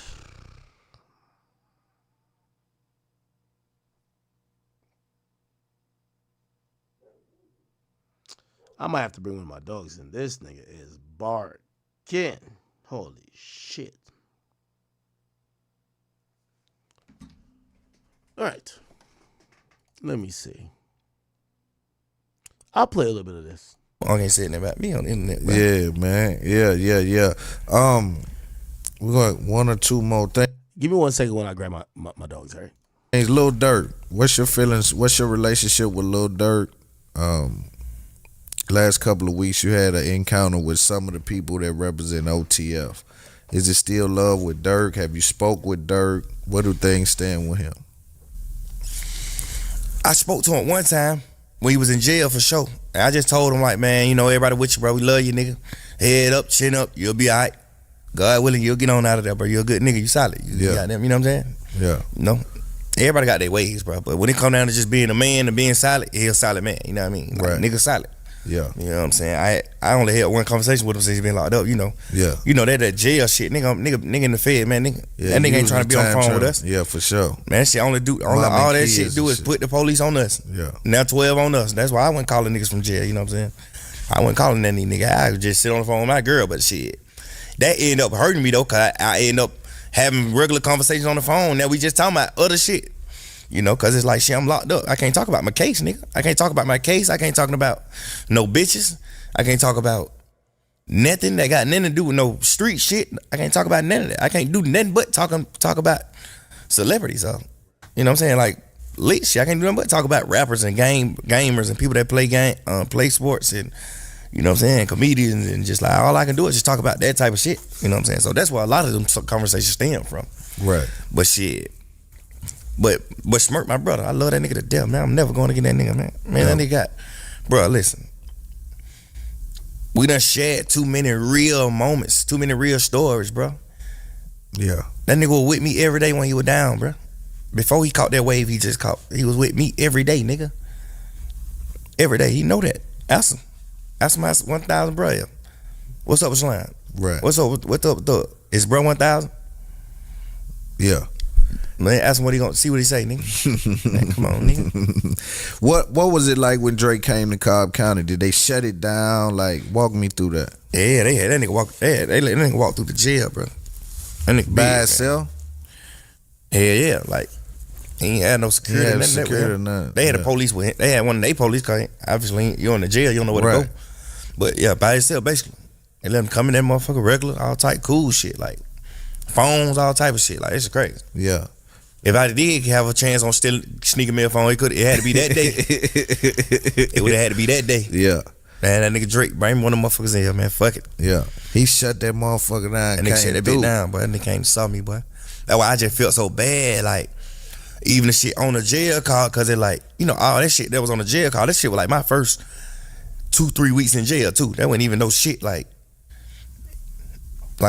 you know what I'm saying? Cause like my first 2-3 weeks, man, I say 2 months. My first 2 months in jail. My first 2 to 3 months in jail, you know what I'm saying? That's before I was talking to everybody and just getting them outcome, getting like what I knew about certain situations. Like I'm just literally in jail going off of what I'm hearing on jail calls. Yeah. But these nigga beefing, these nigga doing it, but these nigga, man, hell nah. All right. I ain't even get my dose. I just took a piss. You know what's interesting? I'm wondering how Thug plays this. And I don't know if this is a thing. So Thug essentially told Dirk, yo, you my brother, I love you, I fuck with you. This nigga Gunna, who by the way, Dirk had a big song with called What Happened to Virgil, said this nigga ratted on me. Fuck with you, don't fuck with him. Basically, told Dirk to diss Gunna. Dirk, who is a nigga who understands shit like this, he was ready instantly to go against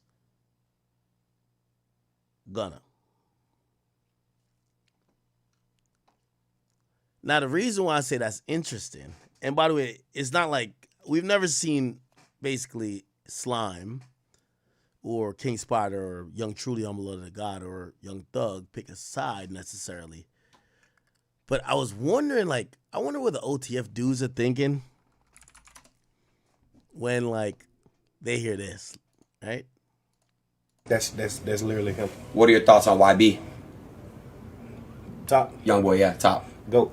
Michael Jackson of the new bro, school. his shit looks crazy, bro. He's Michael of the new school. He need to drop some music right now. YB. Bro, he's live. Very good. Hey, live. Y'all need to tell YB to drop the music, man. Drop the music right now, man. What about Mac Miller? I saw. That's literally him. What are your thoughts on YB? Top. Young boy, yeah, top. Go.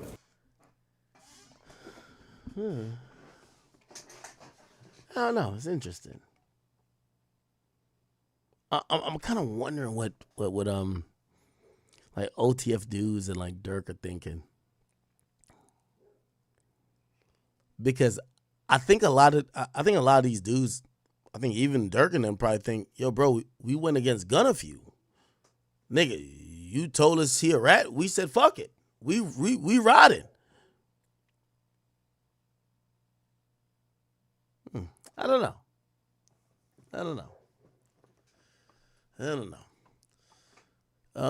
Regardless,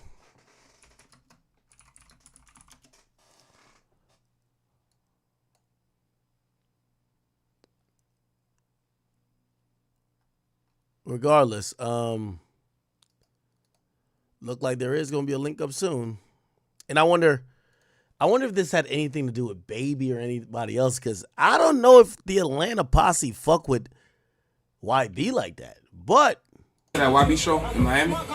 You gonna be out? Of course. Oh, we're on too. Crazy. Yeah, we're coming too. Yeah. 1000X. It's in 13th, right? October 13th? Yes, 13th. 13th? Bro, YoungBoy shows look insanely insane. Yeah, for sure. So we're gonna catch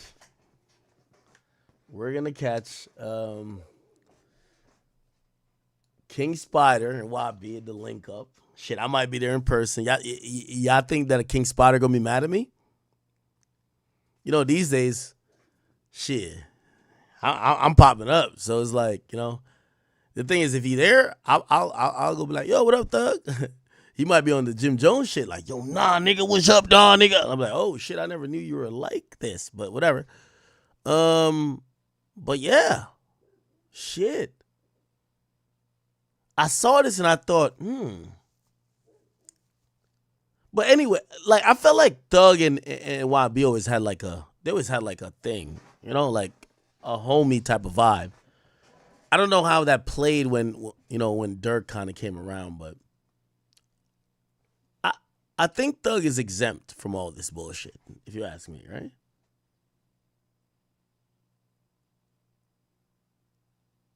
Someone said, you gonna be with Stunner? Of course I'm gonna be with Stunner.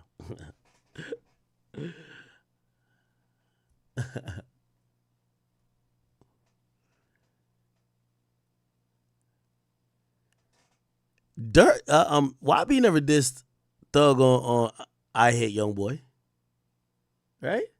Yeah, Thug cool with both, right?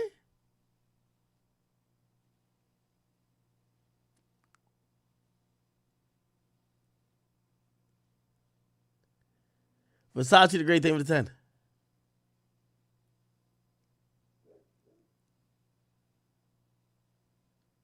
Thug is YB's favorite rapper.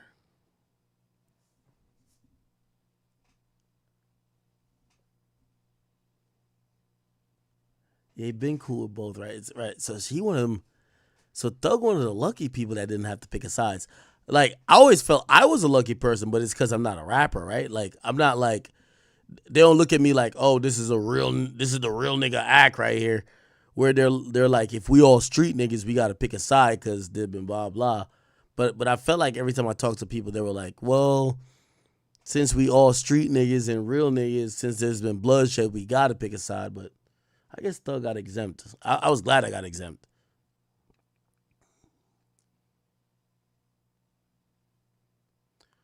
Who's YB's favorite rapper? He said Shy Glizzy? Really? He just went to D.C., and you know who he brought out? He brought out Shy Glizzy and Boosie. YB. He brought out Shy Glizzy in D.C. Here we go. Oh, this is it.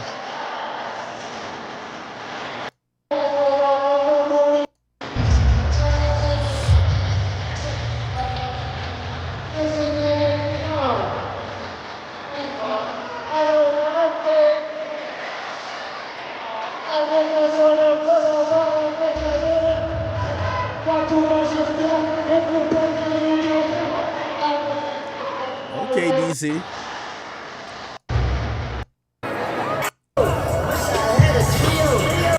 Okay. That's YB.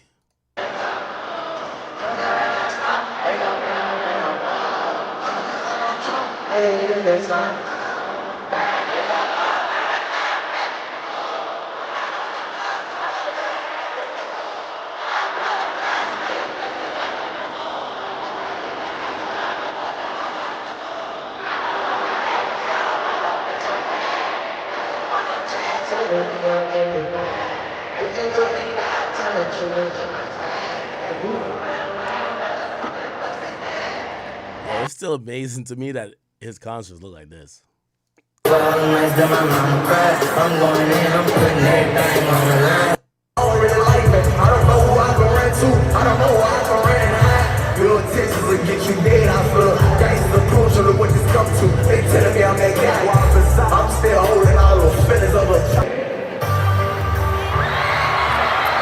with us then. Yeah, turn up real quick.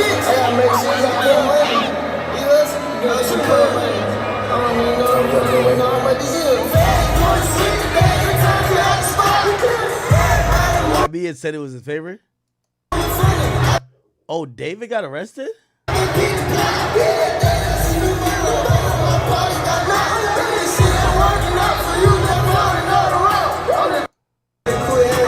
Where Boosie at?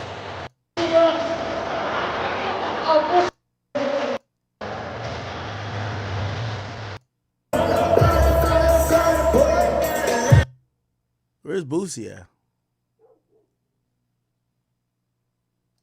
Where is Boosie?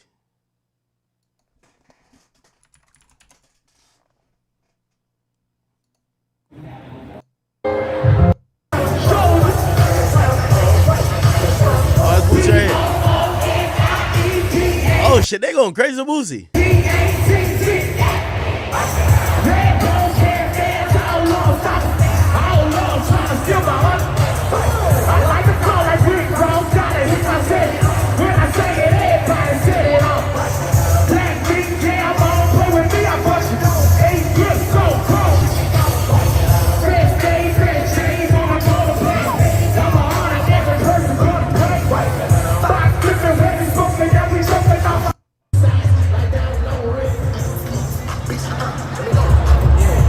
Okay.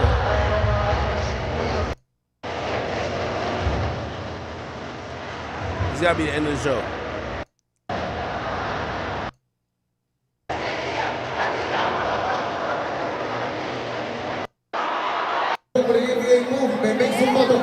Oh yeah, this is how it ends when he leaves. Put the flares in there. I need y'all to rock out with me one time. Hold on.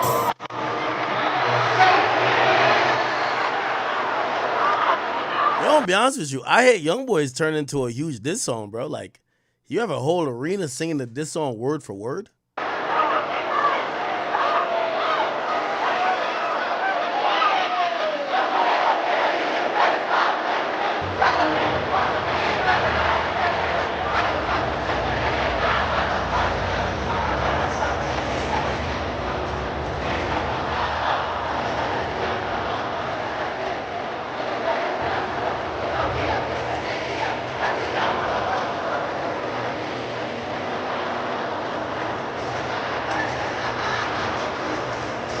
Anyway, crazy.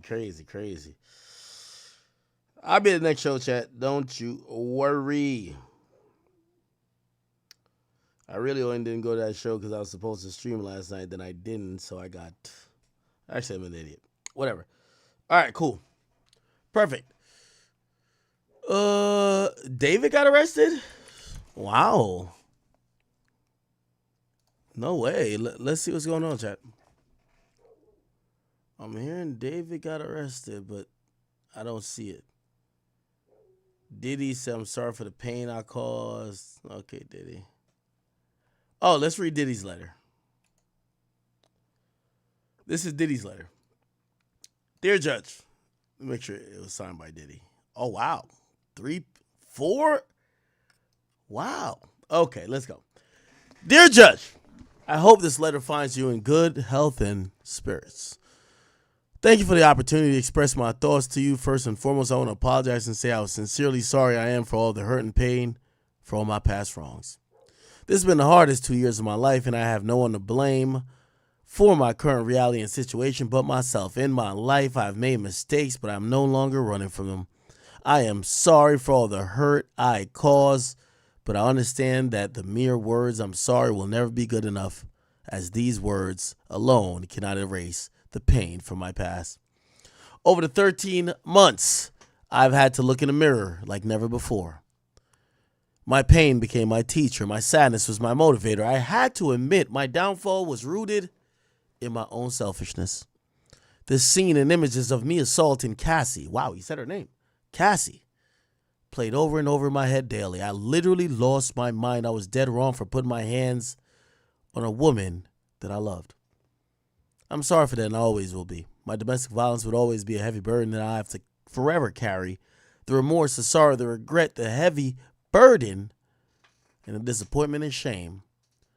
I honestly feel sorry for something that I couldn't forgive someone else for. if they put their hands on one of my daughters, this is why it's so hard for me to forgive myself. It's like a deep wound that leaves an ugly scar. Your Honor, I thought I was providing for Jane concerning her and her child, but after hearing her testimony, I realized I hurt her. For this, I'm deeply sorry. I lost my way. I got lost in my journey. Got lost in drugs, and I got lost in excess. My downfall was rooted in selfishness. I have been humbled and broken to my core. Jail is designed to break you mentally, physically, and spiritually. Over the past year, there have been so many times that I wanted to give up. There have been so many days I thought I would be better off dead. The old me died in jail, and a new version of me was reborn. Prison will change or kill you, and I chose to live. Every day since my incarceration, as difficult as my circumstances currently are, I have made the best of my time by reading books, writing, working out, or in therapy, obtaining the tools and knowledge to deal with my past drug abuse and anger issues. I've been putting in the work and working diligently to become the best version of myself to ensure that I never make the same mistakes again. I realize I'm in a situation where no amount of money, power, or fame could save me. Only God could save me. My grandmother used to teach me that God makes no mistakes, and that everything he does is for your good. I believe that a bad situation could be used for good. Although this situation has been the hardest and darkest time of my life, good things can come out of my incarceration. For starters, I am not sober for the first time in 25 years. I've been trying my best to deal with my drug abuse and anger issues and take accountability as well as positive steps towards my healing. One of the most beautiful things I've experienced is being asked by my fellow inmates to teach and mentor them. They wanted to learn what I did to become successful.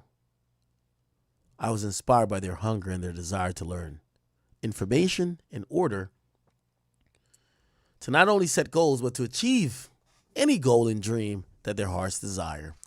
I started teaching a 6-week program called Free Game, titled Given by my fellow inmates, which I was able to have approved and sanctioned by the Bureau of Prisons. I just don't teach about my success. I also teach about my mistakes. I also teach about my mistakes and failures. It's truly been a blessing to do something positive in a negative situation. It's been a beautiful thing to see a newfound hope in my fellow inmates' eyes. As you are probably aware, jails and prisons are segregated places. However, in our class, we have black, Spanish, white, and Asian all together in one room learning and working together. We have even an interpreter for the Hispanic-speaking inmates. The biggest miracle I've seen is that with this class, all the gangs such as Blood Crips, MS-13s, Trinitarios, and 18th Streets are all in one room working together. I'm so proud that I could say since this class started, there have been no fights in our unit. This class also helped me in my time of need and despair. Being able to do something good for others has also given me much needed hope. God blessed me with this opportunity to help others and will continue to do so. I ask for your mercy today, not only for my sake, but for the sake of my children. God bless me with 7 beautiful children, 3 sons, 4 daughters. Their names are Quincy, Justin, Christian, Chance, Jesse, Delia, and the newest addition, a new 2-year-old daughter called Love. 4 of my children lost their mother, Kim Porter, as she tragically passed away in 2018. I'm their only parent.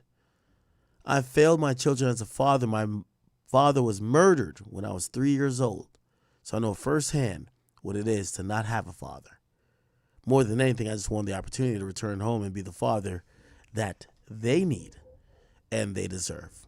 God also blessed me with the greatest mother in the world. My mother sacrificed her life and dreams to provide for me and my youngest sister, Keisha. She worked 3 jobs to make sure we had a roof over our heads, clothes on our backs, and the best education. My mother is now 84 years of age, and she recently had brain surgery. Despite her own health challenges, she attended my trial every day. I've always been her primary caregiver.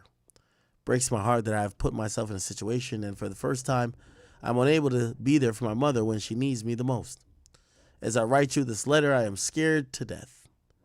Scared to spend another second away from my mother and children. I no longer care about the money and fame. There's nothing more important to me than my family. I understand that one factor the court has to consider is a deterrence. Deterrence for me and others to ensure no one follows in my footsteps and makes the same mistake. For over a year, I've been locked in one room with 25 other incarcerated people sharing the same one room. In this room I share, there are no windows, there's no natural and clean air, there's no sunlight. We all live in one room. We eat, we sleep, we use the toilet, take showers, and prepare meals all in the same room. The conditions that my actions have placed me in are inhumane. I don't tell you this for your pity or your sympathy. I'm simply sharing my truth and the truth of my fellow incarcerated people. We got no clean drinking water. We boil our drinking water, and we share one washing machine, which is broken. And I'm surrounded by drugs and live every day with the constant threat of being stabbed or losing my life. Wait, Diddy, are you snitching? What the fuck? What do you mean you're surrounded by drugs? Anyway, again, I'm not expecting pity or sympathy, but my time at the MDC has changed me forever. Prior to being in jail, I took care and was present for my family being in jail. And because of my conduct, I lost the ability to take care of my mother. Lost the ability to effectively raise and support my children. I missed my 3 daughters, proms, and graduations. I missed taking care of one of my daughters to college. I've lost the freedom to teach my 2-year-old how to speak, dance, play, or be there to console her when she falls down or have a nightmare. I started from nothing and worked hard to earn everything I had. But because of my conduct, I've lost all my businesses. I lost my career. I lost the charter schools that I started, and I've destroyed my reputation and stained the reputation of those who work for me. I lost my being present with my family. Between all my losses and lessons, I can state for a fact that I will never be in another criminal courtroom again, and I do not believe any person would do anything similar from fear of similar punishment. If you give me a chance, I would like the opportunity to share my story with people to prevent at least one of the persons from making the same mistakes that I have. I can't change the past, but I could change the future. I know that God put me here to transform me. Since incarceration, I've gone through a spiritual reset. I'm on a journey that will take time and hard work. I'm proud to say I'm working harder than I ever have before. I've committed to making a journey remaining drug-free, nonviolent, and peaceful. I thank God I'm stronger, wiser, clearer, and more sober. God makes no mistakes. I realize that this trial has received a tremendous amount of global press, and Your Honor, you might be inclined to make an example out of me. I would ask Your Honor to make an example out of what a person can do if afforded a second chance. If you allow me to go into my family, I promise I will not let you down. I'll make you proud. Today I ask humbly for another chance to be a better father, another chance to be a better son, another chance to be a better leader in my community, another chance to live a better life. I am writing you not to gain sympathy or pity. I'm writing about an experience that is simply the truth of my existence that has changed forever my life, and I will never commit a crime again. Thanks for your consideration. Sean Puff Daddy Combs. I think this is a pretty good letter, y'all. Not gonna cap. Pretty good letter. Pretty good letter.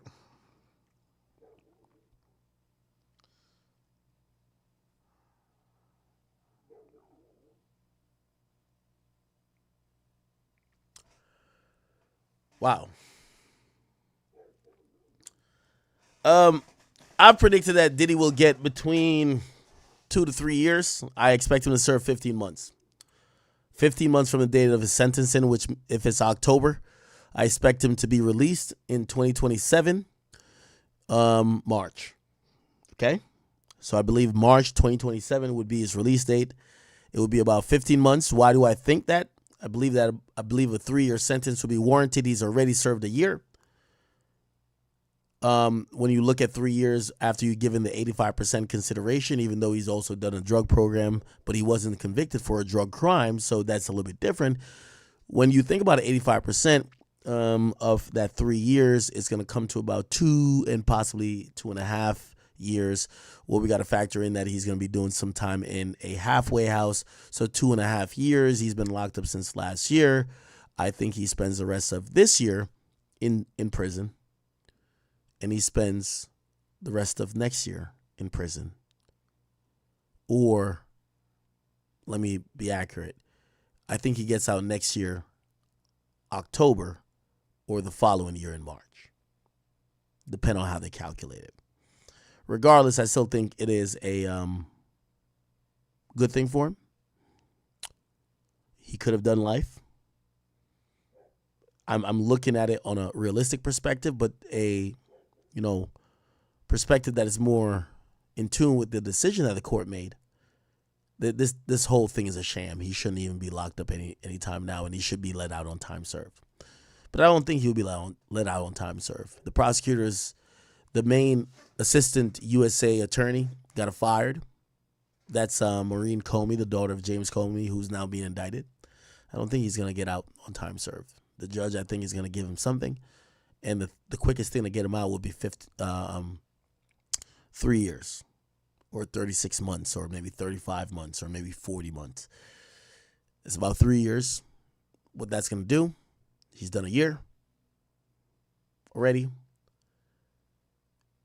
He'll have to do another year, and he could possibly be released by the end of 2026, or at max, the earliest, or the latest, I believe, top of 2027. I wish him the best. I have nothing against Diddy. And, the jury has already spoken. I agree with the decision, even though I do think it's selective prosecution, because I don't believe that frequently people prosecute or the feds prosecute for prostitution crimes. But stranger things have happened, right? We'll leave that there. I'll do one more topic before I get off, chat. And I do want to say I appreciate you guys' presence today. I hope you guys appreciate me leaking some records or breaking some records. Bad Bunny. Bad Bunny was announced as the Super Bowl. Oh man, I am forgetting the topic. I still didn't do the there's a Kodak topic where a guy, instant karma, and there's a G Herbo topic. Shit.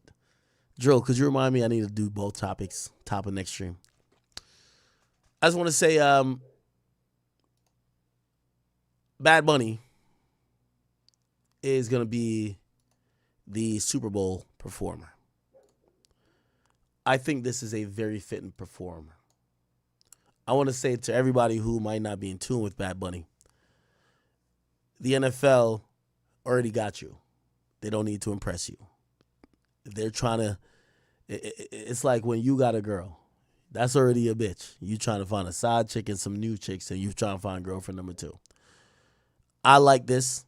Bad Bunny is a really prolific artist. He's an amazing artist, and I believe that the Latin landscape in terms of any inclusive business structure should be always considered. You want the Spanish-speaking world to be interested in football. Yeah, it's not just dominated by baseball. Shit, I mean, we see basketball go to China.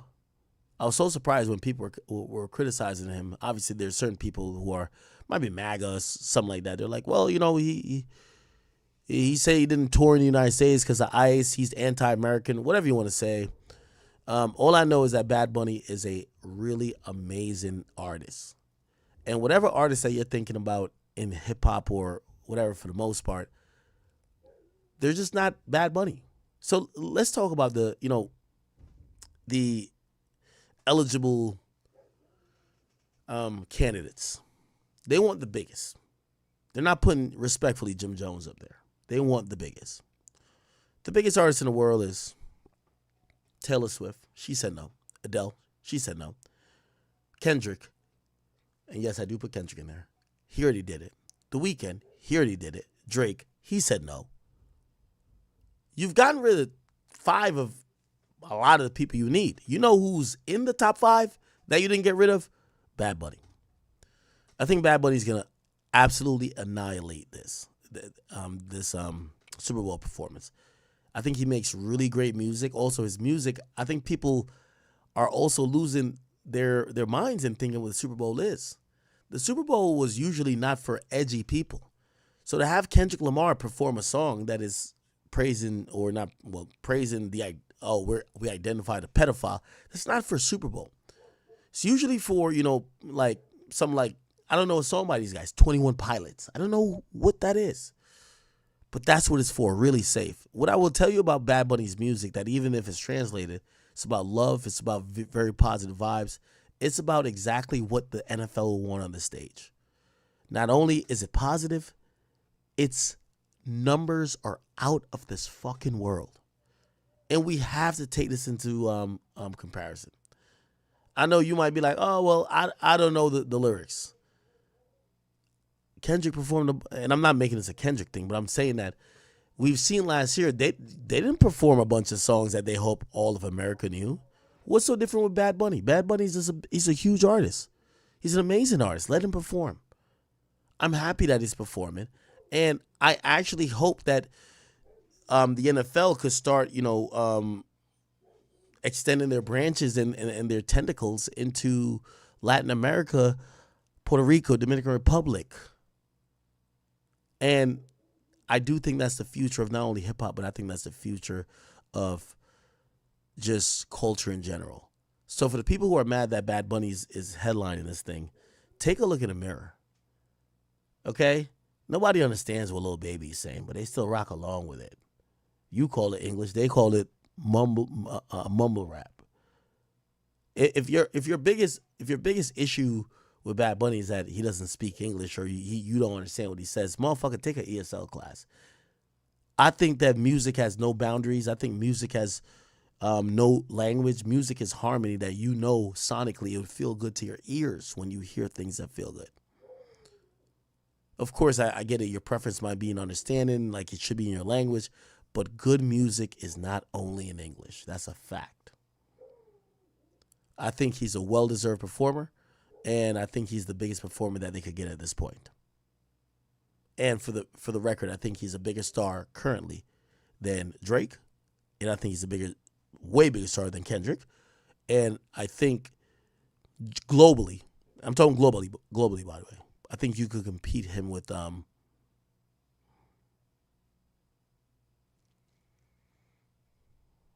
Taylor.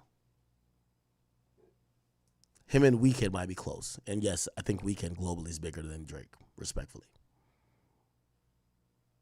In the US, Drake's bigger than all these niggas. But globally, this is a guy. I'm excited to see this. I think it should be an amazing performance, and I can't wait to see what Bad Bunny has in store. Listen, you seem ignorant when you act like this came out of left field. Look at the numbers. The numbers says he's worth it, more than worth it. Look at all the support and details. This guy is the real deal. Okay? All right. Somebody said niggas saying soccer. No, I love Bad Bunny. So I'm sorry. All right, chat. Getting off here. I love y'all. I'll be back tomorrow. I know some of y'all are going to be like, no, you're not. You're capping again. But trust and believe. Thank you guys so much. We held close to 17 to 18,000 people consistently. I think we peaked at 22,000 people today. For the people who were interested in the songs we premiered, I won't play them again. They're out there. I love you guys. Thank you guys for watching me. And on a day like today is the living proof nothing's bigger than the chat. It's a reason why we get to premiere the biggest records. So thank you guys.